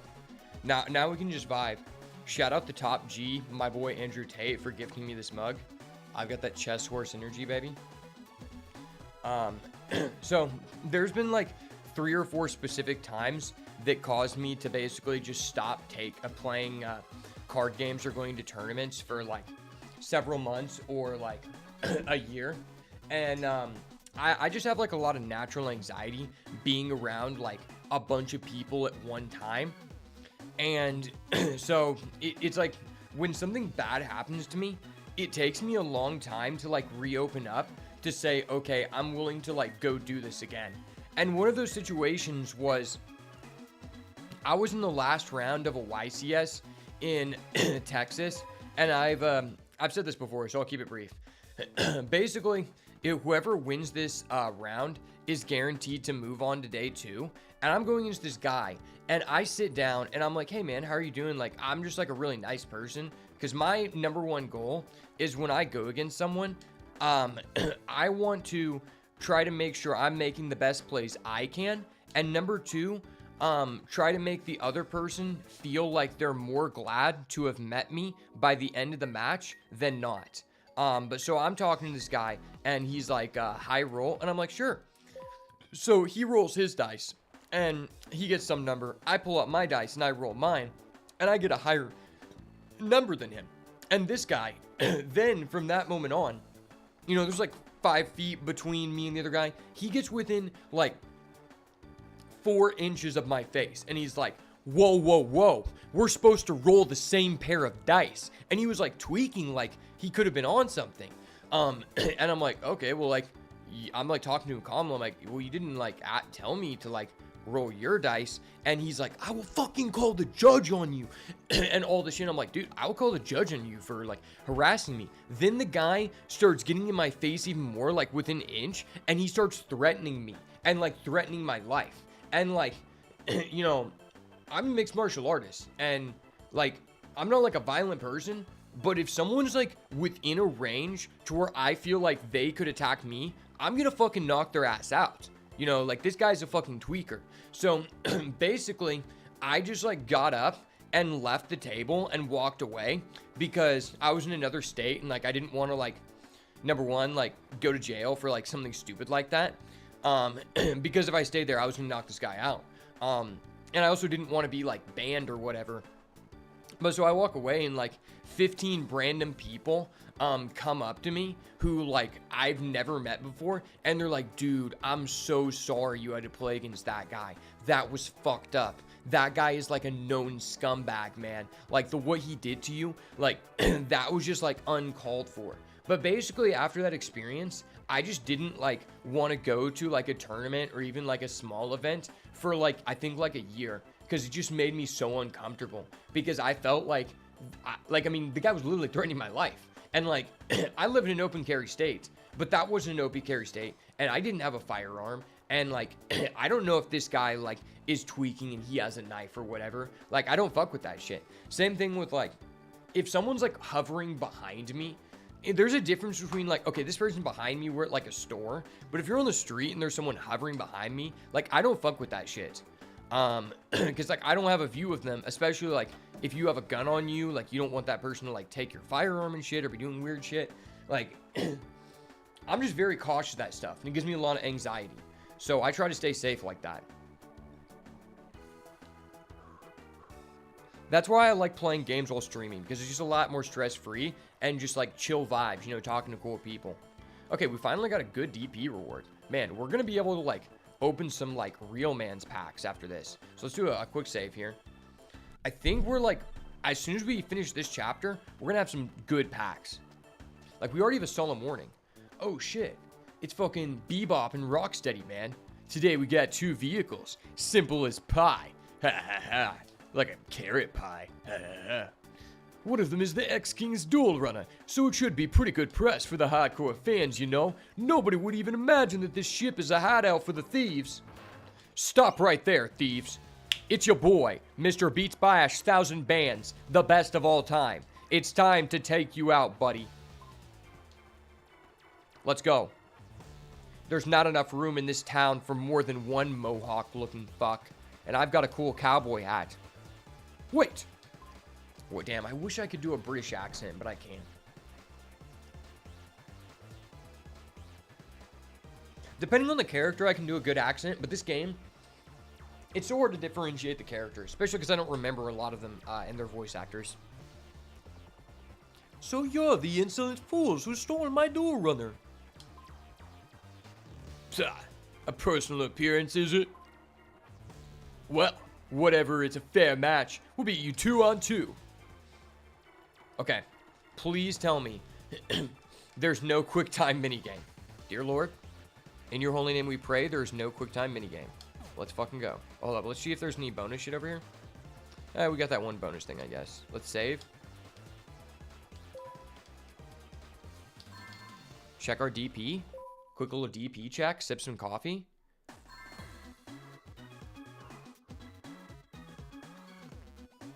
Okay, we got a nice little 5 bomber. Easy 5 bomber for the boys, eh?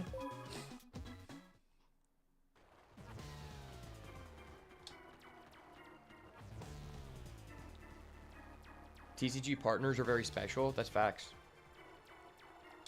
You know what's funny? I don't know if I can show this. Let me see if I can show this to you guys.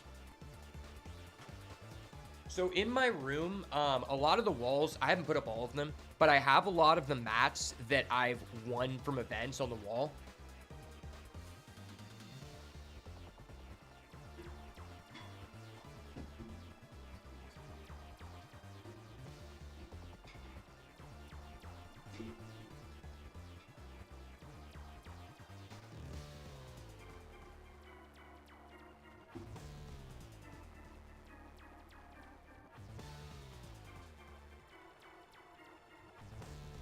Okay, sorry. That, well, that's only one wall. I was just showing you that one.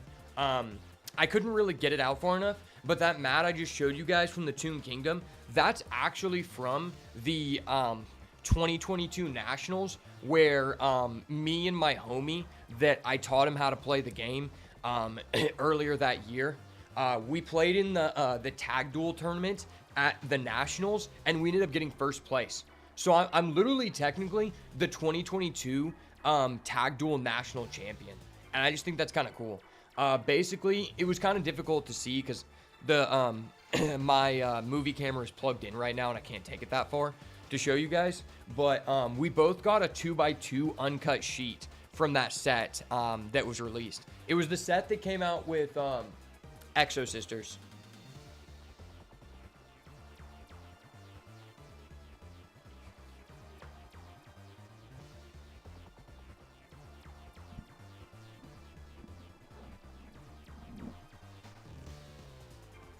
Okay. Is that good? No, I need it to go this way.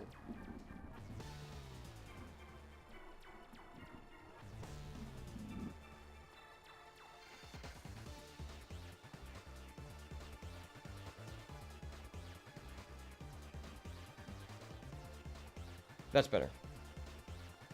Every time a person is telling me the old Yu-Gi-Oh! AI was better, I'm showing them any Yu-Gi-Oh! Tag Force game to make them retract that statement.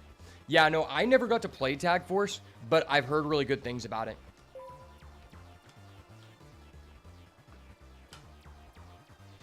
But yeah, in the tag duel tournament at Nationals, what's really funny is so we didn't really fully understand how the rules worked until we played.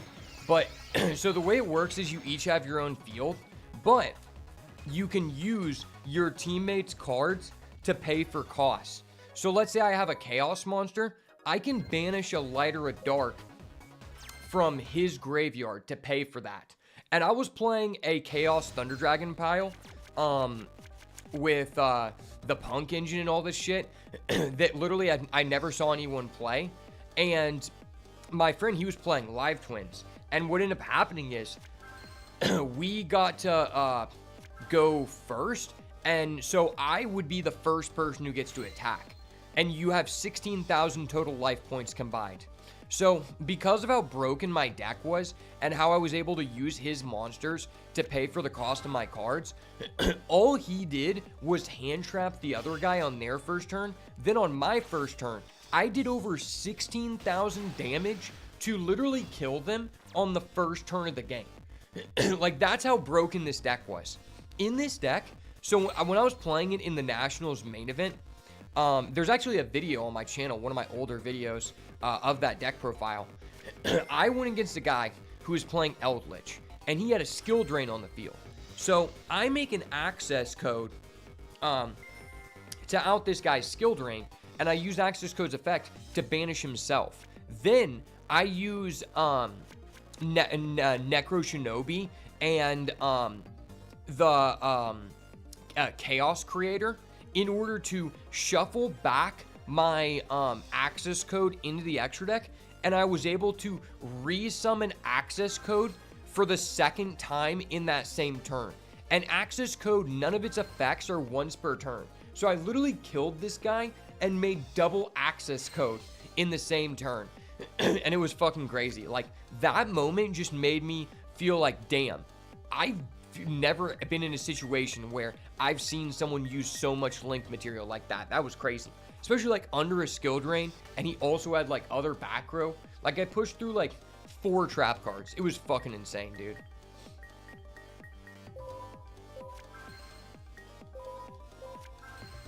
Oh, they're playing the fucking Gem Knight cheese ass shit? Hell no. I think we should just go DD Warrior Lady.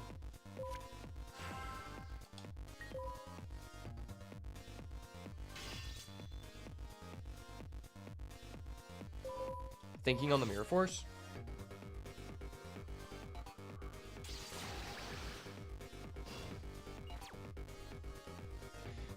I will say, the AI may have not gotten better in these previous games, but what I will say is that in the older games like this, they give the AI better decks. Like, that's one of the issues I have with like Legacy of the Duelist Link Evolution, which is the newest game outside of Master Duel. Every person you play against, because I was replaying it on Switch recently, because I just wanted to like revisit it. You know, I was just chilling, let me switch it up, and I just realized, like, okay, so there's no story. It's just like, you know, still images and reading text. You can't move around. You just go against people, and the way to obtain packs is so much more annoying than any other game. And beyond that, it's like basically every single character has their own pack. So when I want to build this deck, I'm like, okay, I need to go into 5 different packs. It's really annoying to farm. Like, the best way to farm is just to Exodia FTK or just to constantly concede. And a pack in that game costs 400 DP instead of 150. And then by the time you spend 6 hours finally completing your deck, you realize, oh, unless I'm missing something about like increasing the difficulty drastically, none of the AIs are good opponents. So you're basically just playing to collect cards, because even once you make a deck, it's like you're just blowing people out of the water. It's not really fun. At least that was my experience. Like, for a person who's like new to Yu-Gi-Oh, it could be a good entry point to learn the game, but I just didn't feel like there was much progression, because it's like, all right, you make one good deck, now what are you doing? Farming for other decks? It's like all you do. I believe that the only restriction access code has that you can no longer use the attribute. Yeah. But it was more like, importantly, the broken thing of what I was doing is that I was able to eat through all of his back row, then re-summon a 5,300 point guy to go for lethal, right? That was more so what was like so crazy about it. And the Punk engine is what put it together. Like, oh shit, I had a bottomless. Like, what was so good about the deck I was playing is that we had Chaos Ruler. Chaos Ruler is one of my favorite cards of all time. It's a level 8 dragon synchro that says, on summon, excavate the top 5 cards of your deck and reveal a light or dark monster, add it to your hand, send all of the other cards to the graveyard. So, and then it has a graveyard effect that you can banish a light and dark from the graveyard to re-summon it. So it not only mills you 5 cards in a graveyard-based deck, it also gets you a hand trap like Nibiru or Valor and then you just revive it to use for link material or synchro material again. It's so crazy, bro. And it was so good with my Thunder Dragons because I can banish my Thunder Dragon cards, then trigger their effects because Thunder Dragons activate and banish. So that, I think that's my favorite deck of all time. Just putting Thunder Dragon in anything is. And, you know, recently I used Thunder Dragon during Fiendsmith Yugioh format to get second place at the Case tournament without having played for a year since Snake Eyes.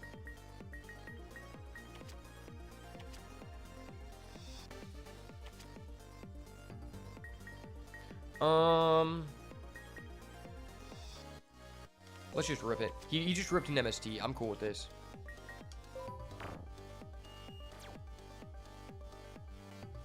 Link Evo with custom decks isn't fun though. I do like playing with the pre-built story decks. See, I never tried that. Maybe that would be more fun, but I just feel like you're more so playing to build cards. What I will say is fun about it is, number one, it's with the update to the game that they did in 2020, because you know the game came out in 2019. Okay, Jack Atlas is shotgunning our Rig Eki break. Cool, thanks, bro. With the so the game came out in 2019. It was during Master Rule 4, back when you had to summon Synchros, XZs, and Fusion to zones you had an arrow to. Late in 2020, they updated it to go Master Rule 5 and added like 3,000 new cards to the game. Well, with that update, it goes up to the point of when the Shadal's Showdown structure deck just came out, and Ignition Assault was the newest set. Well, that was actually one of my favorite times playing the game, because that format was actually that format was during the last UDS that ever happened, and the last UDS was actually the Tulsa, Oklahoma UDS, which is where I live.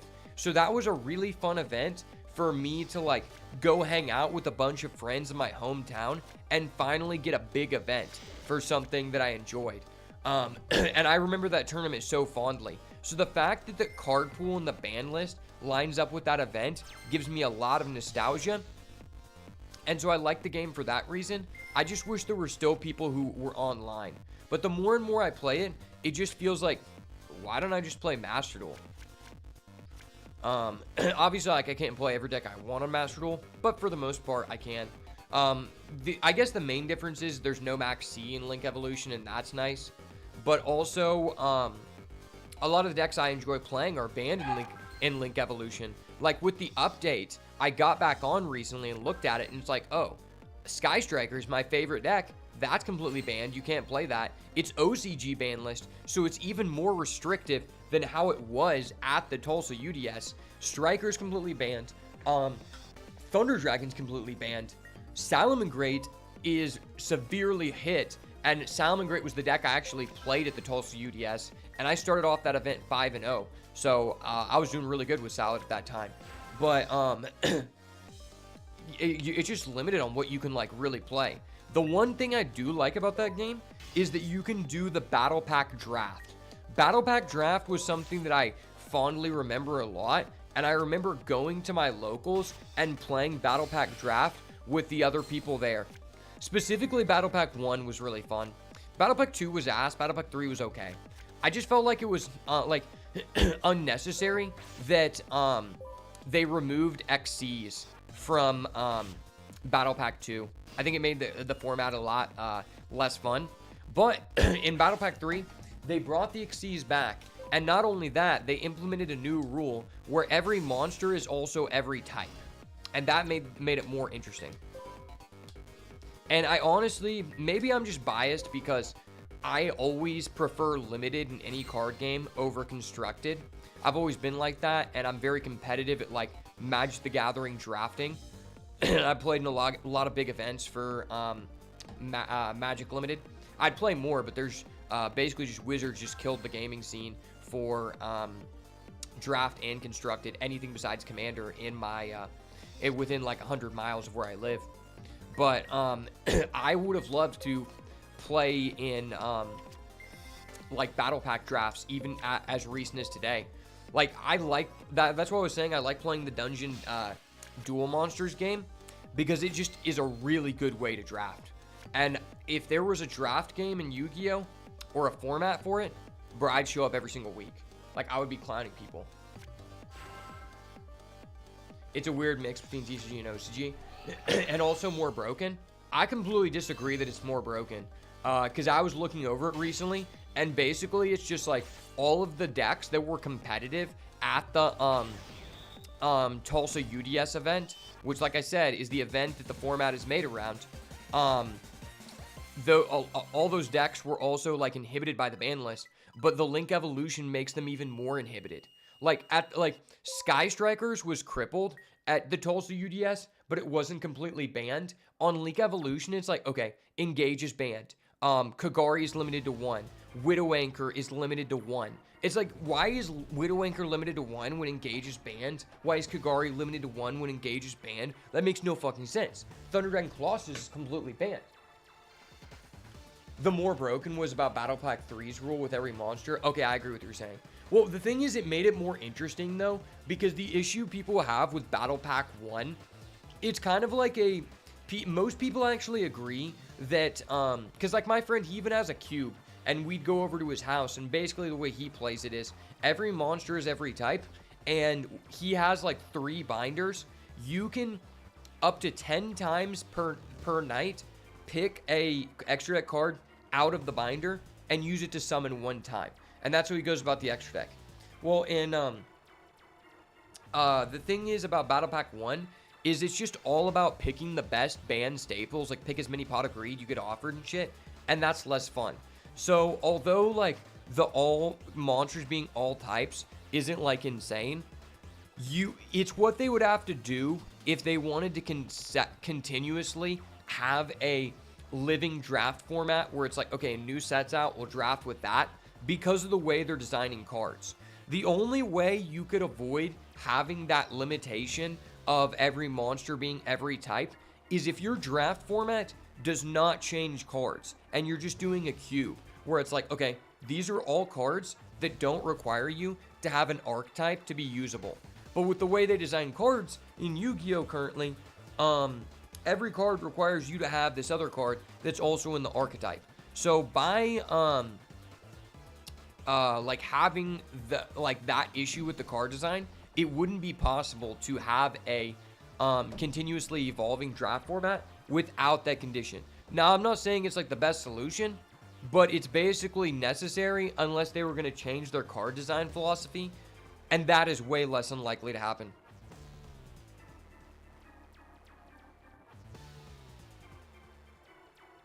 There's nothing X about this king. He's still just as strong. Man, I really do have a hard boner in front of the king. Don't tell the boss. Let's get out of here. I'm half chubbed. Hey, don't leave me behind. I'm half chubbed. Wait. You imbeciles. Come back here.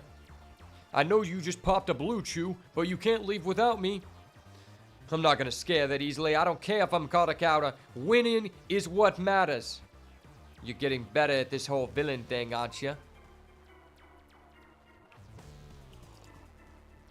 Boss. Well, howdy do.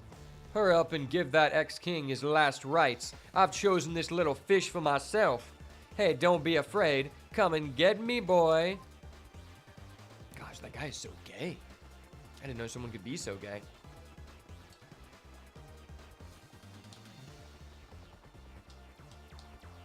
I can take these small fries by myself. You better go after the big fish. I do like me a good cooked fish, boys.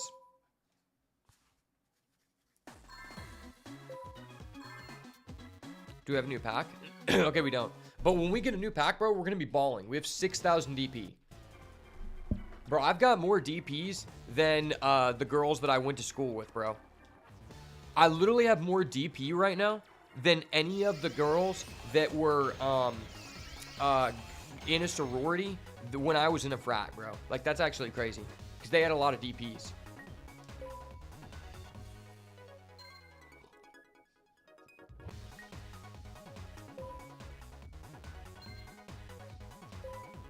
Let's go, baby.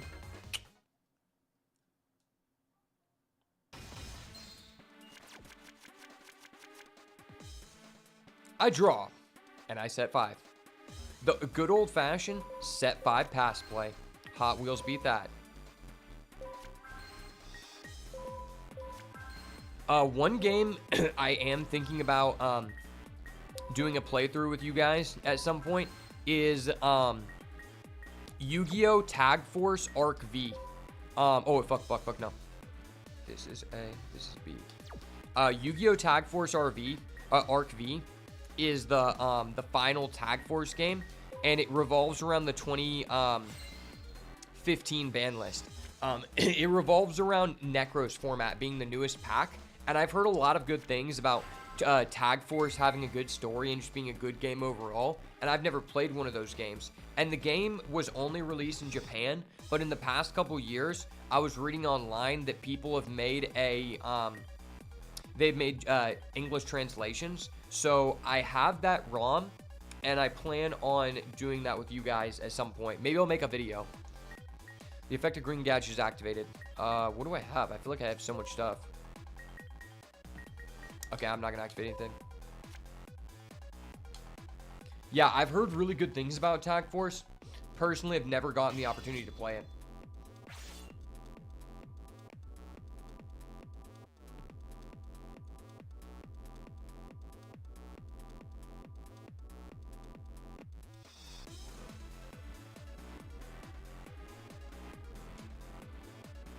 Okay. Wait, what? Oh, sorry. I clicked on the other screen.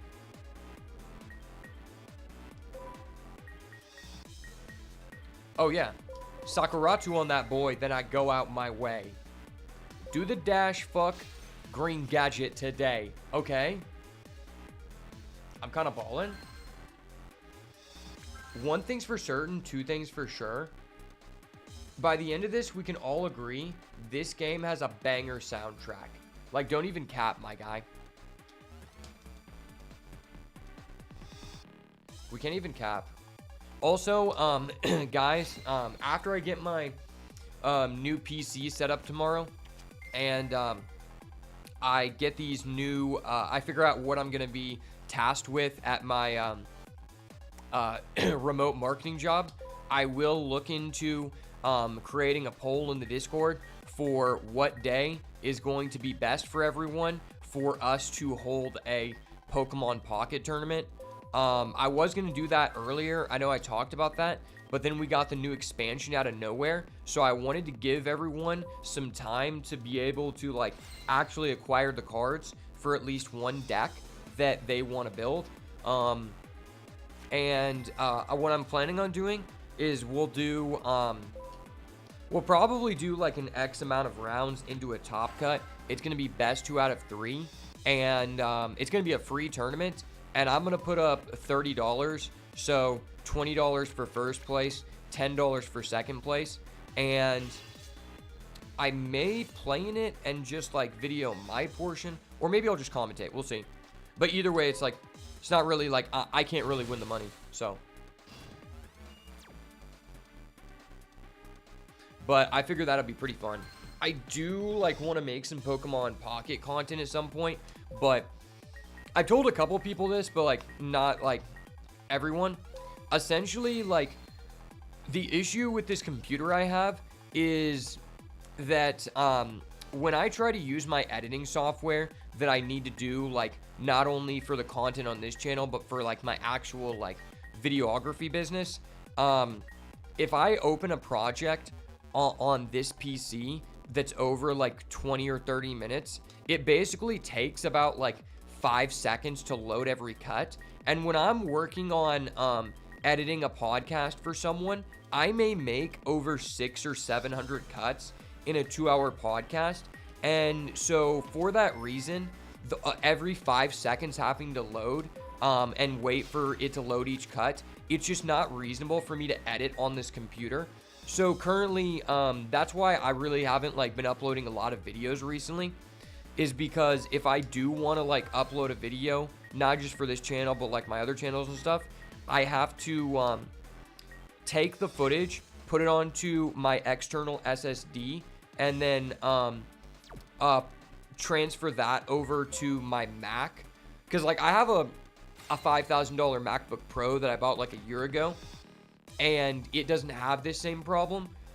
But having to go back and forth between both devices, it just slows down the editing process so much that I just don't feel like it's really worth my time to be making videos until we fix this solution. So once that gets done, I do plan on making like some Pokemon Pocket content, and also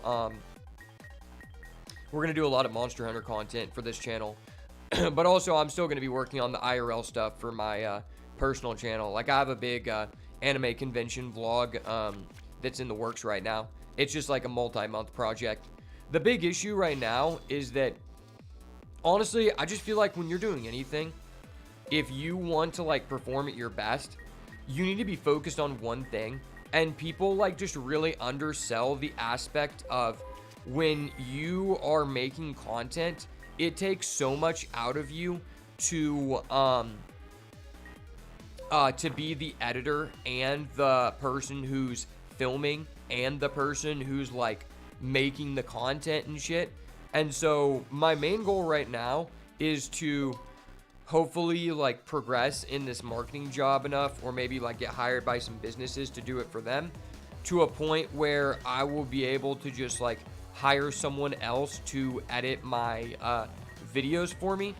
Because as it currently stands, it's like it just takes so long to like record the video, then edit it, and then also stream, to where I feel like it's not really worth it, because it's just not helping me like reach my like goals of growth and like increasing the reach of my business. So I'm just trying to make as much money as possible to where I can hire at least someone to be editing my larger projects like part-time, and then I'll focus on like the smaller projects editing, because I could just churn out so much content so fast, man. But I have to be making the money for it to be worth it, not just for this channel but my other channels too.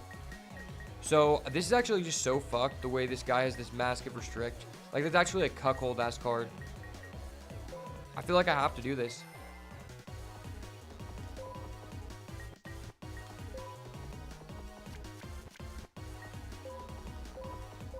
Cyber Dragon. There's no Cyber Dragon animation? That's cringe. You do like a lot of the Yu-Gi-Oh soundtracks? Me too.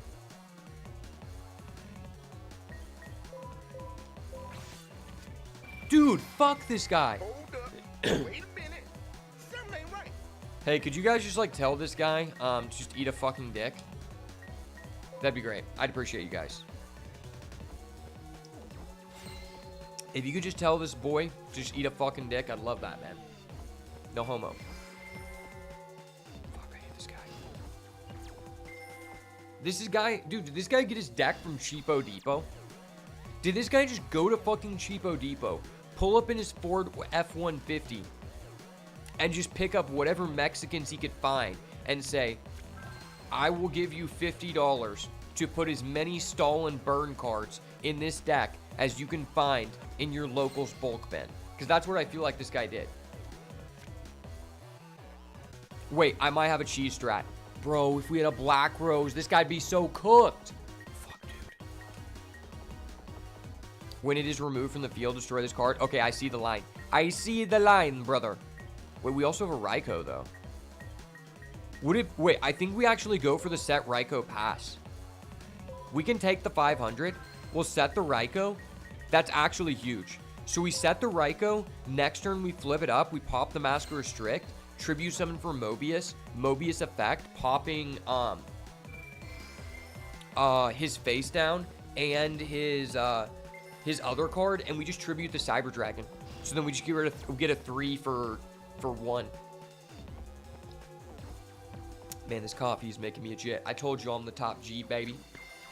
Remember, if you're new here and you guys want to see more based content like this, make sure to smash the like button, turn post notifications on, and subscribe to the channel so you never miss another banger. Guys, we are almost at 200 followers on Twitch. Let's get there so you guys can force me to wail.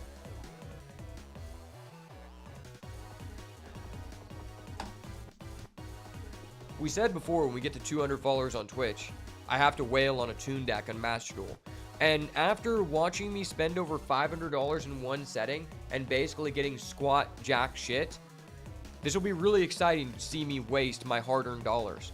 And you know, I am a veteran of entering debt. This will not be a new challenge for me. I do have 2 bachelor's degrees that have not helped me in any capacity. So obviously, you know, I'm willing to enter the decks. At least with this, when I got the bachelor's degrees, I didn't get any benefit. I just got fucked and got 2 pieces of paper that I had to pay for. But if I wail on this and we hit this goal, I'll at least end up with a tune deck, and tunes are based. So that'd be cool. There's actually something to show for it itself in my life. Plus, it just feels nice to accomplish a goal, you know? I have a feeling when we start playing Monster Hunter is just going to be a different animal. Like, I feel like I'm just going to blow up playing Monster Hunter. They're going to start calling me Johnny the Monster Hunting Jit, man. All right, I'll see you later. I'll see you later, Shiny Black Phoenix. It was good to talk to you, my friend. Bro, you should join the Discord. Exclamation point Discord in the chat, my guy. You were cool to talk to.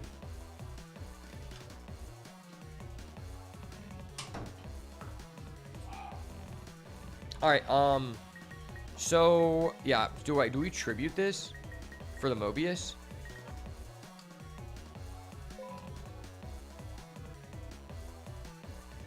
I think we do, because we just Mobius, we pop his other 2 back row. And then we'll have a light in the dark, so that's actually just insane. Okay. And we could call the Haunted to get that back. We just go Mobius effect, pop both. Well, we're actually just back in this, boys. We're actually back in this.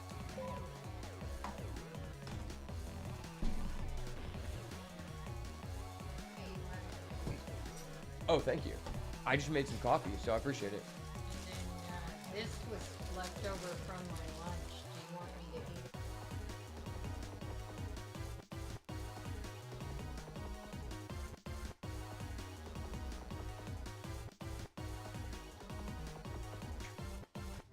Alright, sorry about that, guys. My mom just gave me some food.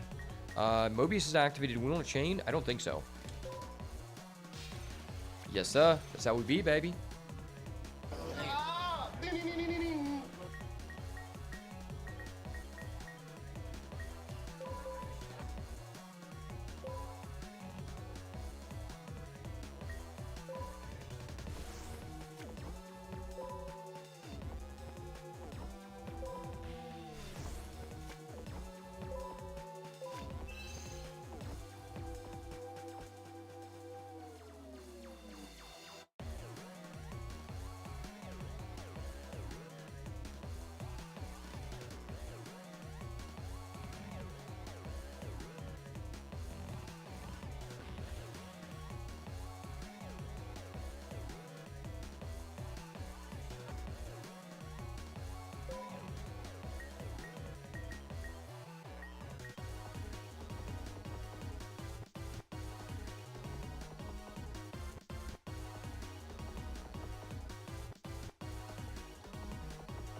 Okay, sorry guys. I needed to talk to my mom about some stuff because she's not gonna be here for very long. So if we go Call the Haunted, bring back Cyber Dragon, or do we bring back DD Warrior Lady? I wish you could banish face downs. Yeah, let's go. Yeah, let's just go battle phase and just see what he does, because maybe we need to reborn our Chaos Orc. So we're obviously gonna attack into this because this is gonna do the most damage.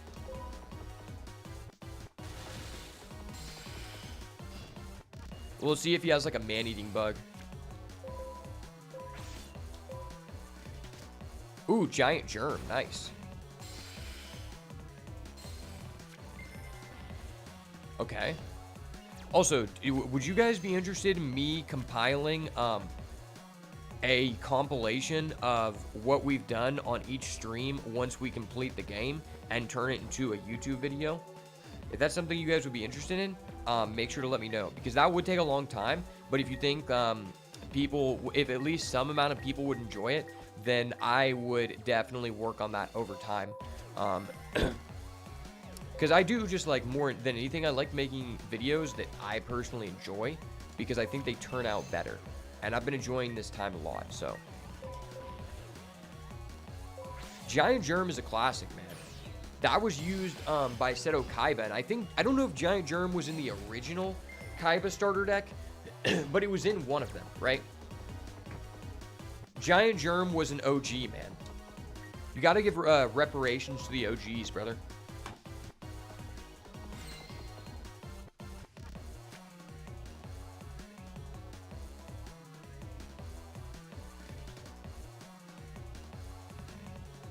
Oh.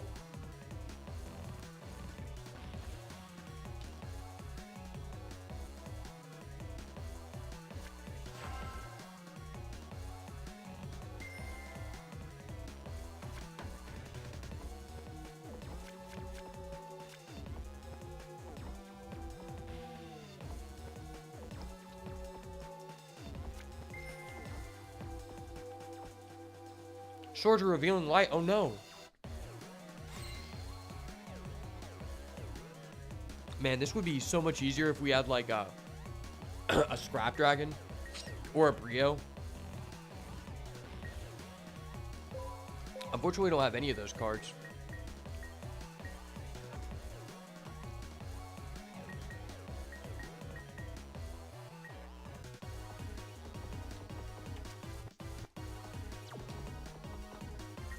There's no real way for us to get around that.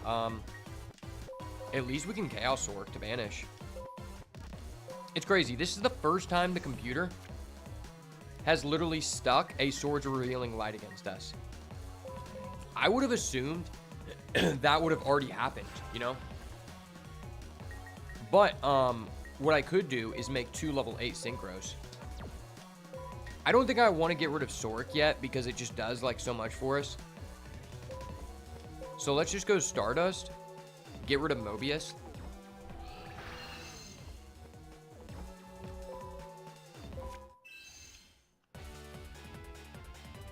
Go, Stardust Dragon. Stardust Blast Stream Slash. And now I could Plague Spreader, but I just don't think it's, like, necessary. We'll just hold off on it.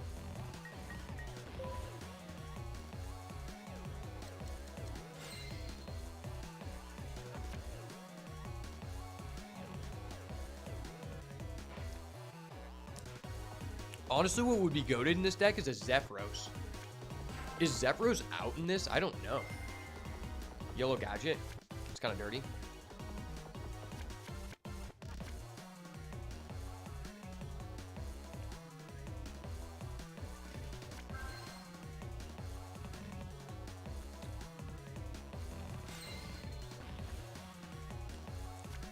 Okay, we get a Smashing Ground.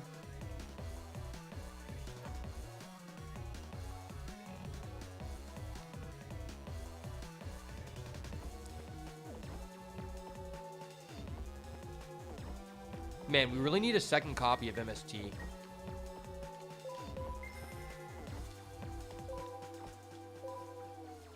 Let's go ahead and wipe that.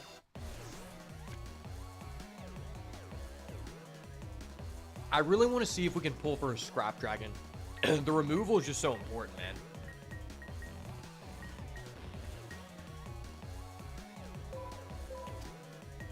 I'm just going to switch this to defense in case he has a shiesty play, you know? And we can set a back row just in case he goes for an MST. But I think, yeah, we're going to try to pull for a second MST after this because we have a lot of DP, and MST is just so important. Like, the times we get stuffed by the opponent, it's always their back row.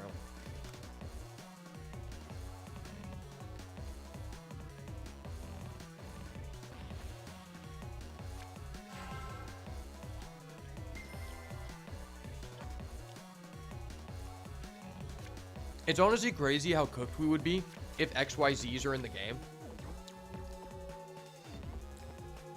If XYZs were in the game, bro, gadgets would be insane. It's still really good because you can use it for Machina Fortress.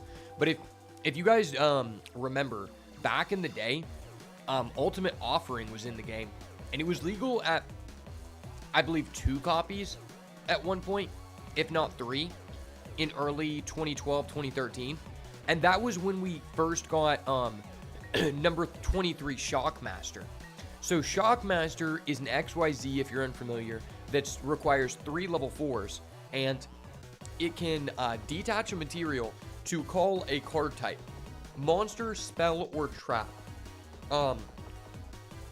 If you, whatever card type you call, that card type cannot be activated by your opponent until the end of the next turn.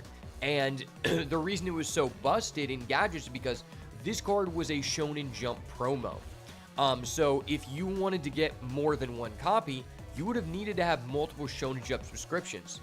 So the card was like $100 on release, and even if you go back to the 2012 Nationals, there were very few, like most people did not have a Shockmaster because a lot of people didn't even get their issues in for that yet, because that was at the point where you could no longer buy Shonen Jumps from bookstores. You had to be subscribed. I was one of the few people subscribed, but I didn't even get my copy in. But the old man who was like 60-year-old that ran the store I played at, he actually had 3 Shockmaster, and right when it came out, and he played gadgets. And so he would activate Ultimate Offering. I remember playing against him one time specifically where he normal summon green gadget. Ultimate Offering is a continuous trap that says you can pay 500 life points as many times as you want to additional normal summon during your main phase or your opponent's battle phase. So normal summon green, search red, normal summon red, search yellow, yellow, search green.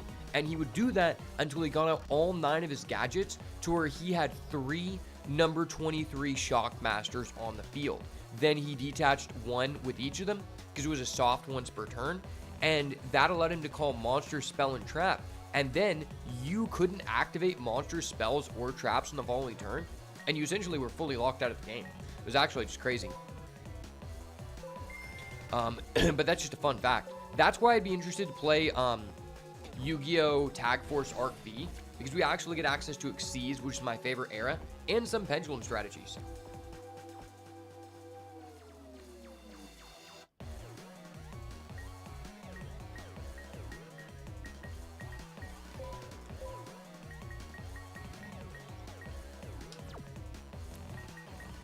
We still don't have 3 darks. That's crazy.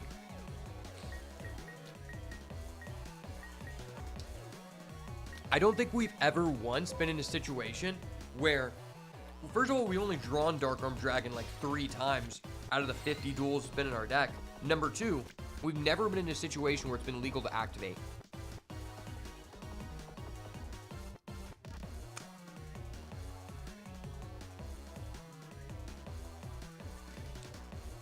That's pretty damn crazy if you ask me. Darkroom Nightmare? Okay.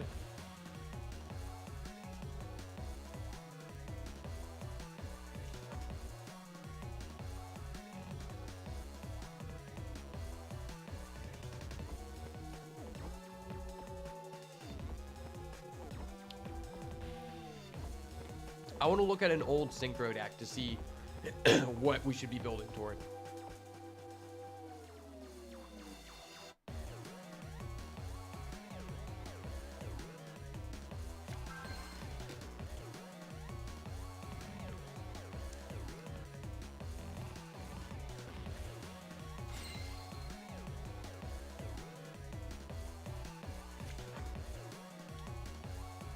Ooh, that's nice.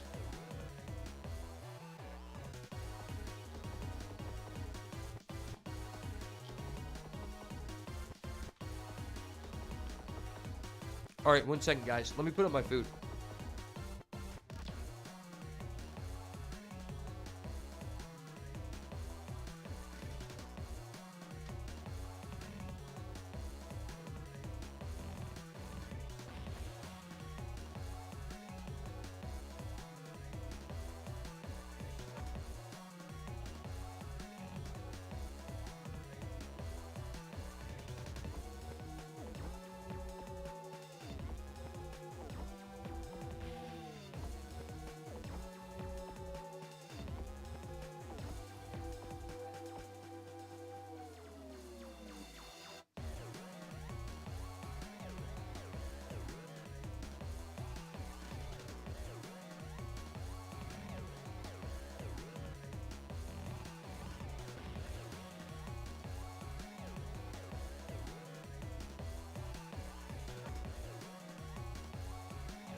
Alright, my brothers and sisters, we are back. Sorry, I had to talk to my mom for a bit. She brought me that food. And then she's gonna be leaving again, so I just wanted to talk to her for a second. I was telling her that basically I bought a 3060 GPU that we were gonna use on this computer to solve the issue. Turns out it wouldn't actually solve the issue because the issue I was having actually is because my CPU, it's not a bad CPU, but it doesn't have enough cores. And if I wanted to replace that too, I'd also have to purchase another motherboard. So it would total up to about $1,000.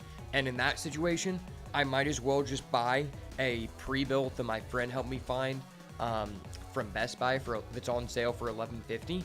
And because it allows me to get even better parts than I would be getting, including a 4060 Ti graphics card, which you currently cannot find unless you want to spend 2x retail price from someone who's trying to scalp. So I decided I was going to return this 3060 and just buy that. But then I realized, like, okay, my brother, his computer is a Surface that's like 5 years old. So he's basically using, like, you know, if you don't know what a Surface is, it's basically like an iPad, like 2-in-1 computer. But his is like 5 years old. So the computer he's currently using is basically like, if you've ever seen in the movies where they connect the potato to like the wire and have it create electricity, his current computer is basically the potato without the wire, and there's no electricity. So this would be like a huge upgrade for him. But I was gonna return that GPU, and then I realized, like, he probably will never take the time to actually like upgrade the computer, nor will he actually like know how to do that. And this GPU was the last one you can get, and it's not even available, or a comparable one is available anywhere on the internet. And with the tariffs, they'll all probably go up. So I might as well just like bite the bullet and just like keep the $300 GPU and put it in this computer and give it to him. So then he can have like a potato with electricity. And we can force him to play Monster Hunter, and we can be the Monster Hunter brothers. That'll be base. I hope that he hears that. That'd be funny. Okay. So like, I guess some of the cards that we want to get are like Debris Dragon would be cool in this deck. We also want to get like Caius, but I think we need to buy the structure deck to get Caius. Wait, I think I just have an insane line here, guys. Okay, so we currently have one dark.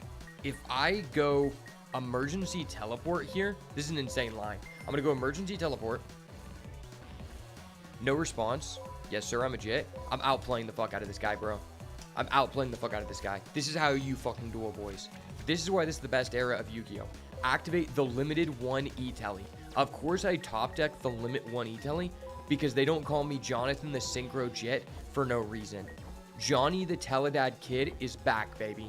So now we're going to synchro off with our Krevons and our Chaos Sork. Go.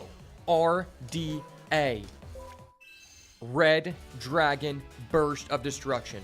Now I have summoned both Signer Dragons, which gives me a huge ego boost. And now, because my Krevons is a dark and so is my Chaos Sork, we are finally able, after 50 duels, after only drawing this card 3 times in 50 duels, and every other time being unable to actually summon it, we can throw down the man, the myth, the legend, Dark Armed Dragon. Oh my gosh, that animation for my dad was so freaking sick, boys. That right there is for everybody who had a dad who left to go get milk, but did not have the ability to once per turn pop as many cards as your opponent controls as possible. That's right there. Shout out all the dads who went to get milk. And shout out all the dads who can pop. It's one thing to be a dad who left to get milk. It's another thing to be a dad who can destroy your opponent's back row. Like, that's some Chad shit, you know? That's like dad goals. That's like a role model right there. Like, some dads teach their kids how to go fishing or how to shoot a gun. I teach kids how to pop and how to negate, you know? Because when you become 18, you're going to want to know how to negate shit, right? And how to pop. Those are very important skills to learn long term. They say you can teach a man how to OTK, then he'll only win one game. But if you teach a man how to summon Dark Armed Dragon, his opponents will concede every time they go up against him. Also, you gotta summon multiple Signer Dragons in order to get style points.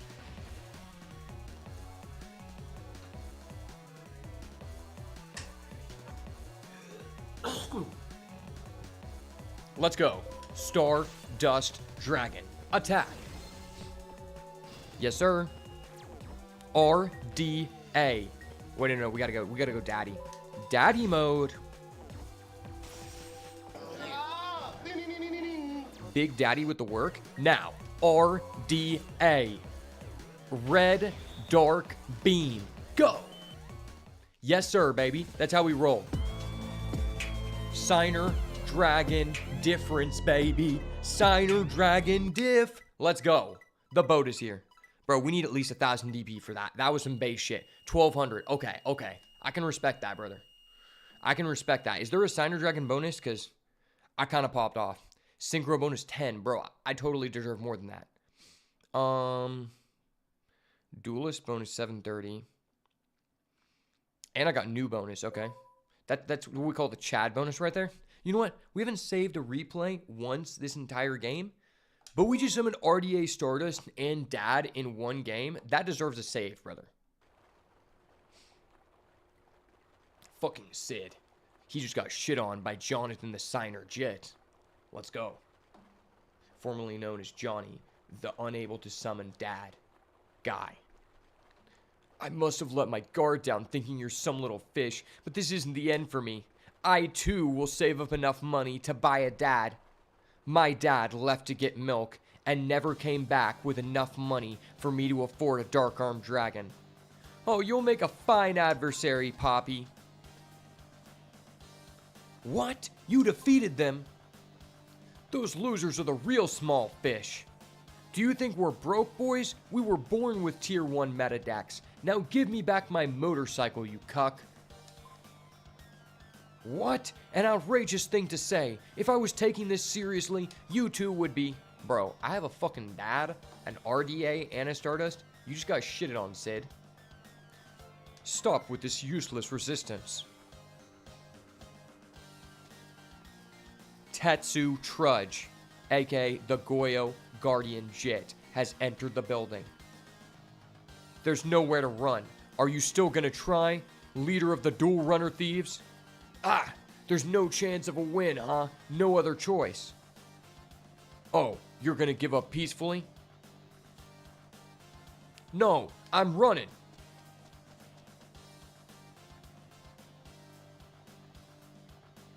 And I forgot that I can't swim. No!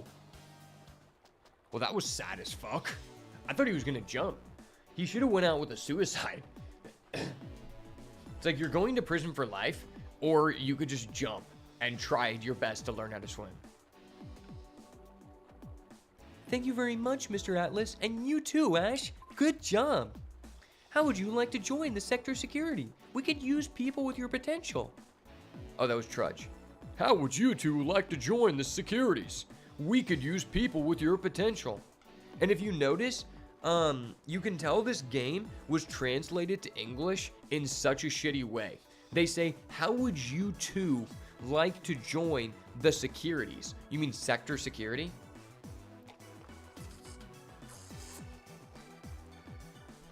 We could use people with your potential. What? Me? Join the securities? I'm the king of games. Hey, that's not a bad idea. How about the Vice Chief of Special Investigations? Mina, that's my position. Oh, that's true. Then Trudge, you're demoted. Let's go. We got Trudge demoted, boys. We got Trudge fucking demoted. I fucking knew it. I'm the new Trudge in town, bro. I fucking stole that dude's Yugioh Guardian and shit on his deck, bro. But that's not... Forget it. I've got the World Grand Prix. I've got no interest in the securities. I see. Yeah, good luck on that.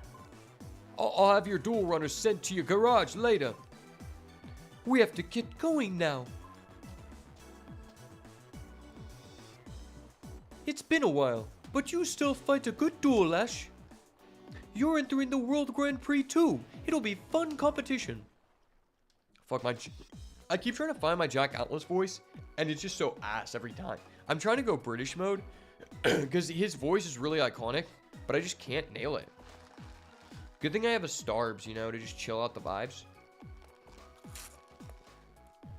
I'm good with this guy's voice, though. I've just realized my dual runner came back in one piece. Radical, dude. Oh, nothing. We're friends. Yeah, I'd help you guys anytime. Hey, didn't Jack help fight at that point? I should go thank him too, dude. Later, peeps. It's good to know it's good the dual runners weren't damaged. But a lot of dual runners were taken apart and their parts were sold. It's infuriating. But that's just how capitalism is. Oh my gosh, mommy is here. Masaki, move out of the way. My baby mama Akiza is here, boys. She asked me to enter a riding competition earlier, and let's say I finished the race as quick as possible. Hello. Welcome. Will you run dual runner practice with me? Mister? It's better practice than doing it by myself. You know I'm always down for a good ride. I'd like to, but I can't. The new dual runner program needs more time to finish. You want to get it all done at once? I get it. If you finish it first, practice is more effective. But I still need time. It's not going well. Oh, yeah. Yusei said Bruno knows a lot about dual runners.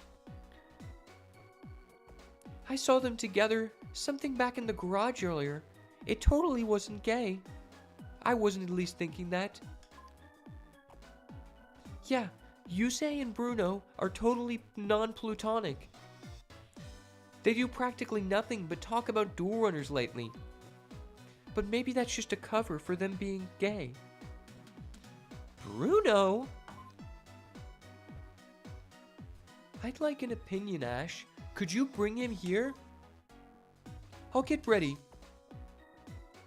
I guess I'll just go on my own. Ask me again sometime. I will. Good luck with the program. It's so difficult to do two girls at one time. That's what she said, you know? Go get Bruno. Should be in Yusei's garage. Dude, the improper grammar just fucks me up so bad. How the hell are we still in this chapter, dude? I feel like we've been in this chapter for so long.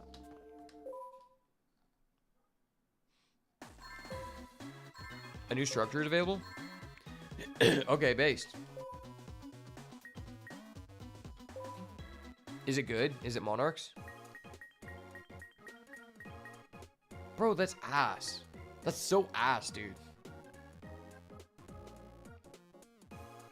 It's literally one of the worst, most ass structure decks. Does it at least have staples?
I know there has to be some. I know there's a place you can look at all the structure decks.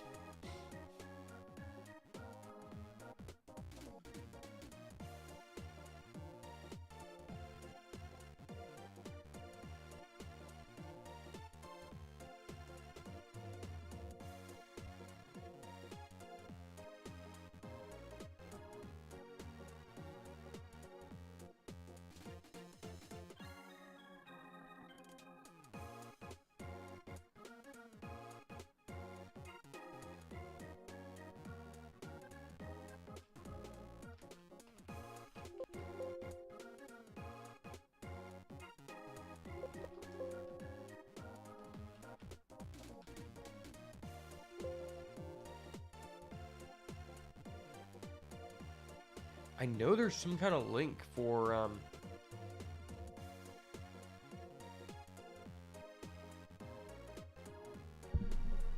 Yugioh. I'm searching this.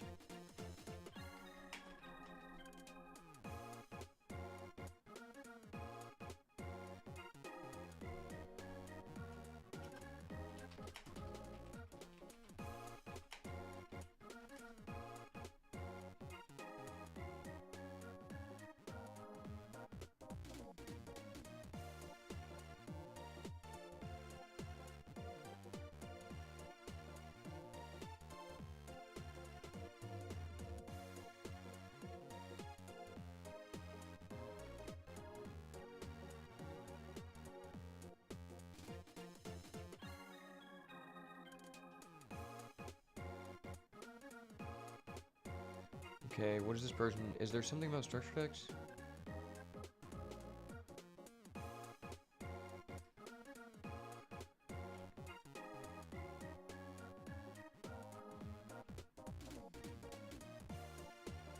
I think I might have found it.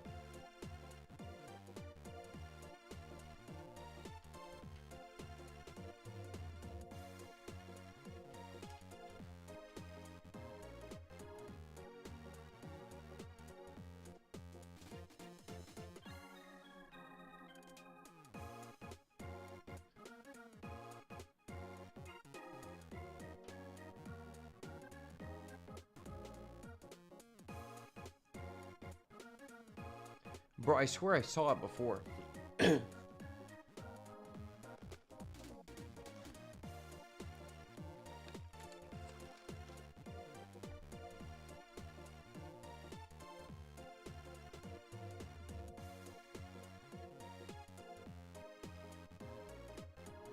Um...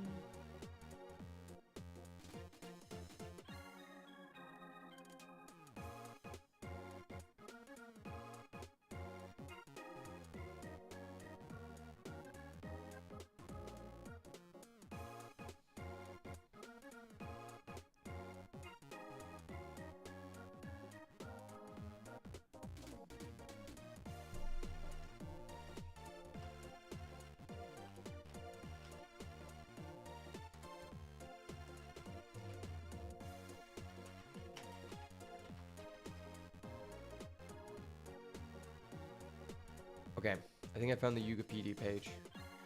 Okay, yeah, it's Wikipedia, that's what it is. You get Giant Rat Gigantus.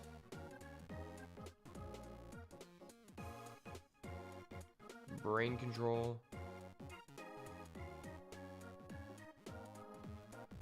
Canyon, Hammer, MST, Premat, Swords, Compulse. Ordeal of a Traveler, Ultimate Offering, Waboku. It's not like good, but he gives us a guaranteed MST.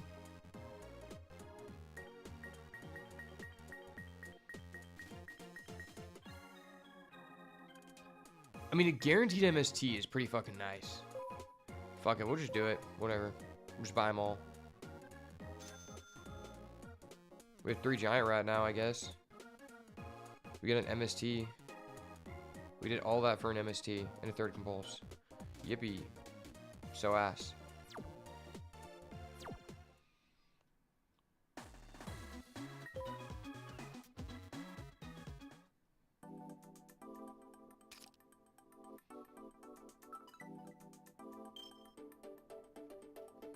Brain Control and Pre-Mat are both banned. Wait, why is Swords Revealing Light limited? It's not even a good card. It's like actually just not even a good card.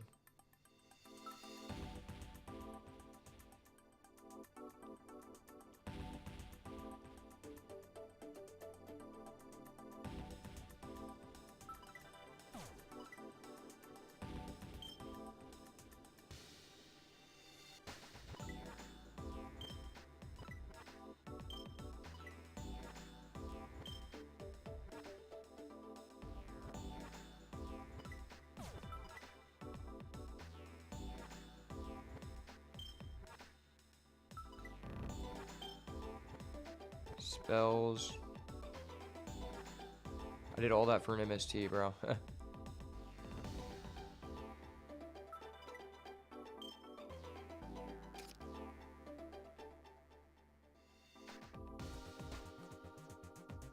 What is the worst card we have?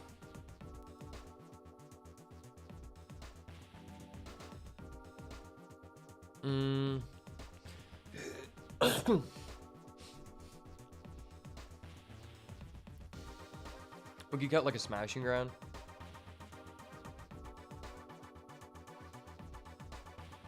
Like we just have like a lot of removal in this deck.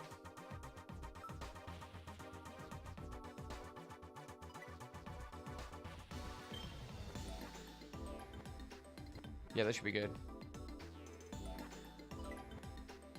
Alright, well, we got a second MST. Cool. How do you get a Scrap Dragon in this game?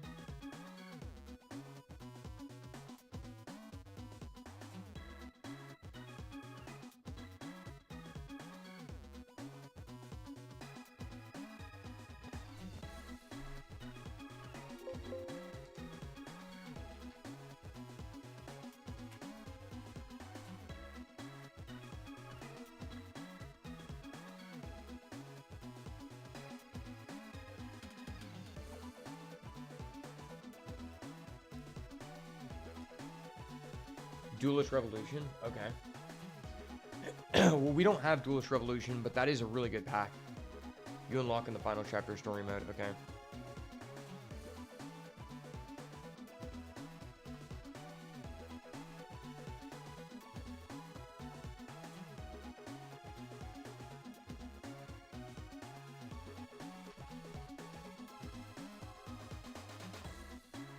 What about Debris? Crimson Crisis?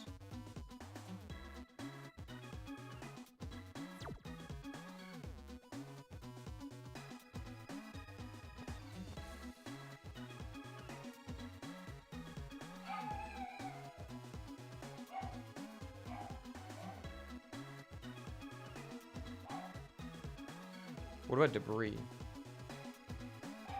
King Tiger Wangu can give you Debris? Okay, that's based.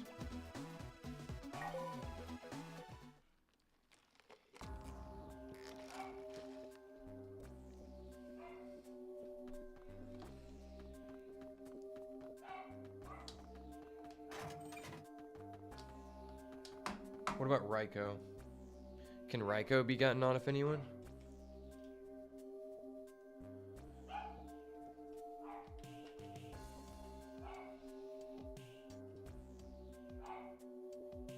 You have to defeat Lazar, Sherry, and Ellsworth. Where do you find Sherry?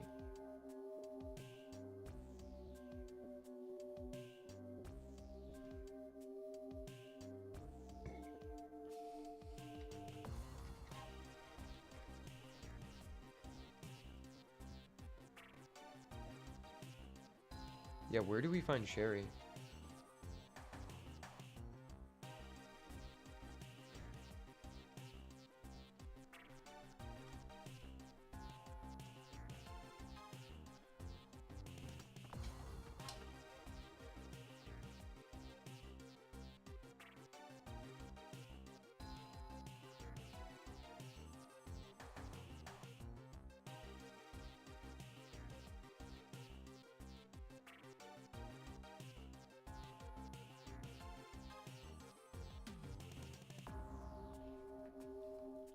Alright, cool. Sorry, my mom just got me some supplies that I needed.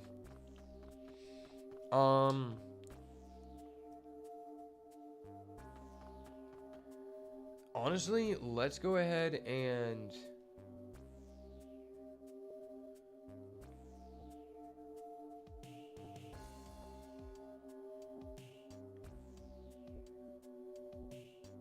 Can we find a Kiza?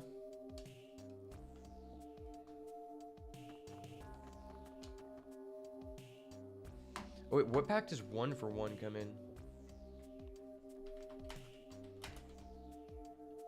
It is in Raging Battle. Okay. Yeah, so you just can't get that, I think.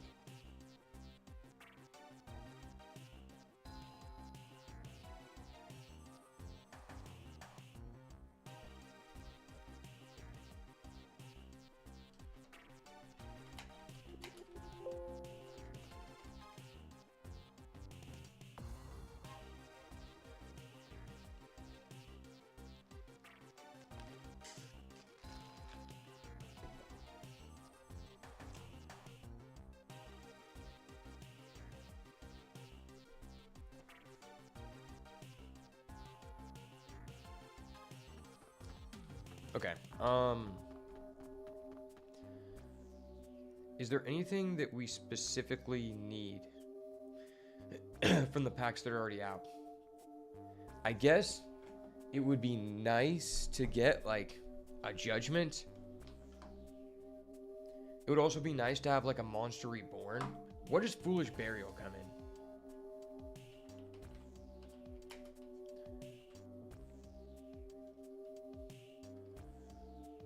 Foolish Burial is in Vylon's Descent? What the hell?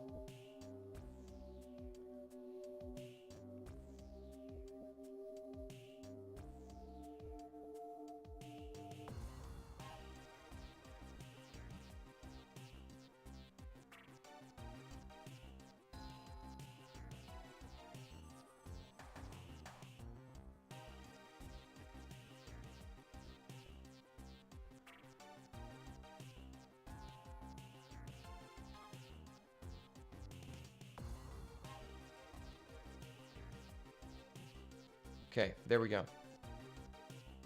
Sorry, I just needed to add this to our tab.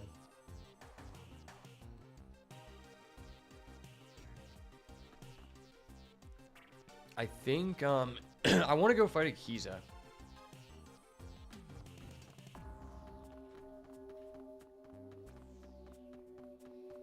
Let's ask this guy.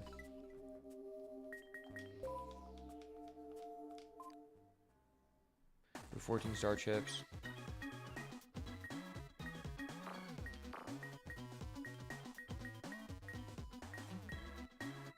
I kind of like that.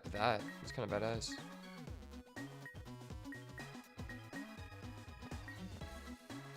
This is so ass.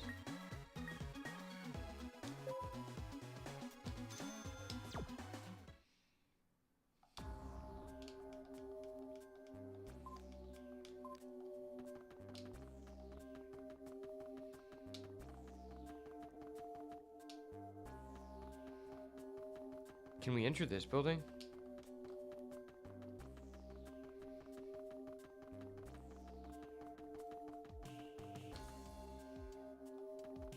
I guess there's just like nothing over here. Fuck, I didn't mean to do that.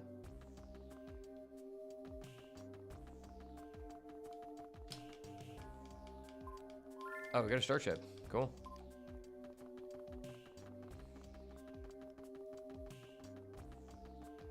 The map makes that area look like it's a lot bigger than it is.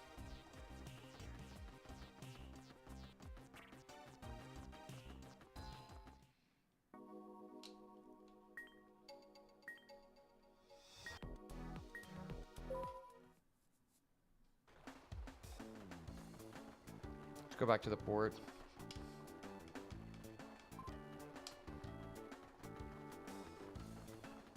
See if there's anything we missed over here.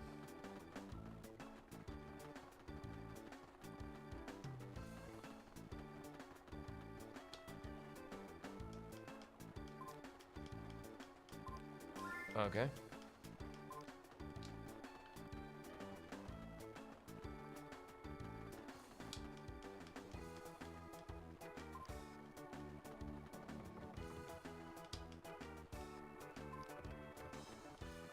Alright, well, we can't go there. Cool.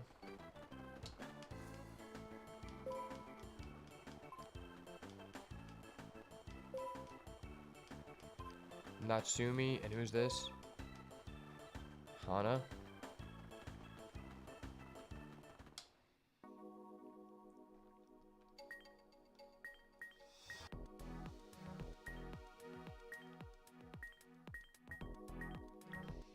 Who do we need to duel for Light of Destruction?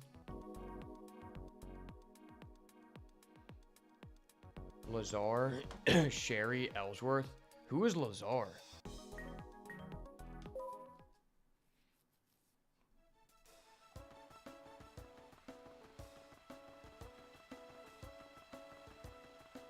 Can we even fight Sherry yet?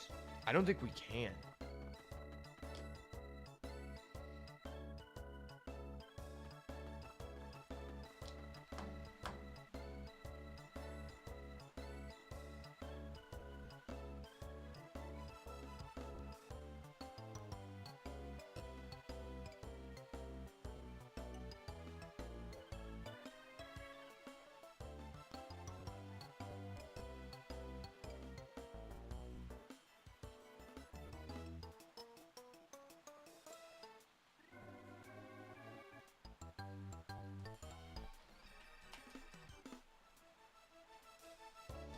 Who was Figaro again?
Yeah, I don't remember where Figaro was, but I remember seeing him. Oh, I think he was like the thug.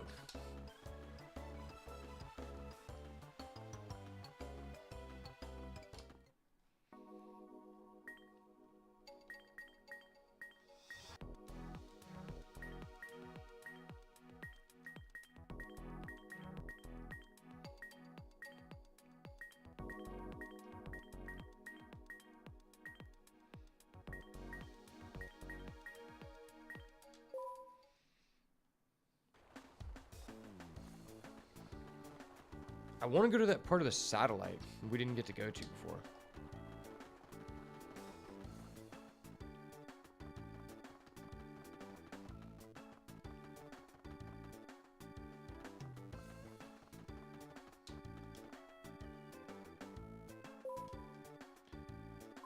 Hayakawa. Okay. It wasn't that guy. This was the area we were in, I think. That's Gordon.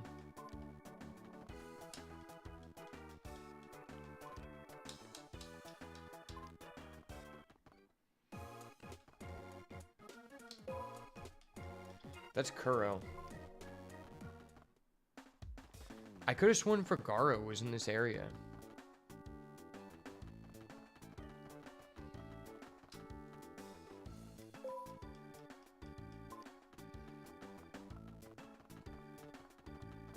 If anyone knows who Figaro is, let me know.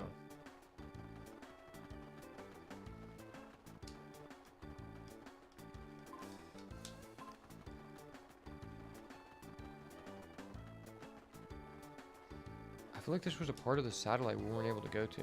That's Bass. Fucking Bass ass boy.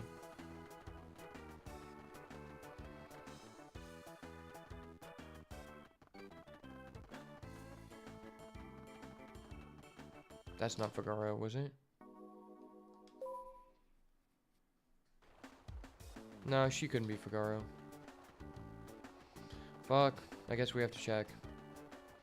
It must be at the crash town.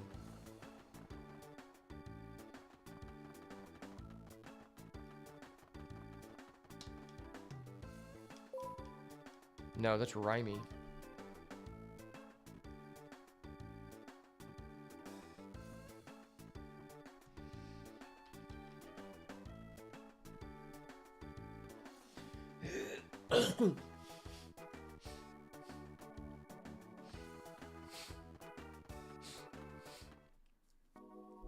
Maybe Figaro was in Crashtown.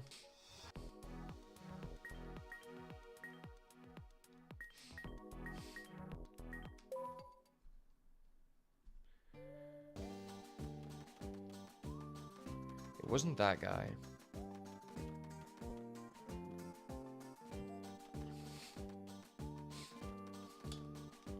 Was it this guy?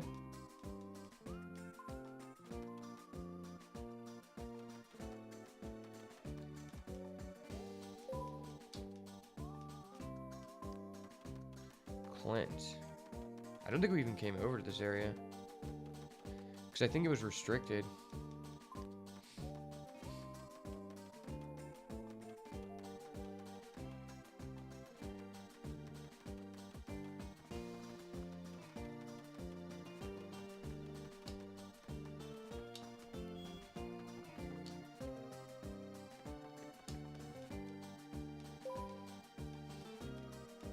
Scotch. I don't even remember him.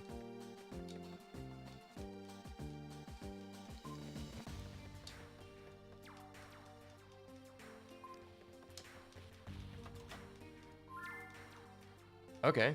DP 1500. Let's go. That's based.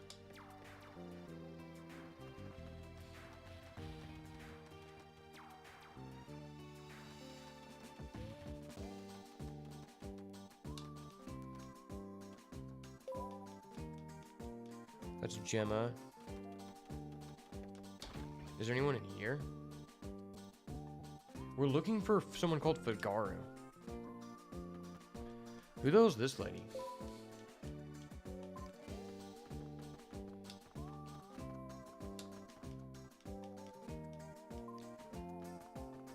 Barbara's fucking watching me. She's a bitch.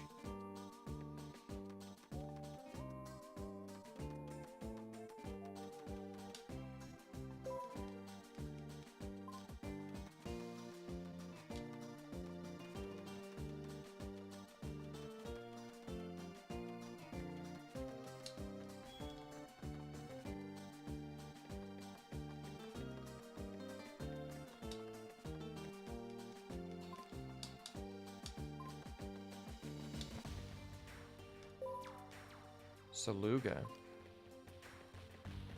I don't even remember that guy.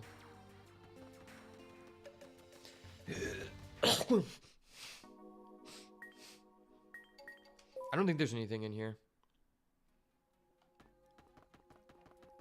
I don't know why there would be. Wait, why is this guy here? You have no place to return to? That's weird. Hey, we got 31 DP. Fuck yeah, man.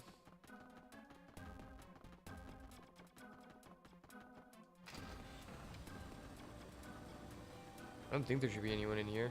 But maybe there's like a code or something.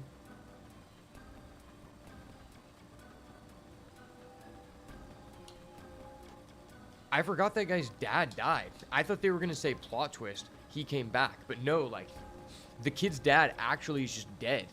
He actually just sacrificed himself for Callan. Also, where the hell is Callan?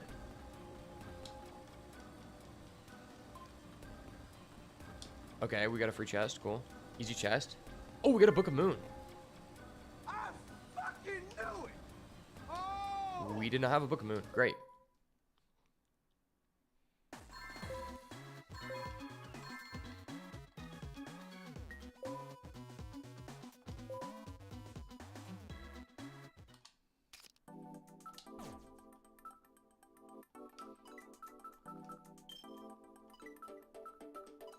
Oh, Book of Moon's unlimited? That's broke. That's actually just broken. Okay. Kind of like Smashing Ground.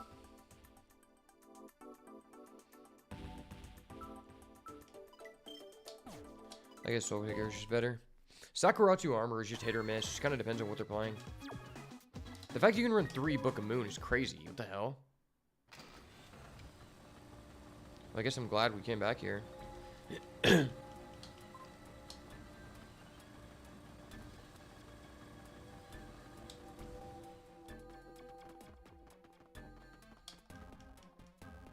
What's that? There's something on the ground. Oh, 2000 DP. Fuck yeah. It's the dead remains of that kid's dad who killed himself to save Callan.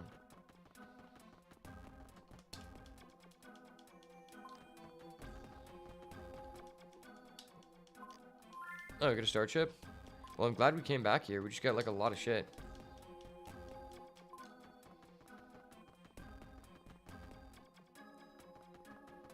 Wait, why did we just get out of there? That was weird.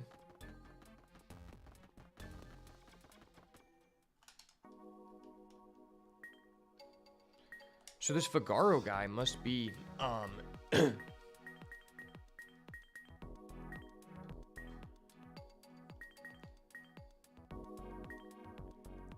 Mountain Pass, Damon area. Fucking maybe he's in the Damon area, guys. Bro, if anyone knows where this guy is I'm talking about, let me know. I'm actually just like, where the fuck is Figaro? Yugioh.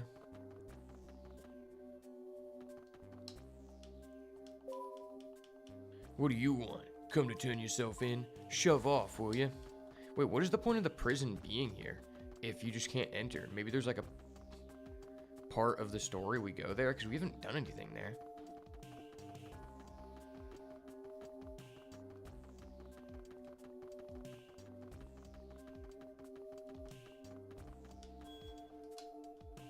What was in here again? Oh, this is the underground duel place. Yeah, we didn't even fight anyone in here. Oh, maybe Figaro was in here. Nelson. This is the girl that looks like she's supposed to be on my team.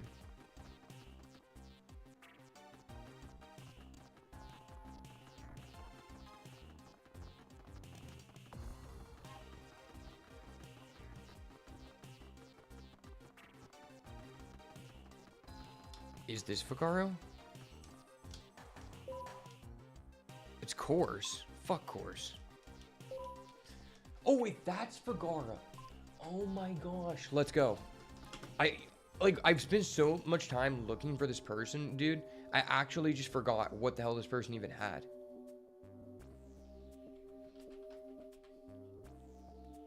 Okay, they have Card Trooper. That's what it is.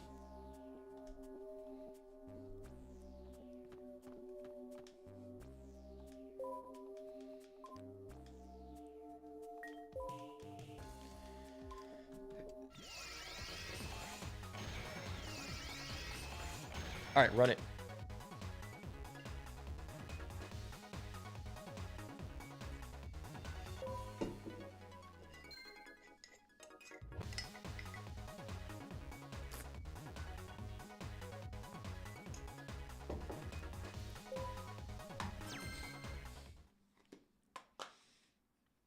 Yeah, if we beat this person, we have a chance to get Card Trooper, which would be crazy.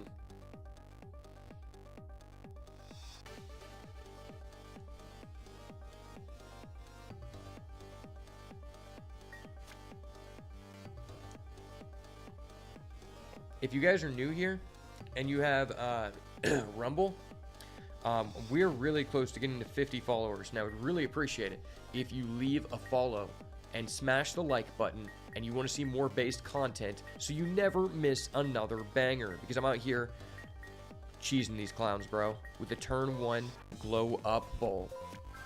You know how we be, baby. Set the Book of Moon. Dude, this deck is just looking spicy now. And we have 2 MST. Dude, I might treat us and pull from DR1 to try to get like more Book of Moon, a Solemn Judgment, a Monster Reborn. Monster Reborn would be great. Oh, you want MST on my MST? Fuck, he's MST in my book. Okay. That's actually one of the better cards. Oh, okay. I see you, girl.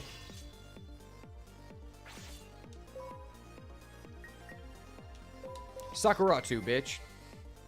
I fucking knew it! What you gonna do?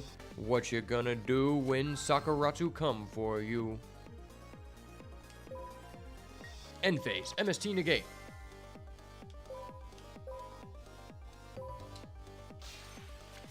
Ooh, magic cylinder. Nice. And we top deck a plague. Based. Based in red build.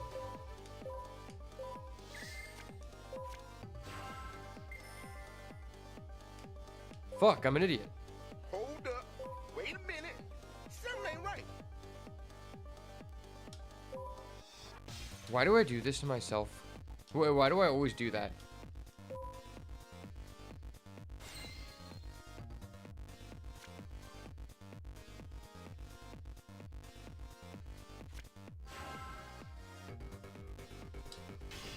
I actually just thought that I was big brain and I was like, oh my gosh, bro.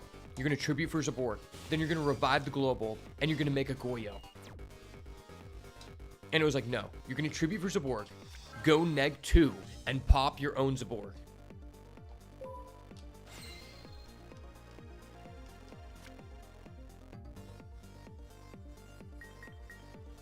It was all a part of my plan. Ha ha ha.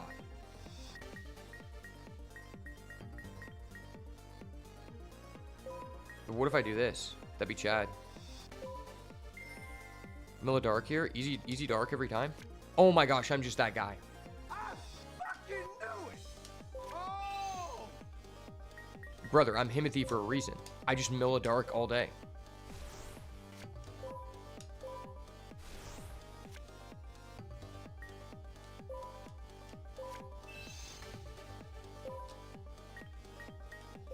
No Chaos Sork needed, buddy. Oh, this is level 6? I thought it was level 5. I thought we could make a Goyo. Alright, never mind.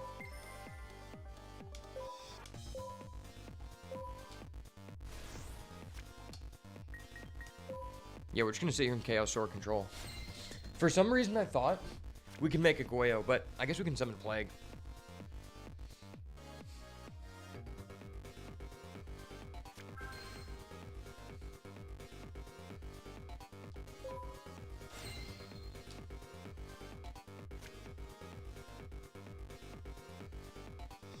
The Dirty Rhoda.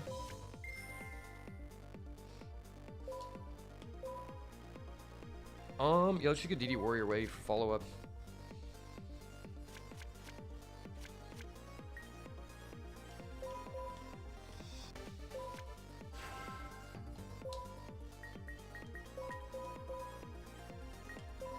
Make the Stardust. Player on Mirror Force.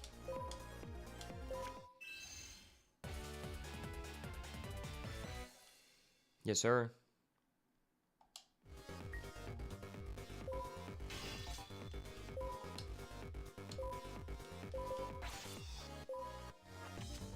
Oh, fuck. Sorry, bitch. Gotcha, bitch. I told you. Stardust Dragon's just OP, man.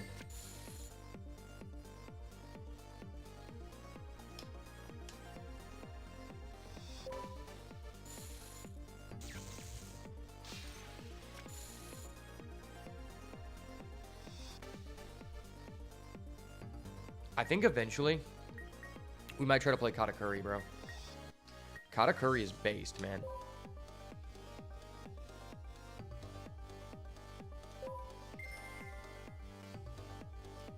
Now, to be fair, there is only one E-Telly. But I think Katakuri is still viable.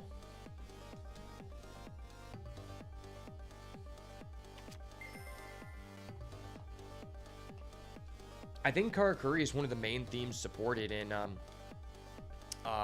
Storm of Ragnarok, which is the latest set, right?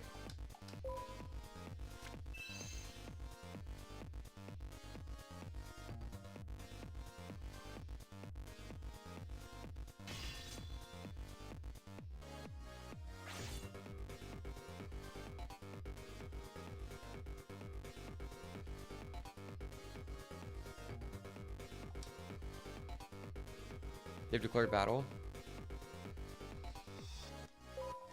No.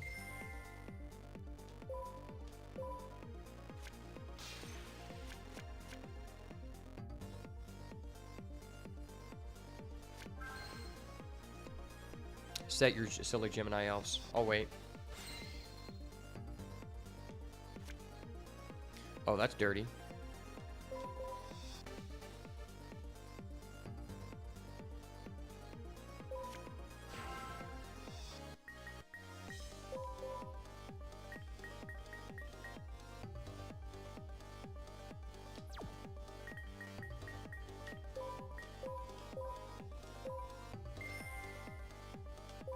Activate Plague.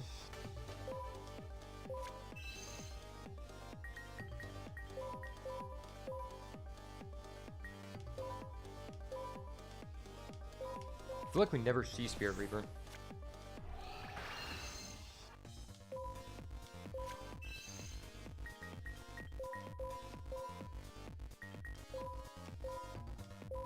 It's also like really weird to me that BLS is banned. I always feel like BLS is limited to 1. It's limited to 1 in like so many formats. Excuse me.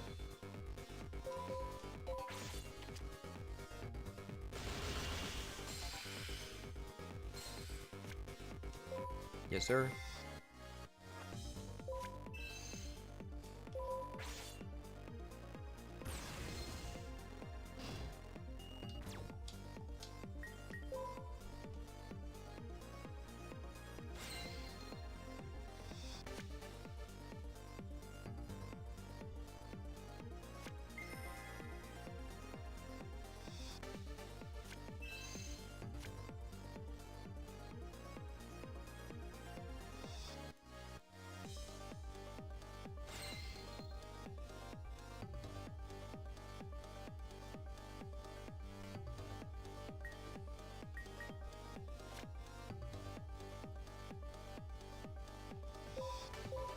That's a perfect top deck.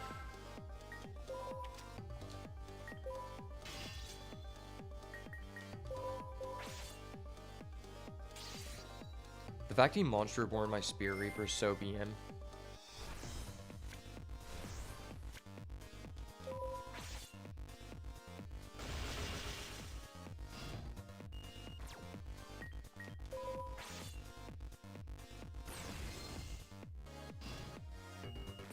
Go. Kill him with his own Gemini elves.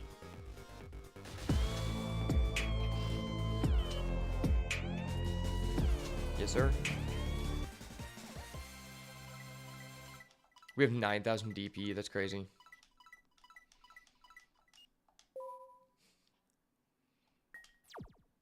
I want a chance to get Card Trooper here. Okay. Okay. So that's DDR, and that's Transmigration.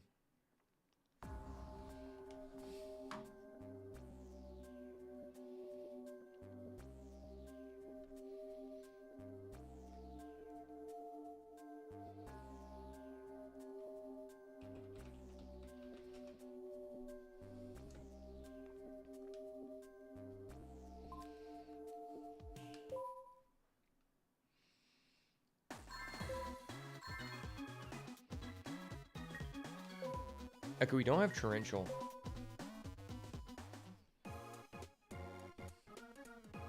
So let's open Dark Beginning 1.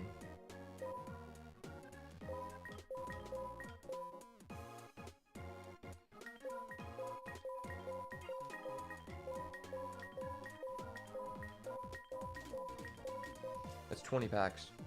We should get something here. Ooh, Dark Magician. Exodia. Delinquent Duo, that's banned. Confiscation banned. Dark Hole, didn't have that.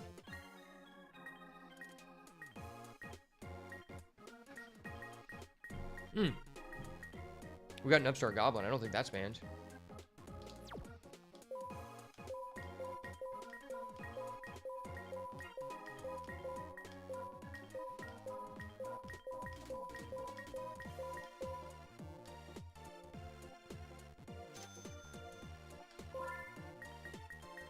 Please, Monster Reborn.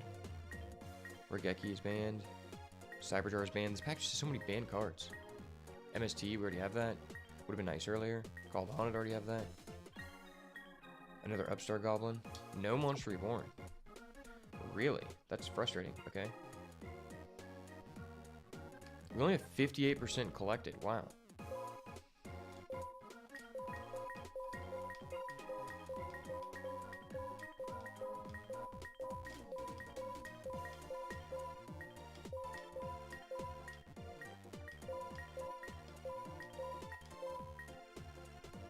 Alright, well, this is all of our packs.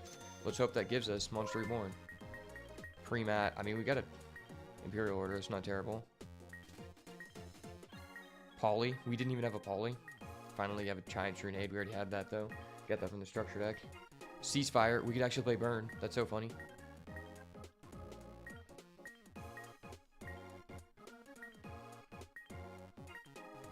Why do we keep getting so many True Nades? First Mystic Tomato, but we can't pull a single Monster Reborn? That's ridiculous.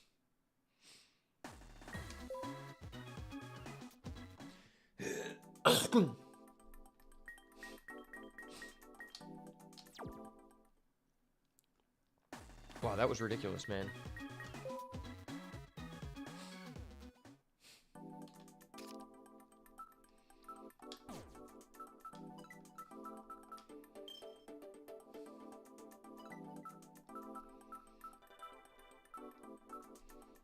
So many vanillas we just pulled.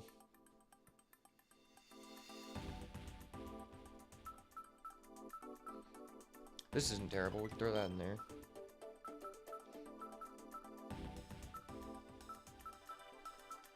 We have one Dark Hole.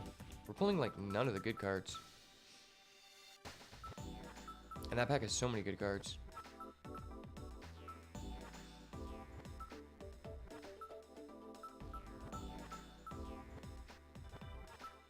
We didn't even get a Torrential.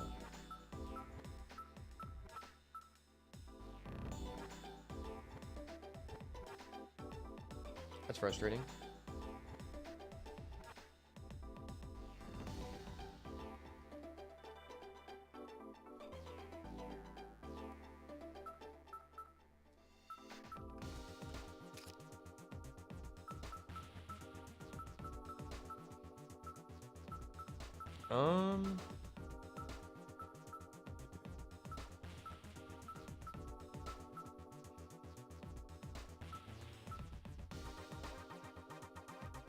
I mean, this just lets us get to our Armageddon or Sangan.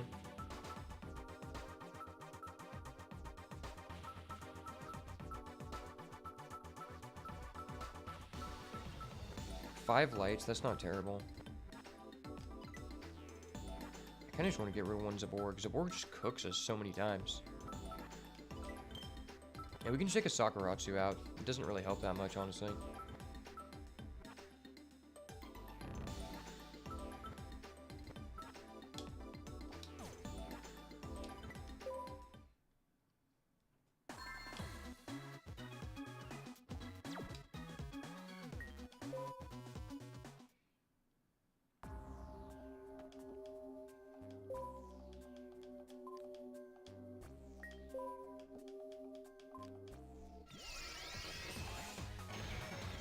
Mystic Tomato would be nice.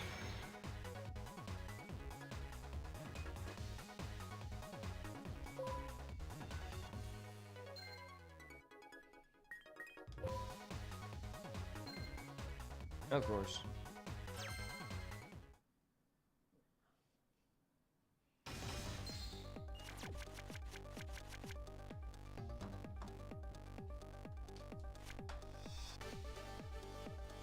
Okay, we have a Solemn Warning.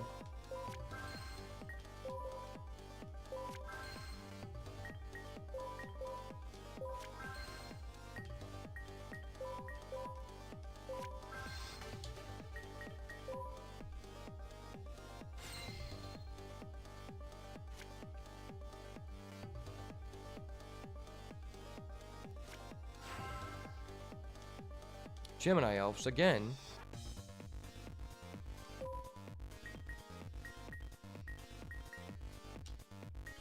I don't think I care too much about that.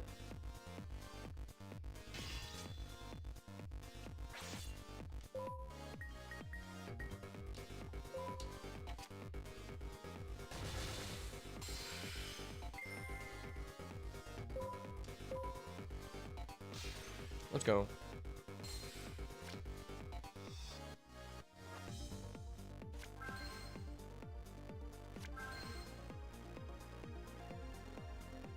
End phase. MST.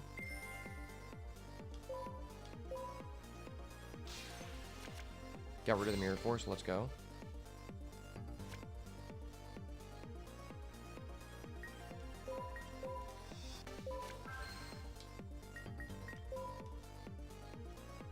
Top deck's Raikou. Yes, sir. We're rolling. Key, what part are you at in the story?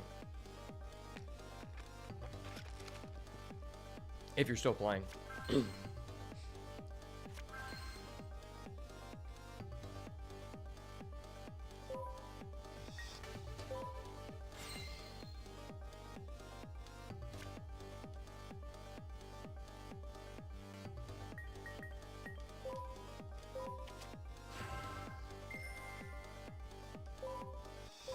Let's destroy the new one. Oh, we milled all traps. Gross. Are we getting night effect?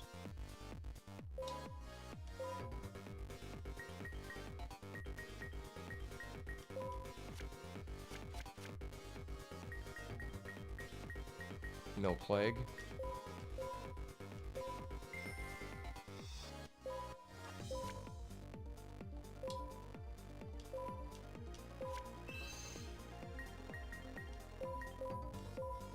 Then we just go Stardust. Stardust is just so busted in this format.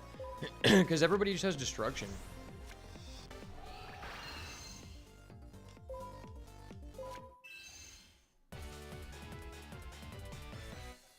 It's crazy because Stardust is just so good.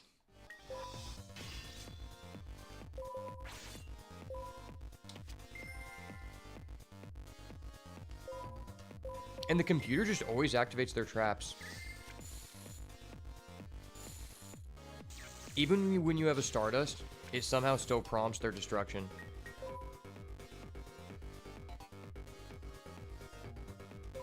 What's weird to me is that, like, you have to declare your Stardust during the end phase. I thought in real Yu-Gi-Oh! You just declared it when it tribute, and then you summon during the end phase.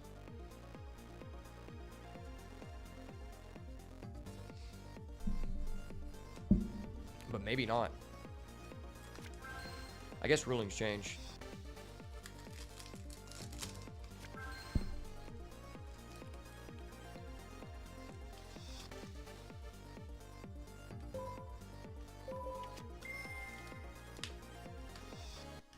Compulse.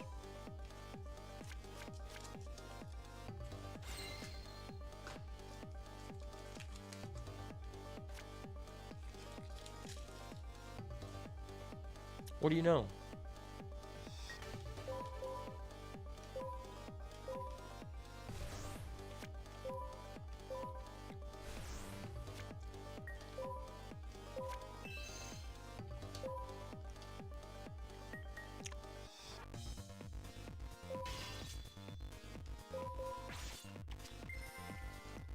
Another Sakuratsu, that's so funny.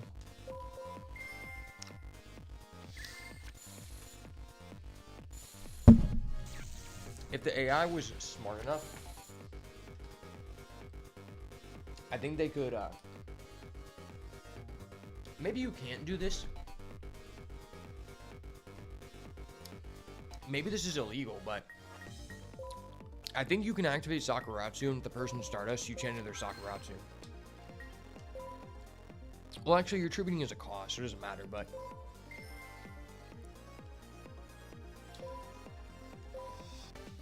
I guess if I went Stardust attack, negated Sakuratsu, you could activate the second one on Chaos Work, but Dimensional Prison would be insane.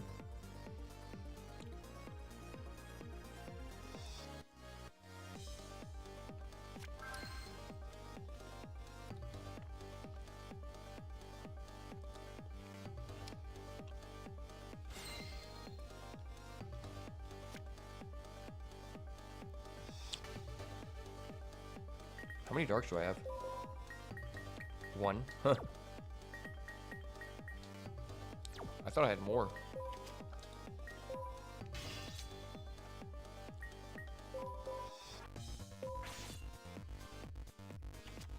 If they had 3 Sakuratsu, that'd be so funny.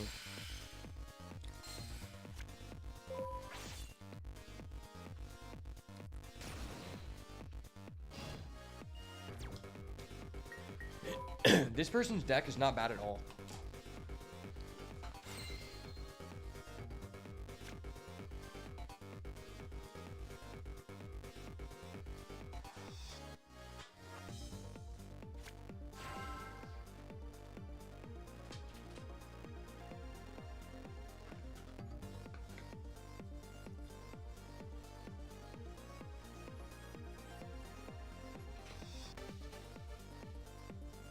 Oh, normal summon copycat? Oh yeah, we're warning that. Get that out of here. They could kill our Stardust, then we're actually in jeopardy to die.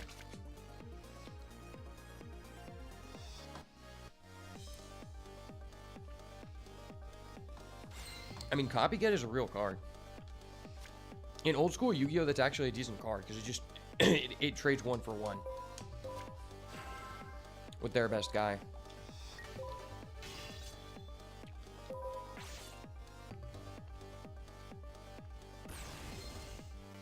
This should be game.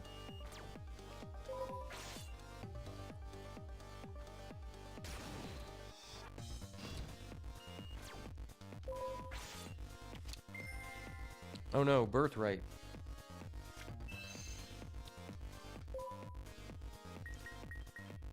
Oh, I thought I had a compulse.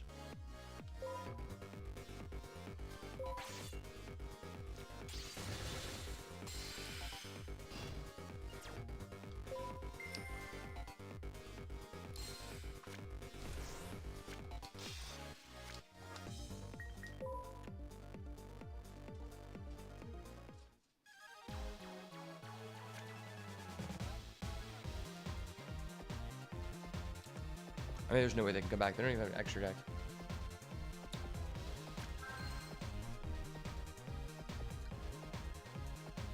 If they have like a Spear Reaver, that'd be so irritating.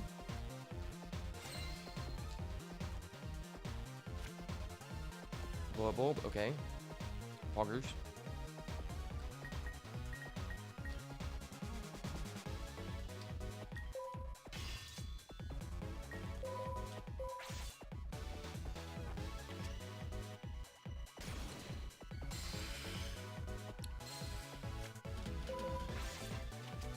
Bro, stop.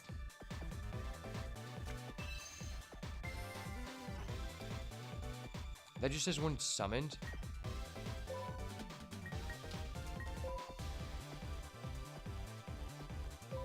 It's actually crazy how much stall this person's deck has.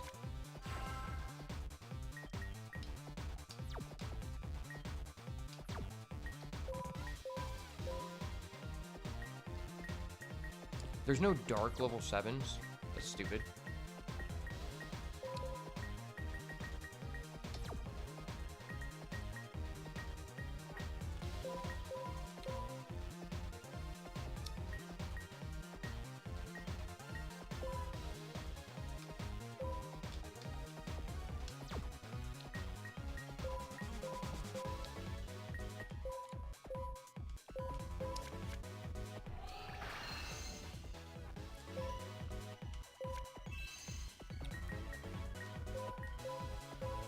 I'm gonna mill a dark here.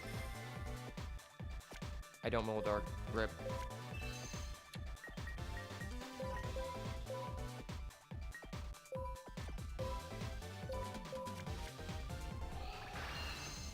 Thought Ruler. First time somebody Thought Ruler. Oh, that's badass. I think I remember that animation.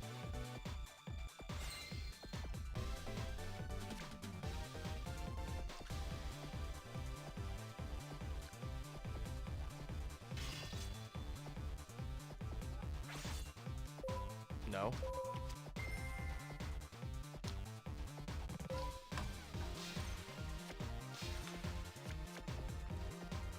You thought I would negate with my Stardust. Nah, buddy.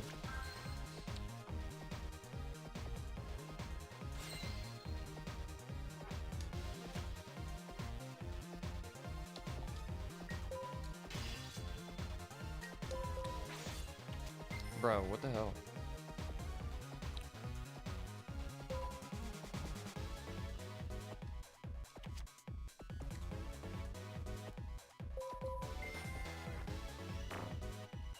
Magic cylinder targets. Apparently magic cylinder targets.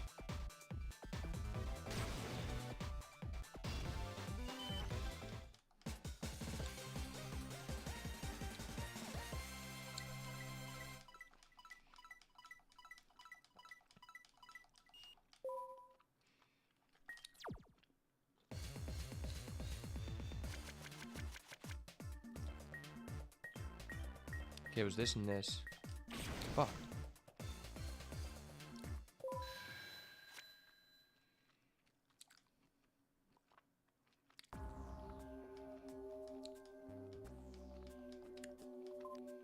That's frustrating.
Well, we know not to pick the bottom right now.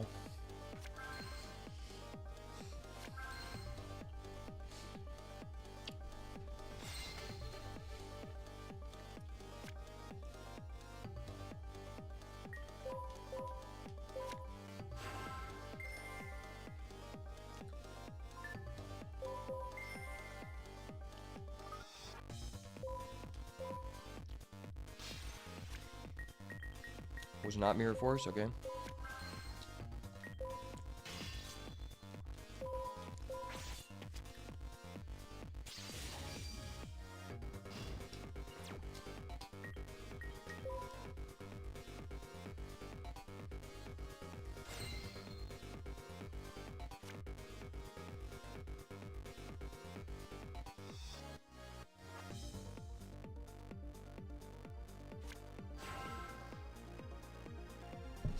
I feel like we draw certain cards every game.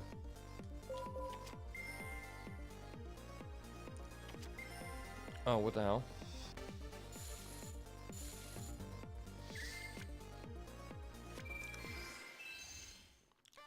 Okay.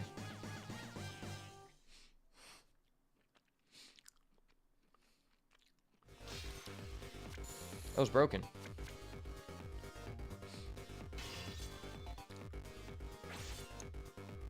Broken as all hell.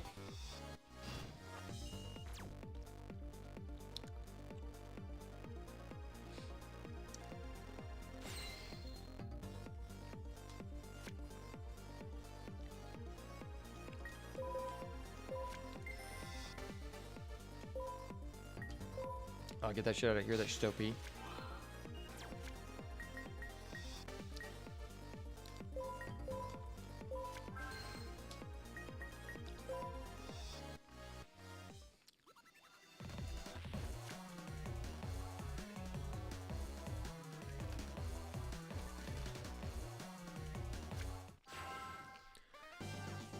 This card has an animation? That's so stupid.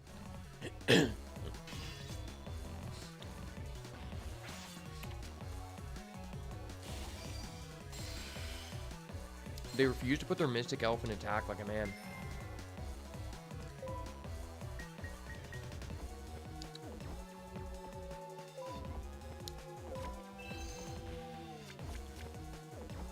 I didn't know I could just activate Armageddon Knight. That's funny.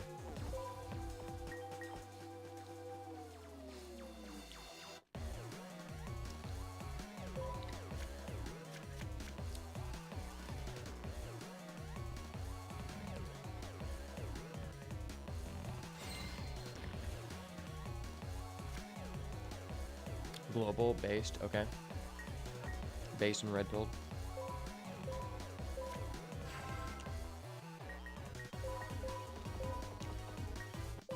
Fuck, no.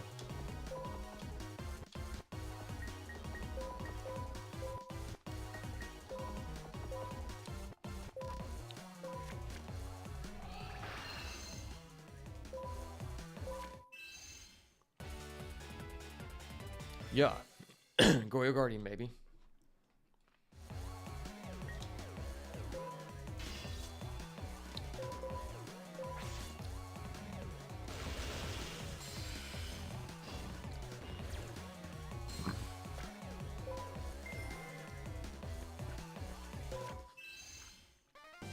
Now I get the animation.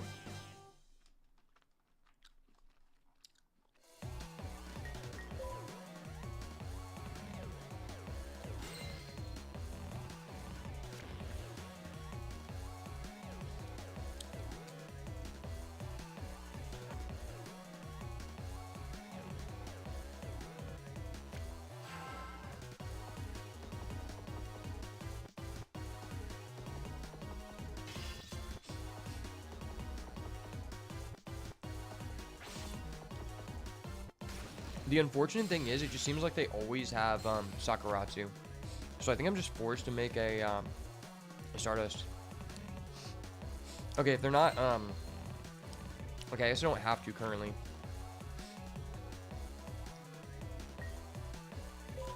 There's deck then.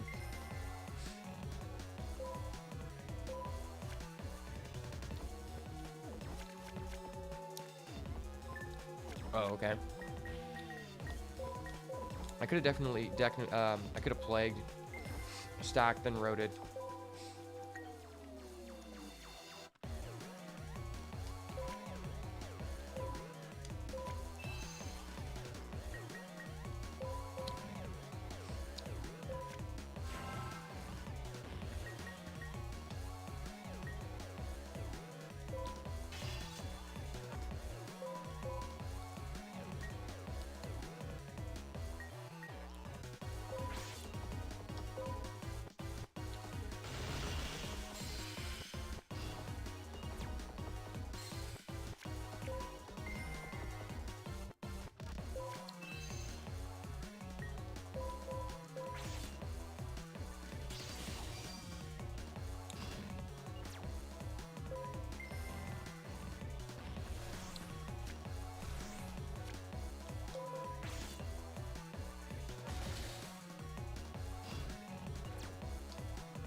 Synchro Goyo Guardian. Effect Goyo Guardian. Take your stuff, make more synchros.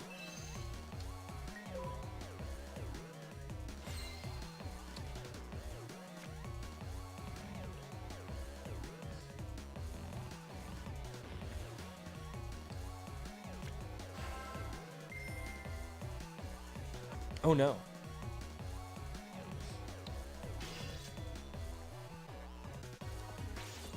Oh, fuck this guy.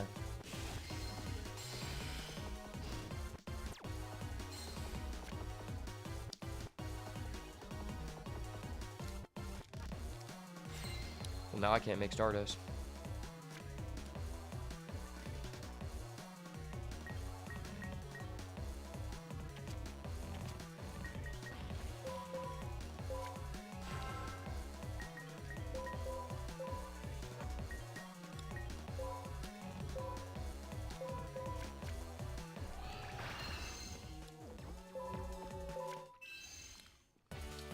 is my third fucking synchro.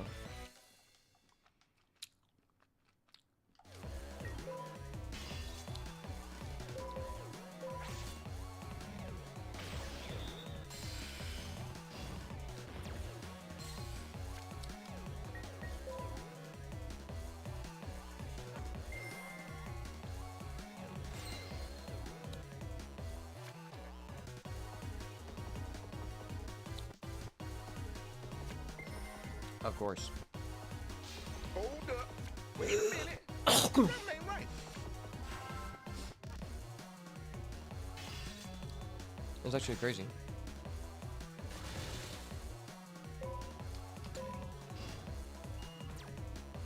I might just die. This is why Stardust is just so important. Okay, I'm based. First time we actually draw this card.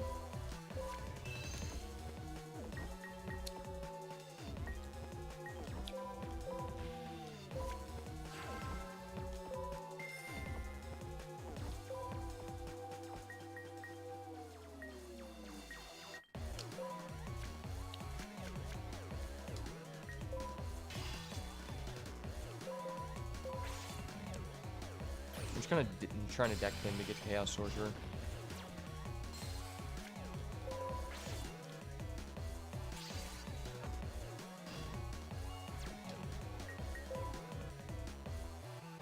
It's crazy how low we are.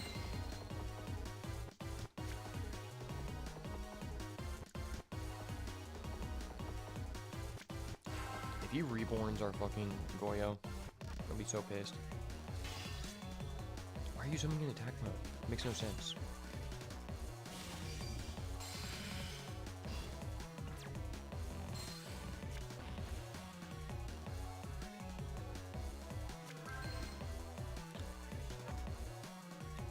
I'm sure that guy's got like a Sakura too.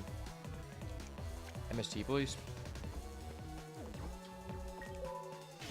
I'm gonna play conservative.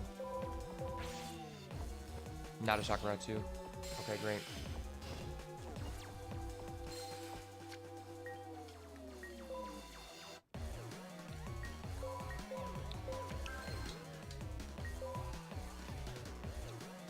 Could be torrential though.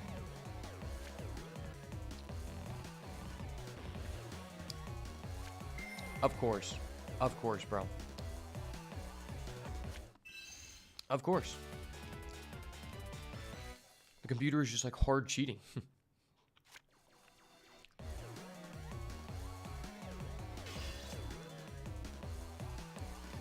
It's actually crazy how hard the computer's cheating.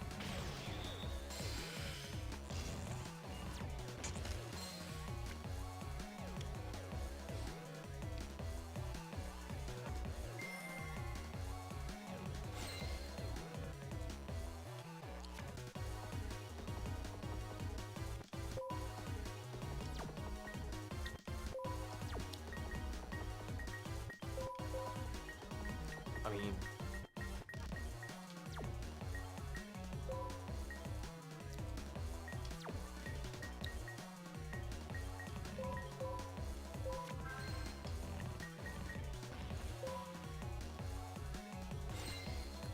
I need to scrap dragon so bad.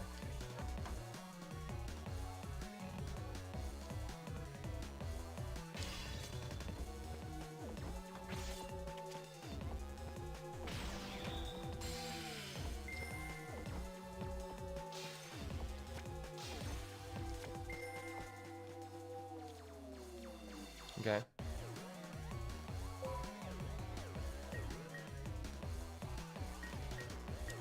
Maybe just get Raigo, but that mills us.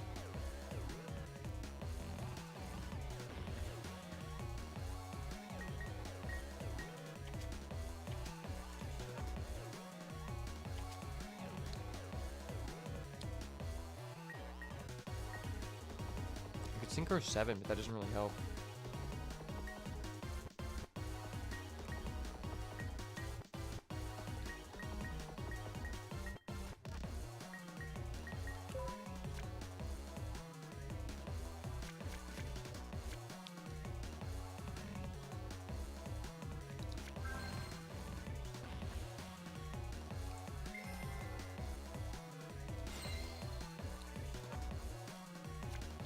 Oh, gross.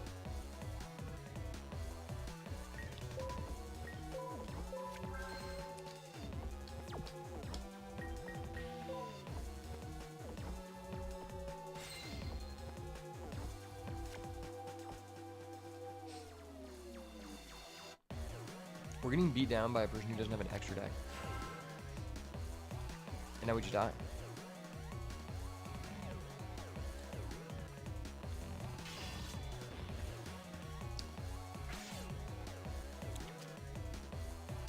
I could top deck a Chaos Source.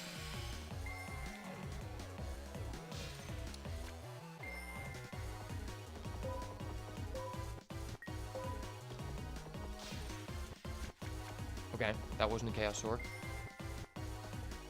Bro, stop. That's so busted. What the hell? What the fuck? I'm literally stuck in this animation.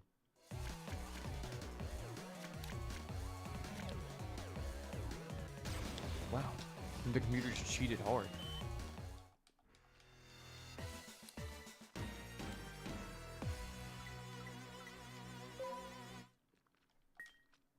No.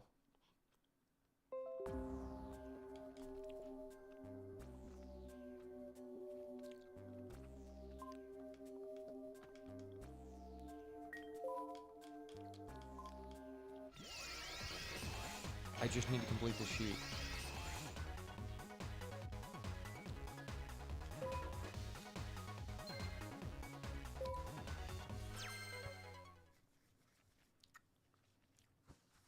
All that we want is a card trooper. This is so frustrating. I have a 15 card extra deck, but we're getting beaten down by these staples.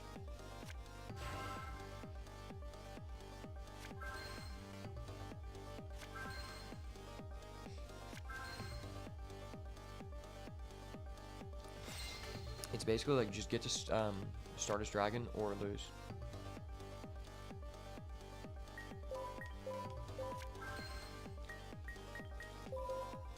Or Dark Armed.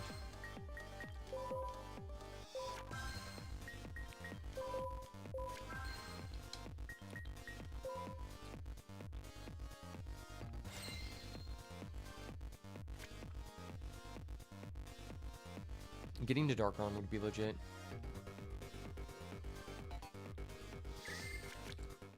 Okay.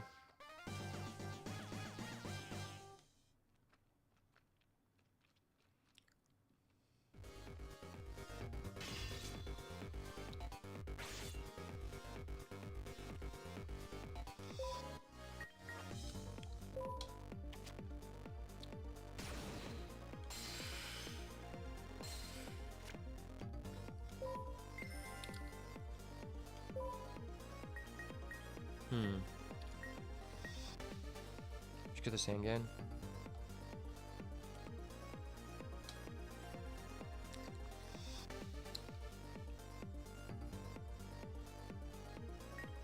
I think Sangan misses timing if you Synchro.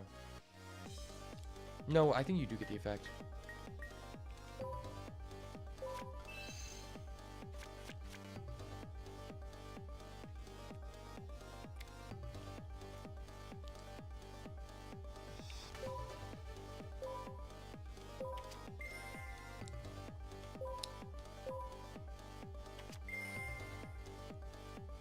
This guy's so gay.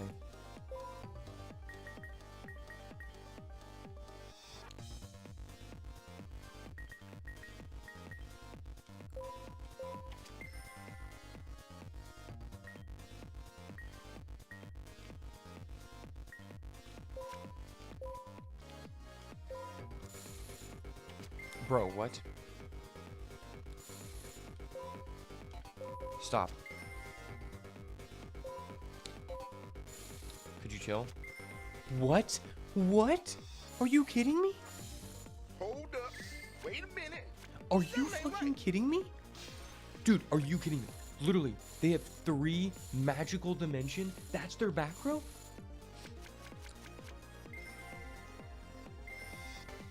What the hell was that?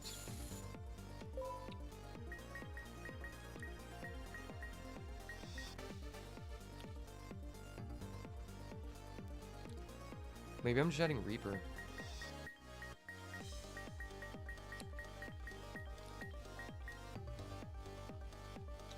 I'm just gonna get Reaper.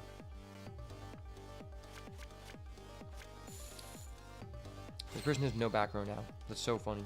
Cyber Dragon? That's book.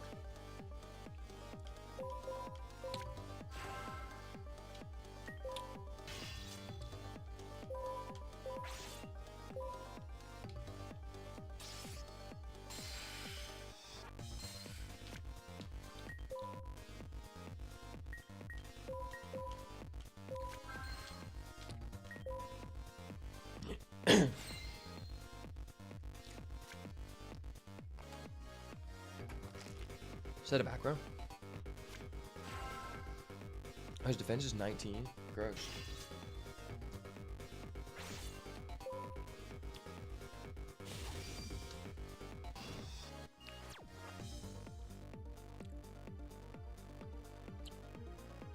Top deck Armageddon. Yeah, that's okay, I guess. I wanted to bleed this guy out with Spear Reaper, but I think I need to do this. I could make a Tasher, but all of his guys are dark. Like, this is dark, right?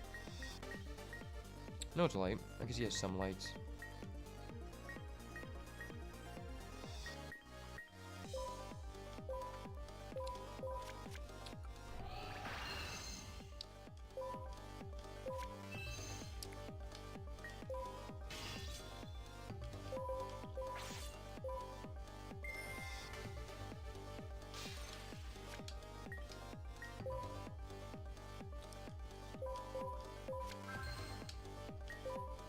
Alright, so my book can protect if he goes like Sakuratsu, or he goes like Mirror Force.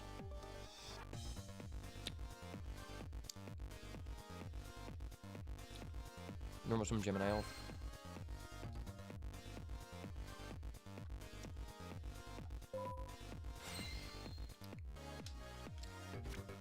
Great.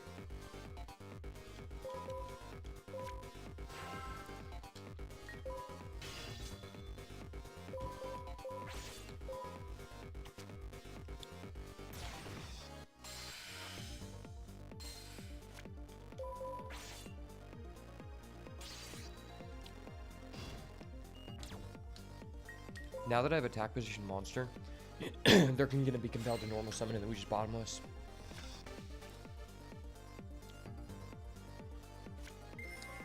Of course.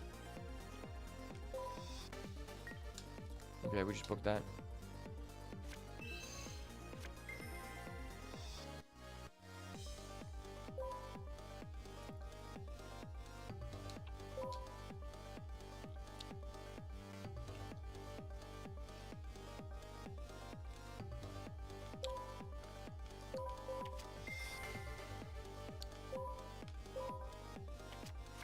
Nice.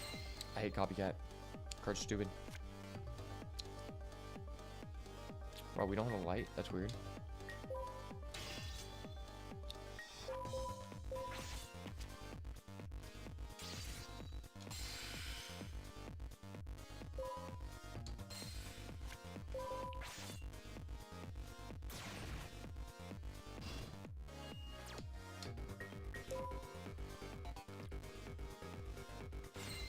Okay. Can we bottomless? I hate that this person's deck has so much back row.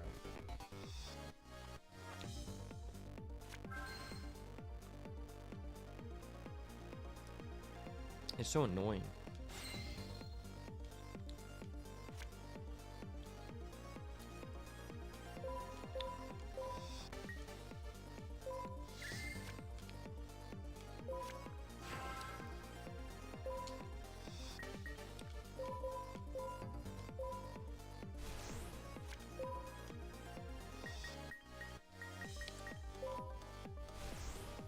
Maybe I should have banished. Nah, he already used Monster One.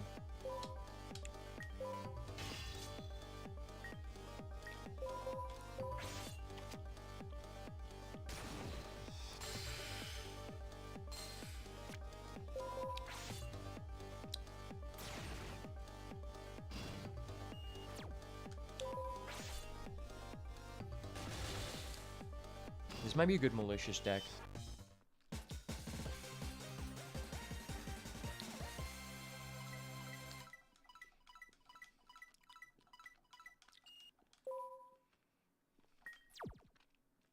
Please.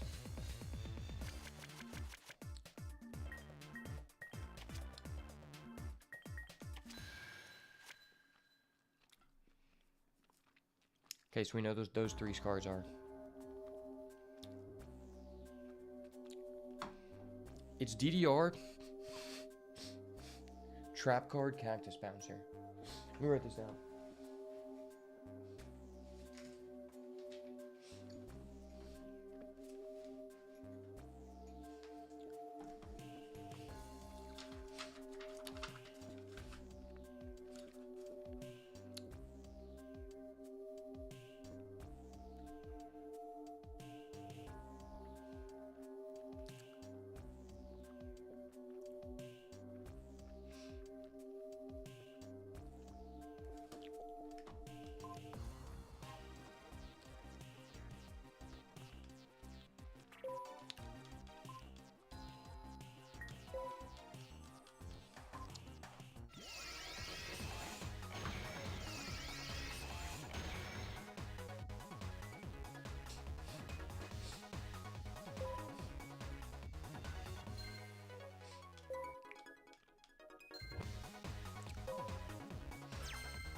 Okay, but true name, that's great.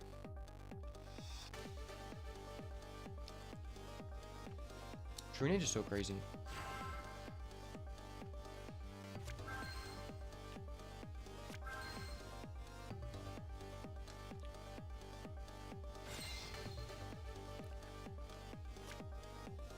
Great.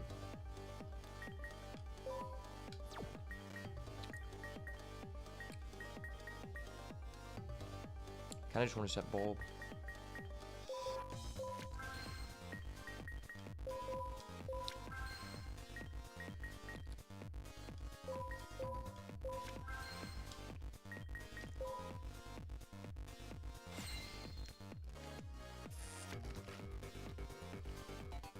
We're going through all this trouble just to get 1 card trooper.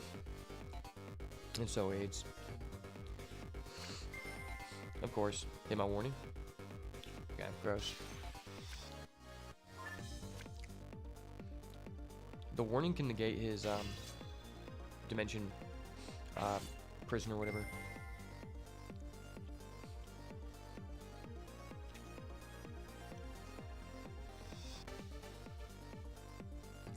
Do I have a spellcaster? I have breaker.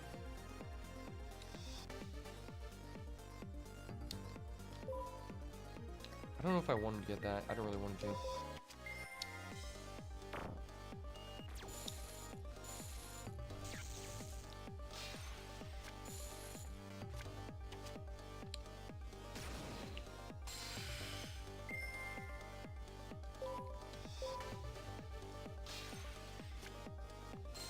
It's crazy how broken this deck is.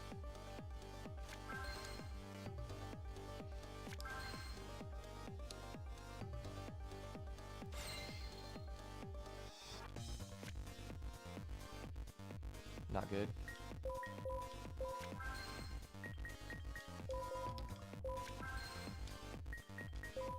I guess it doesn't really matter if bulb dies because we just use the effect.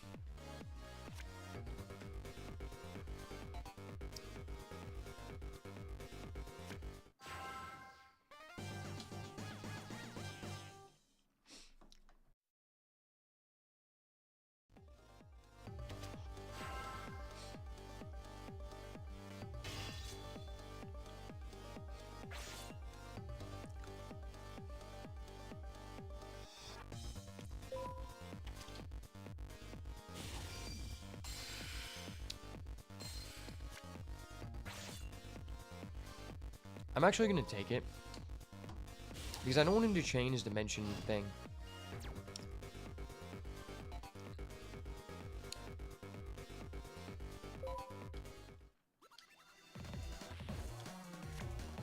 Okay, it's not really good, but whatever. So we're going to go Trunade.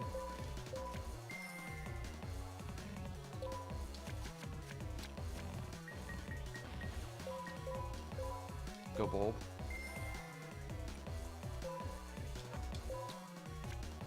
Okay. And let's go. Why did I do that? Okay, I actually did.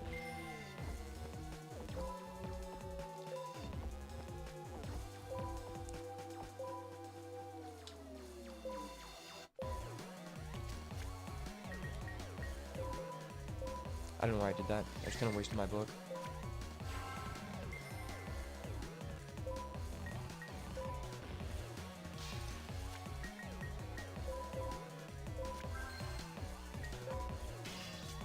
That might cost me the game.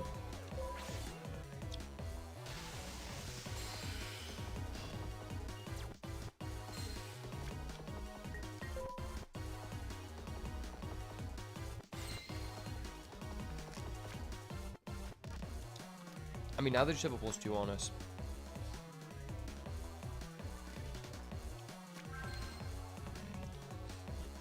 Okay. I'm popping his back row. Oh, fuck, he has 2 back row.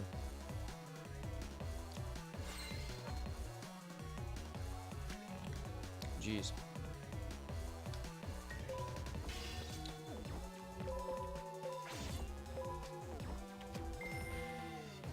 Okay.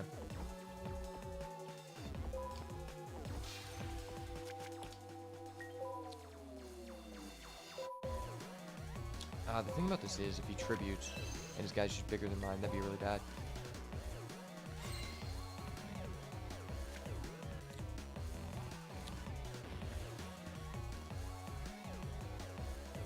Don't tribute, you didn't top ticket? Okay.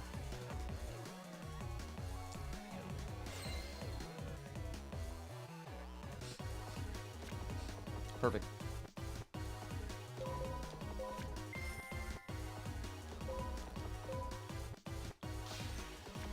Okay, F that card.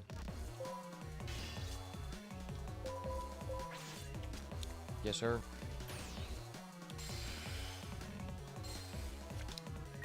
He now only has a +1 on us. We're coming back. Simplified game state.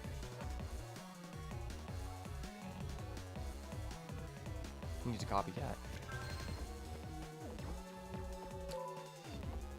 MST is just so important in this game, it's ridiculous.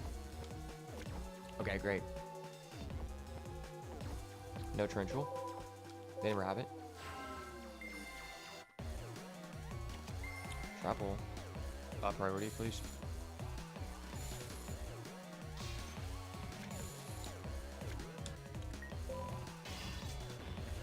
Not Sakuratsu. Yes, sir.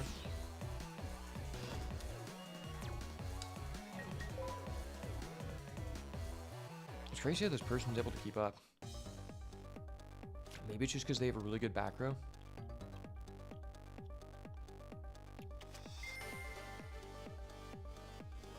Oh gosh, they're gonna tribute.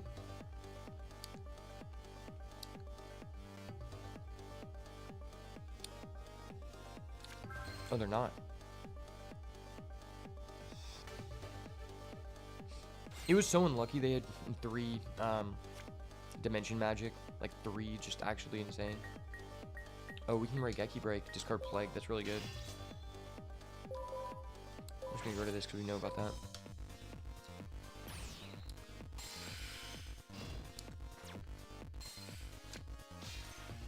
We'll just hold the Geki.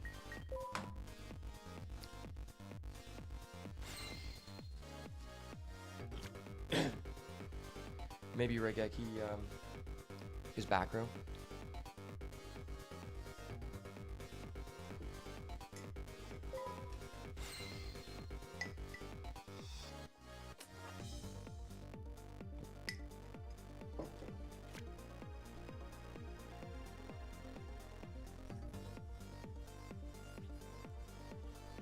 Wow, I finally drew a decent card? Okay.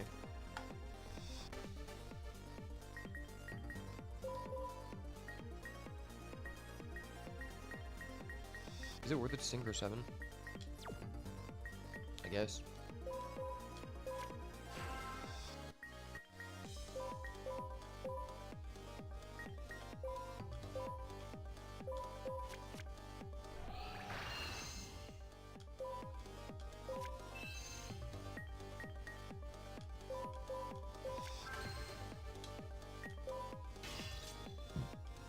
And this burns him for 600.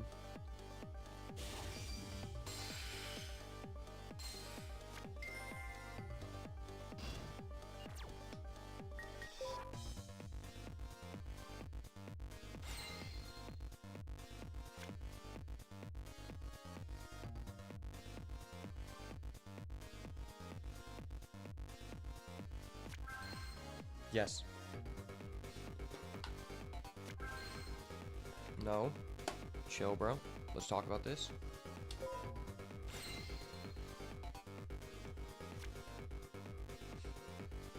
Alright, we're doing this.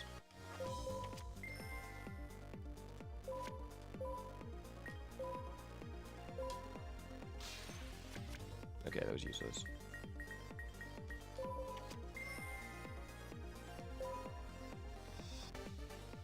I kind of just want to get back Bulb to make a Stardust. Like, Stardust, it's less bodies. I don't know, it's risky.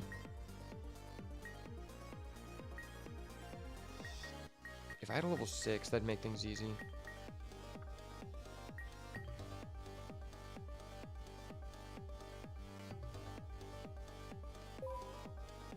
I guess I should just try to pressure. When the game goes on long, this person just cheeses.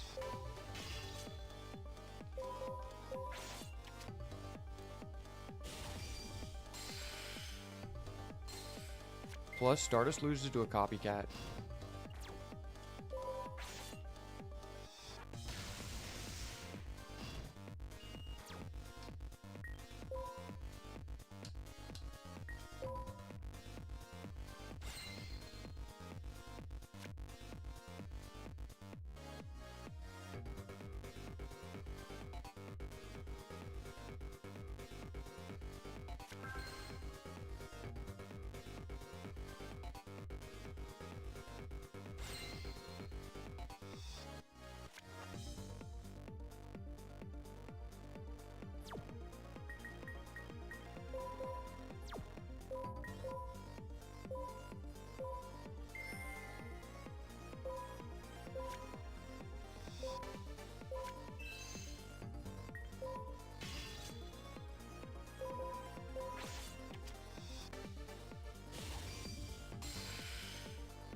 fucking knew it!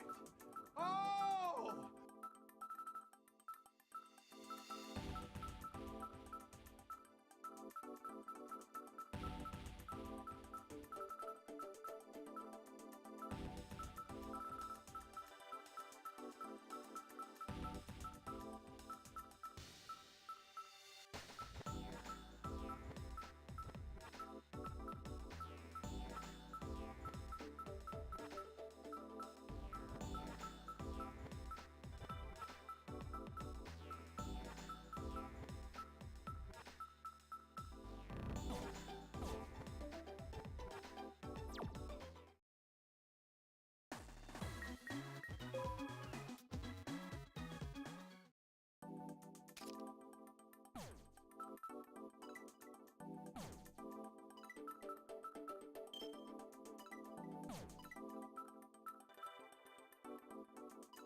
This is about the best start we've ever had.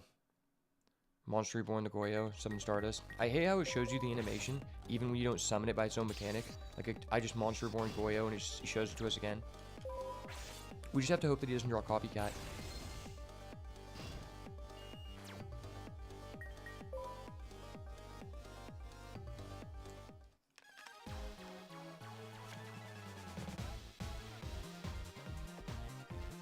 Never Copycat.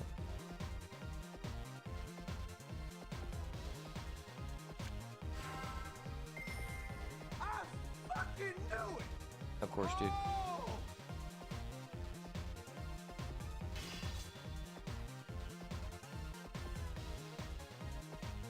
That's so scary. Because like now there's just a chance that he sets like a Mirror Force and we get cooked.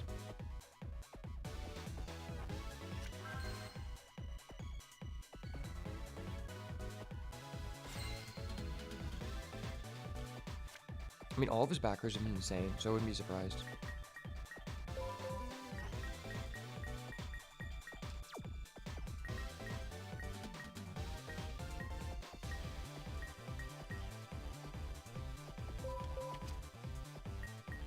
Gosh, I don't want to overcommit.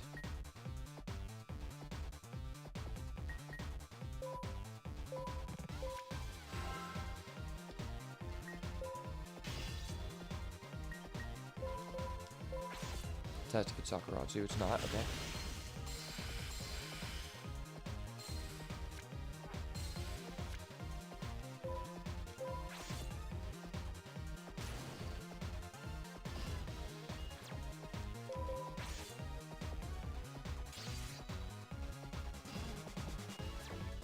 Oh my gosh.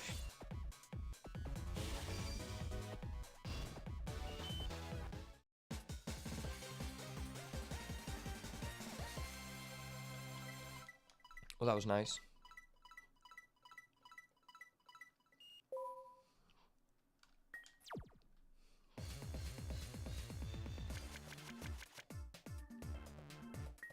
This is Cactus Bouncer.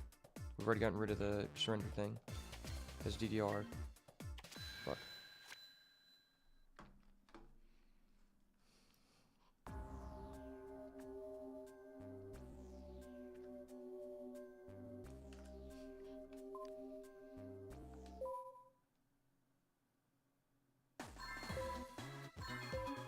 A new pack has been added, okay.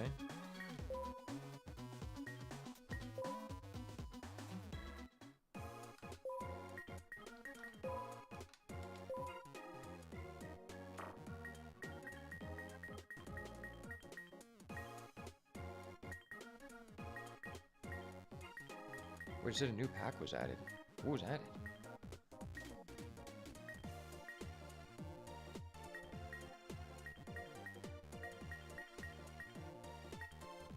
Is it Strike of Neos? Is that what was new?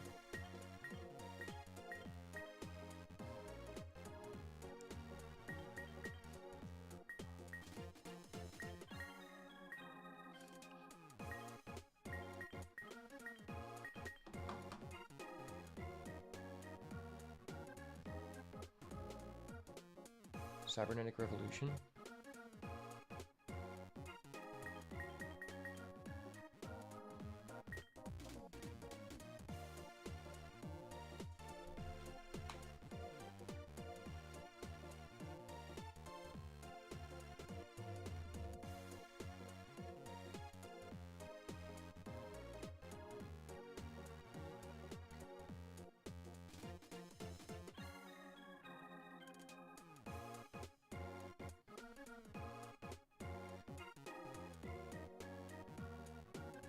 This is Solemn Judgment Mirror Force.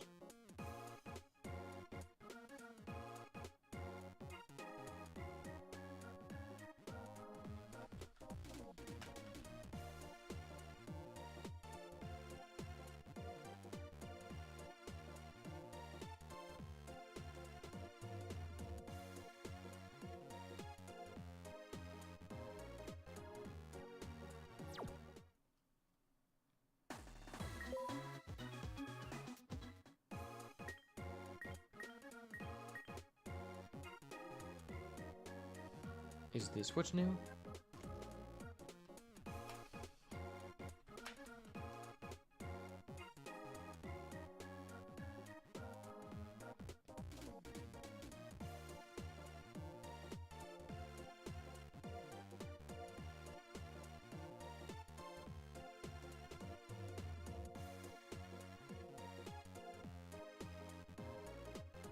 I think that is what's new.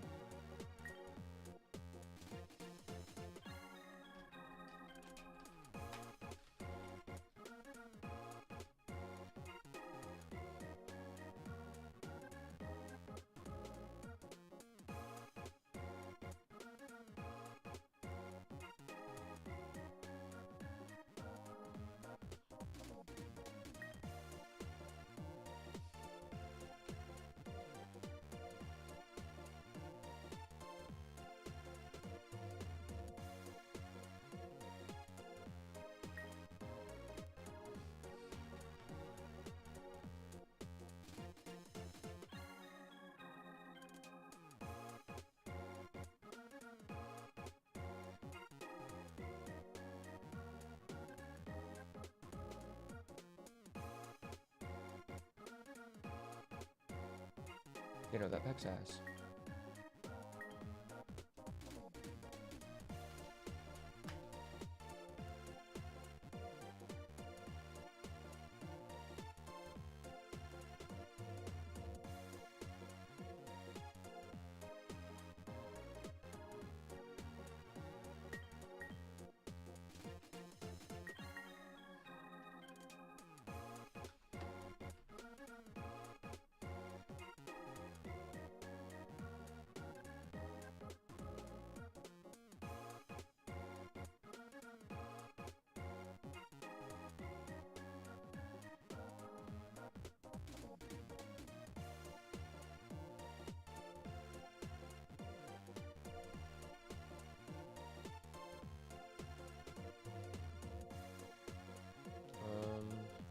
Does this have anything else? It doesn't? Okay.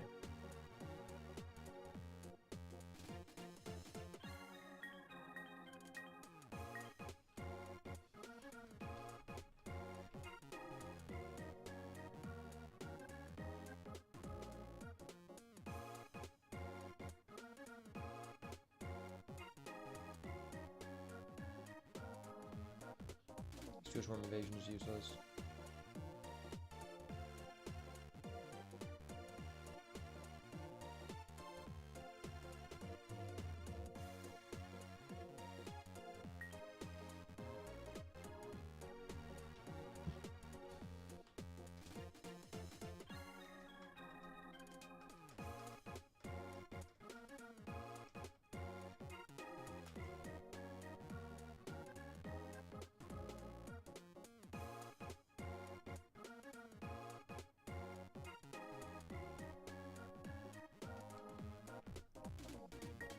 Okay, we probably just need a Brionic.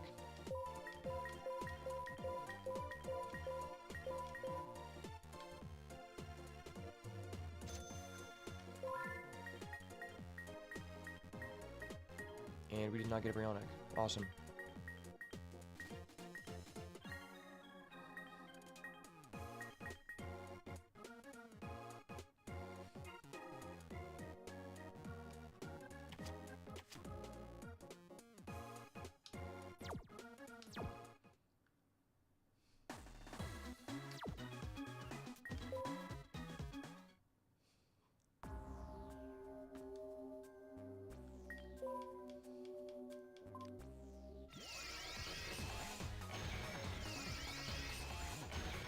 Not getting shown the card that we need is so frustrating.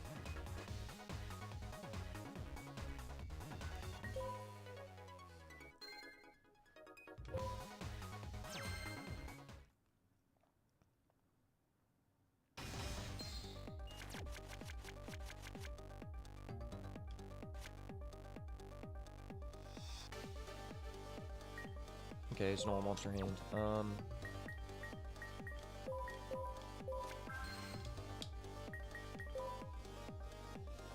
You just use it to pop their back row and they're cooked.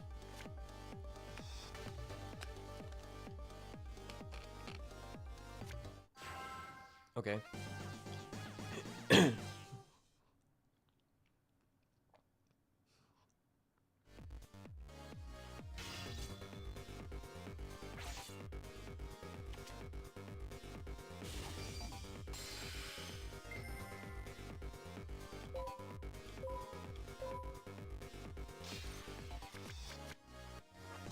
Cool. We melted arc. We're locked in.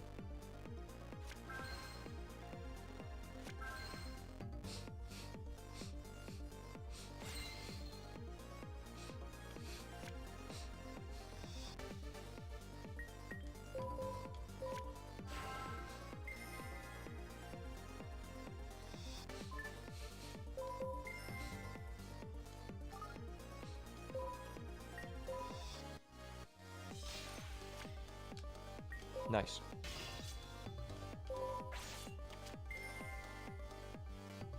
Okay. I mean, that's nothing crazy.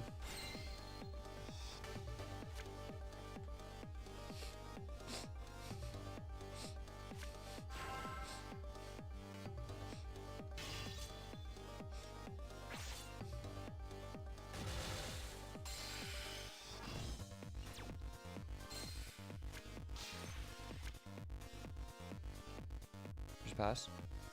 Oh, that's scary.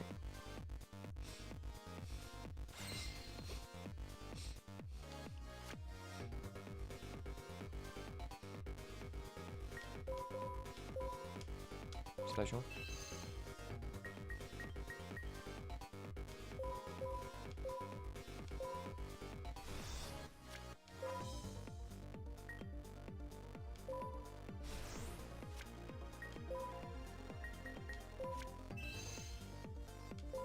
Priority.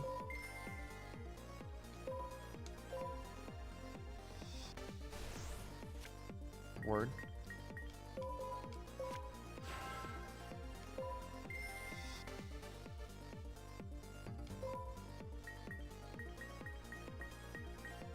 Sin Plague.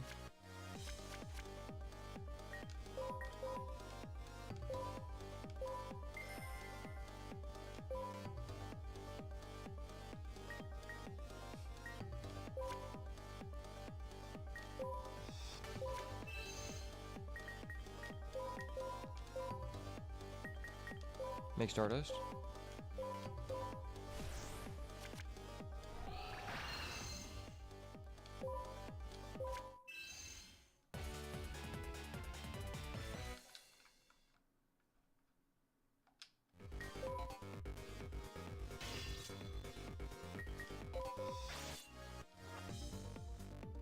No Sakuratsu? Okay. It's AI learning. They realized I can Stardust.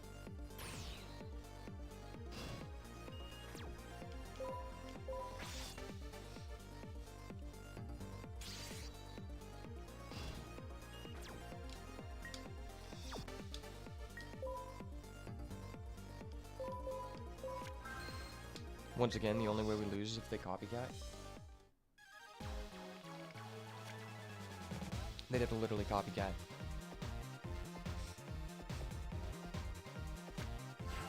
Are you kidding me? Hold up. Wait a minute. Something ain't right. Again with this BS, dude.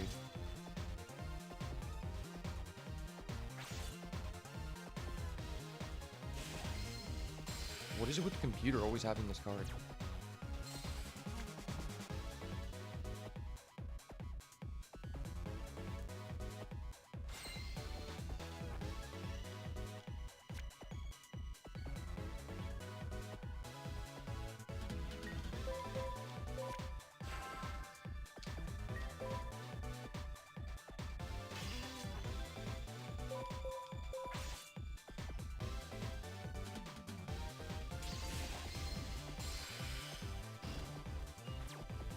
Effect.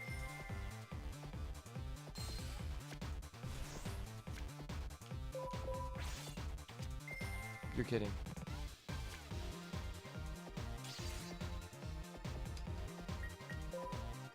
That's the first time they've shown us that card.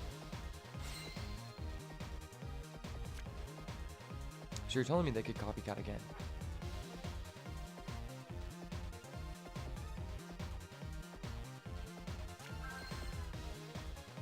Okay, thank God.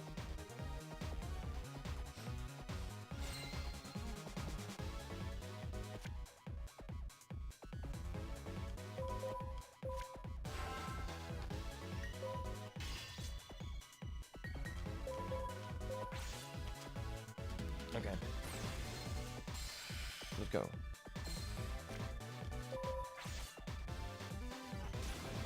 Easy.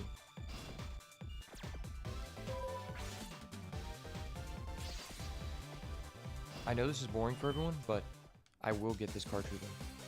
We're winding down, I'm just chilling.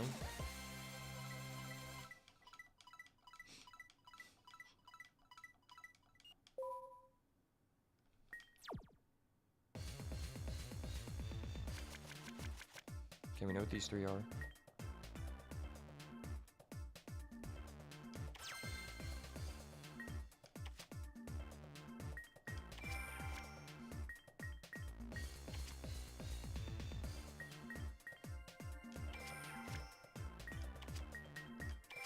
Okay.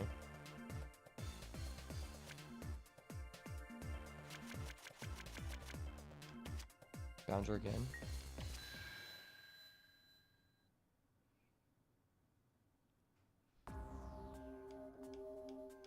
Can we please be fucking shown Card Trooper?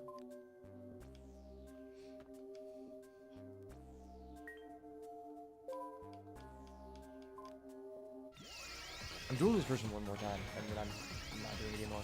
I'm just unlocking the card.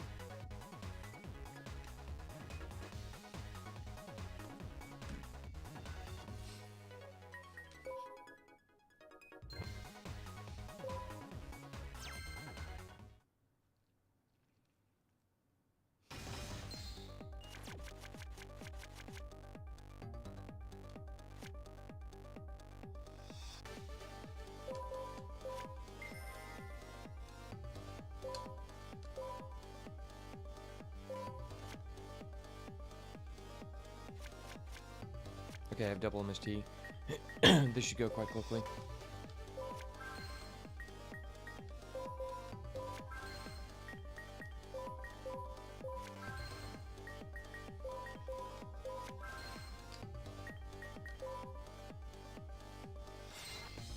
With triple backer removal, it's just the backer removal, really.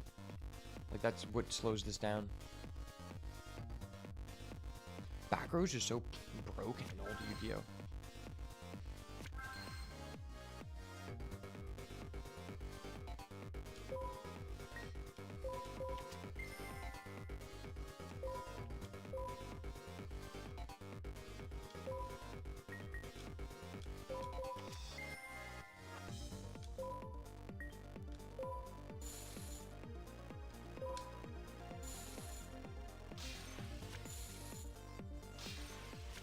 Of course.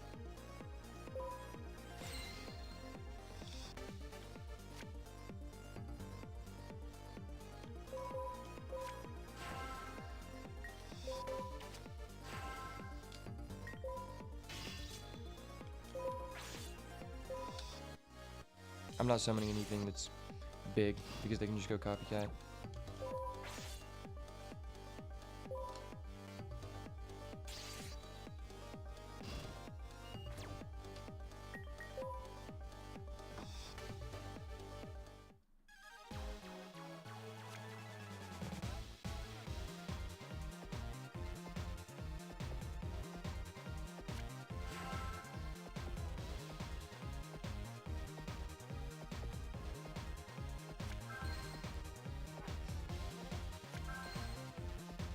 Fuck that shit.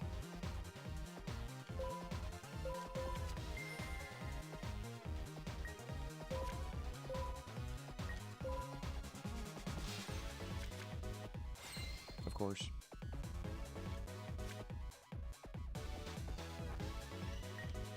Their mirror force is gone, so I'm just gonna do this.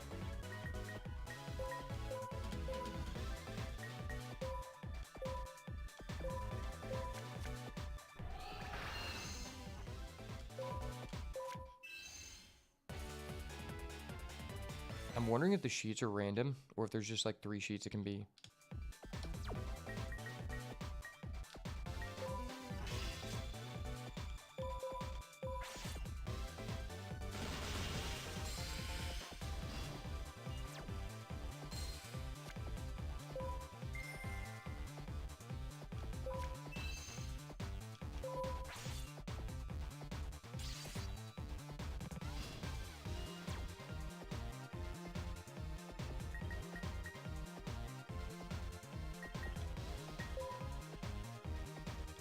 Because that sheet was basically almost the same. The cards we revealed were 2 of the 3 same.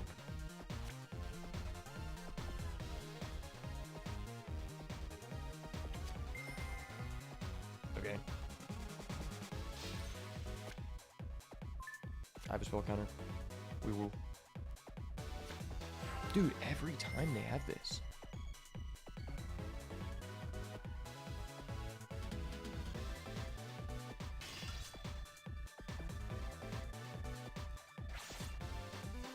They're actually crashing? How does that make any sense? They never do that.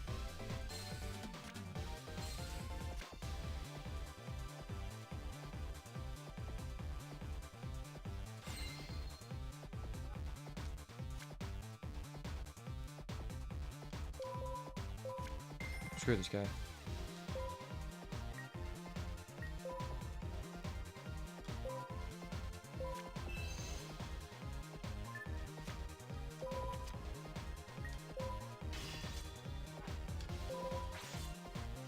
No Wabokus, no bullshit.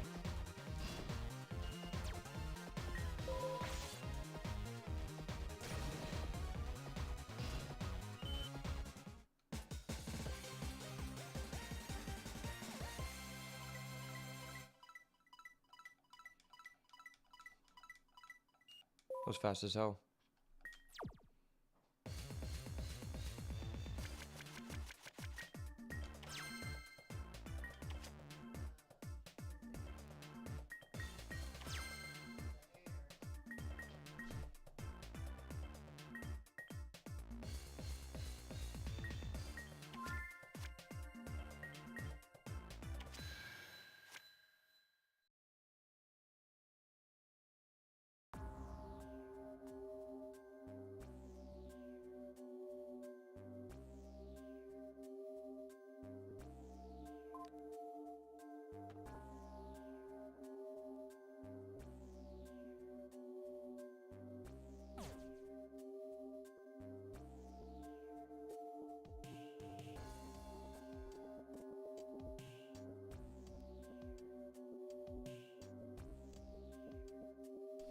Alright, well, that was tedious and all for nothing. All for us not to get a card troop, but that's okay.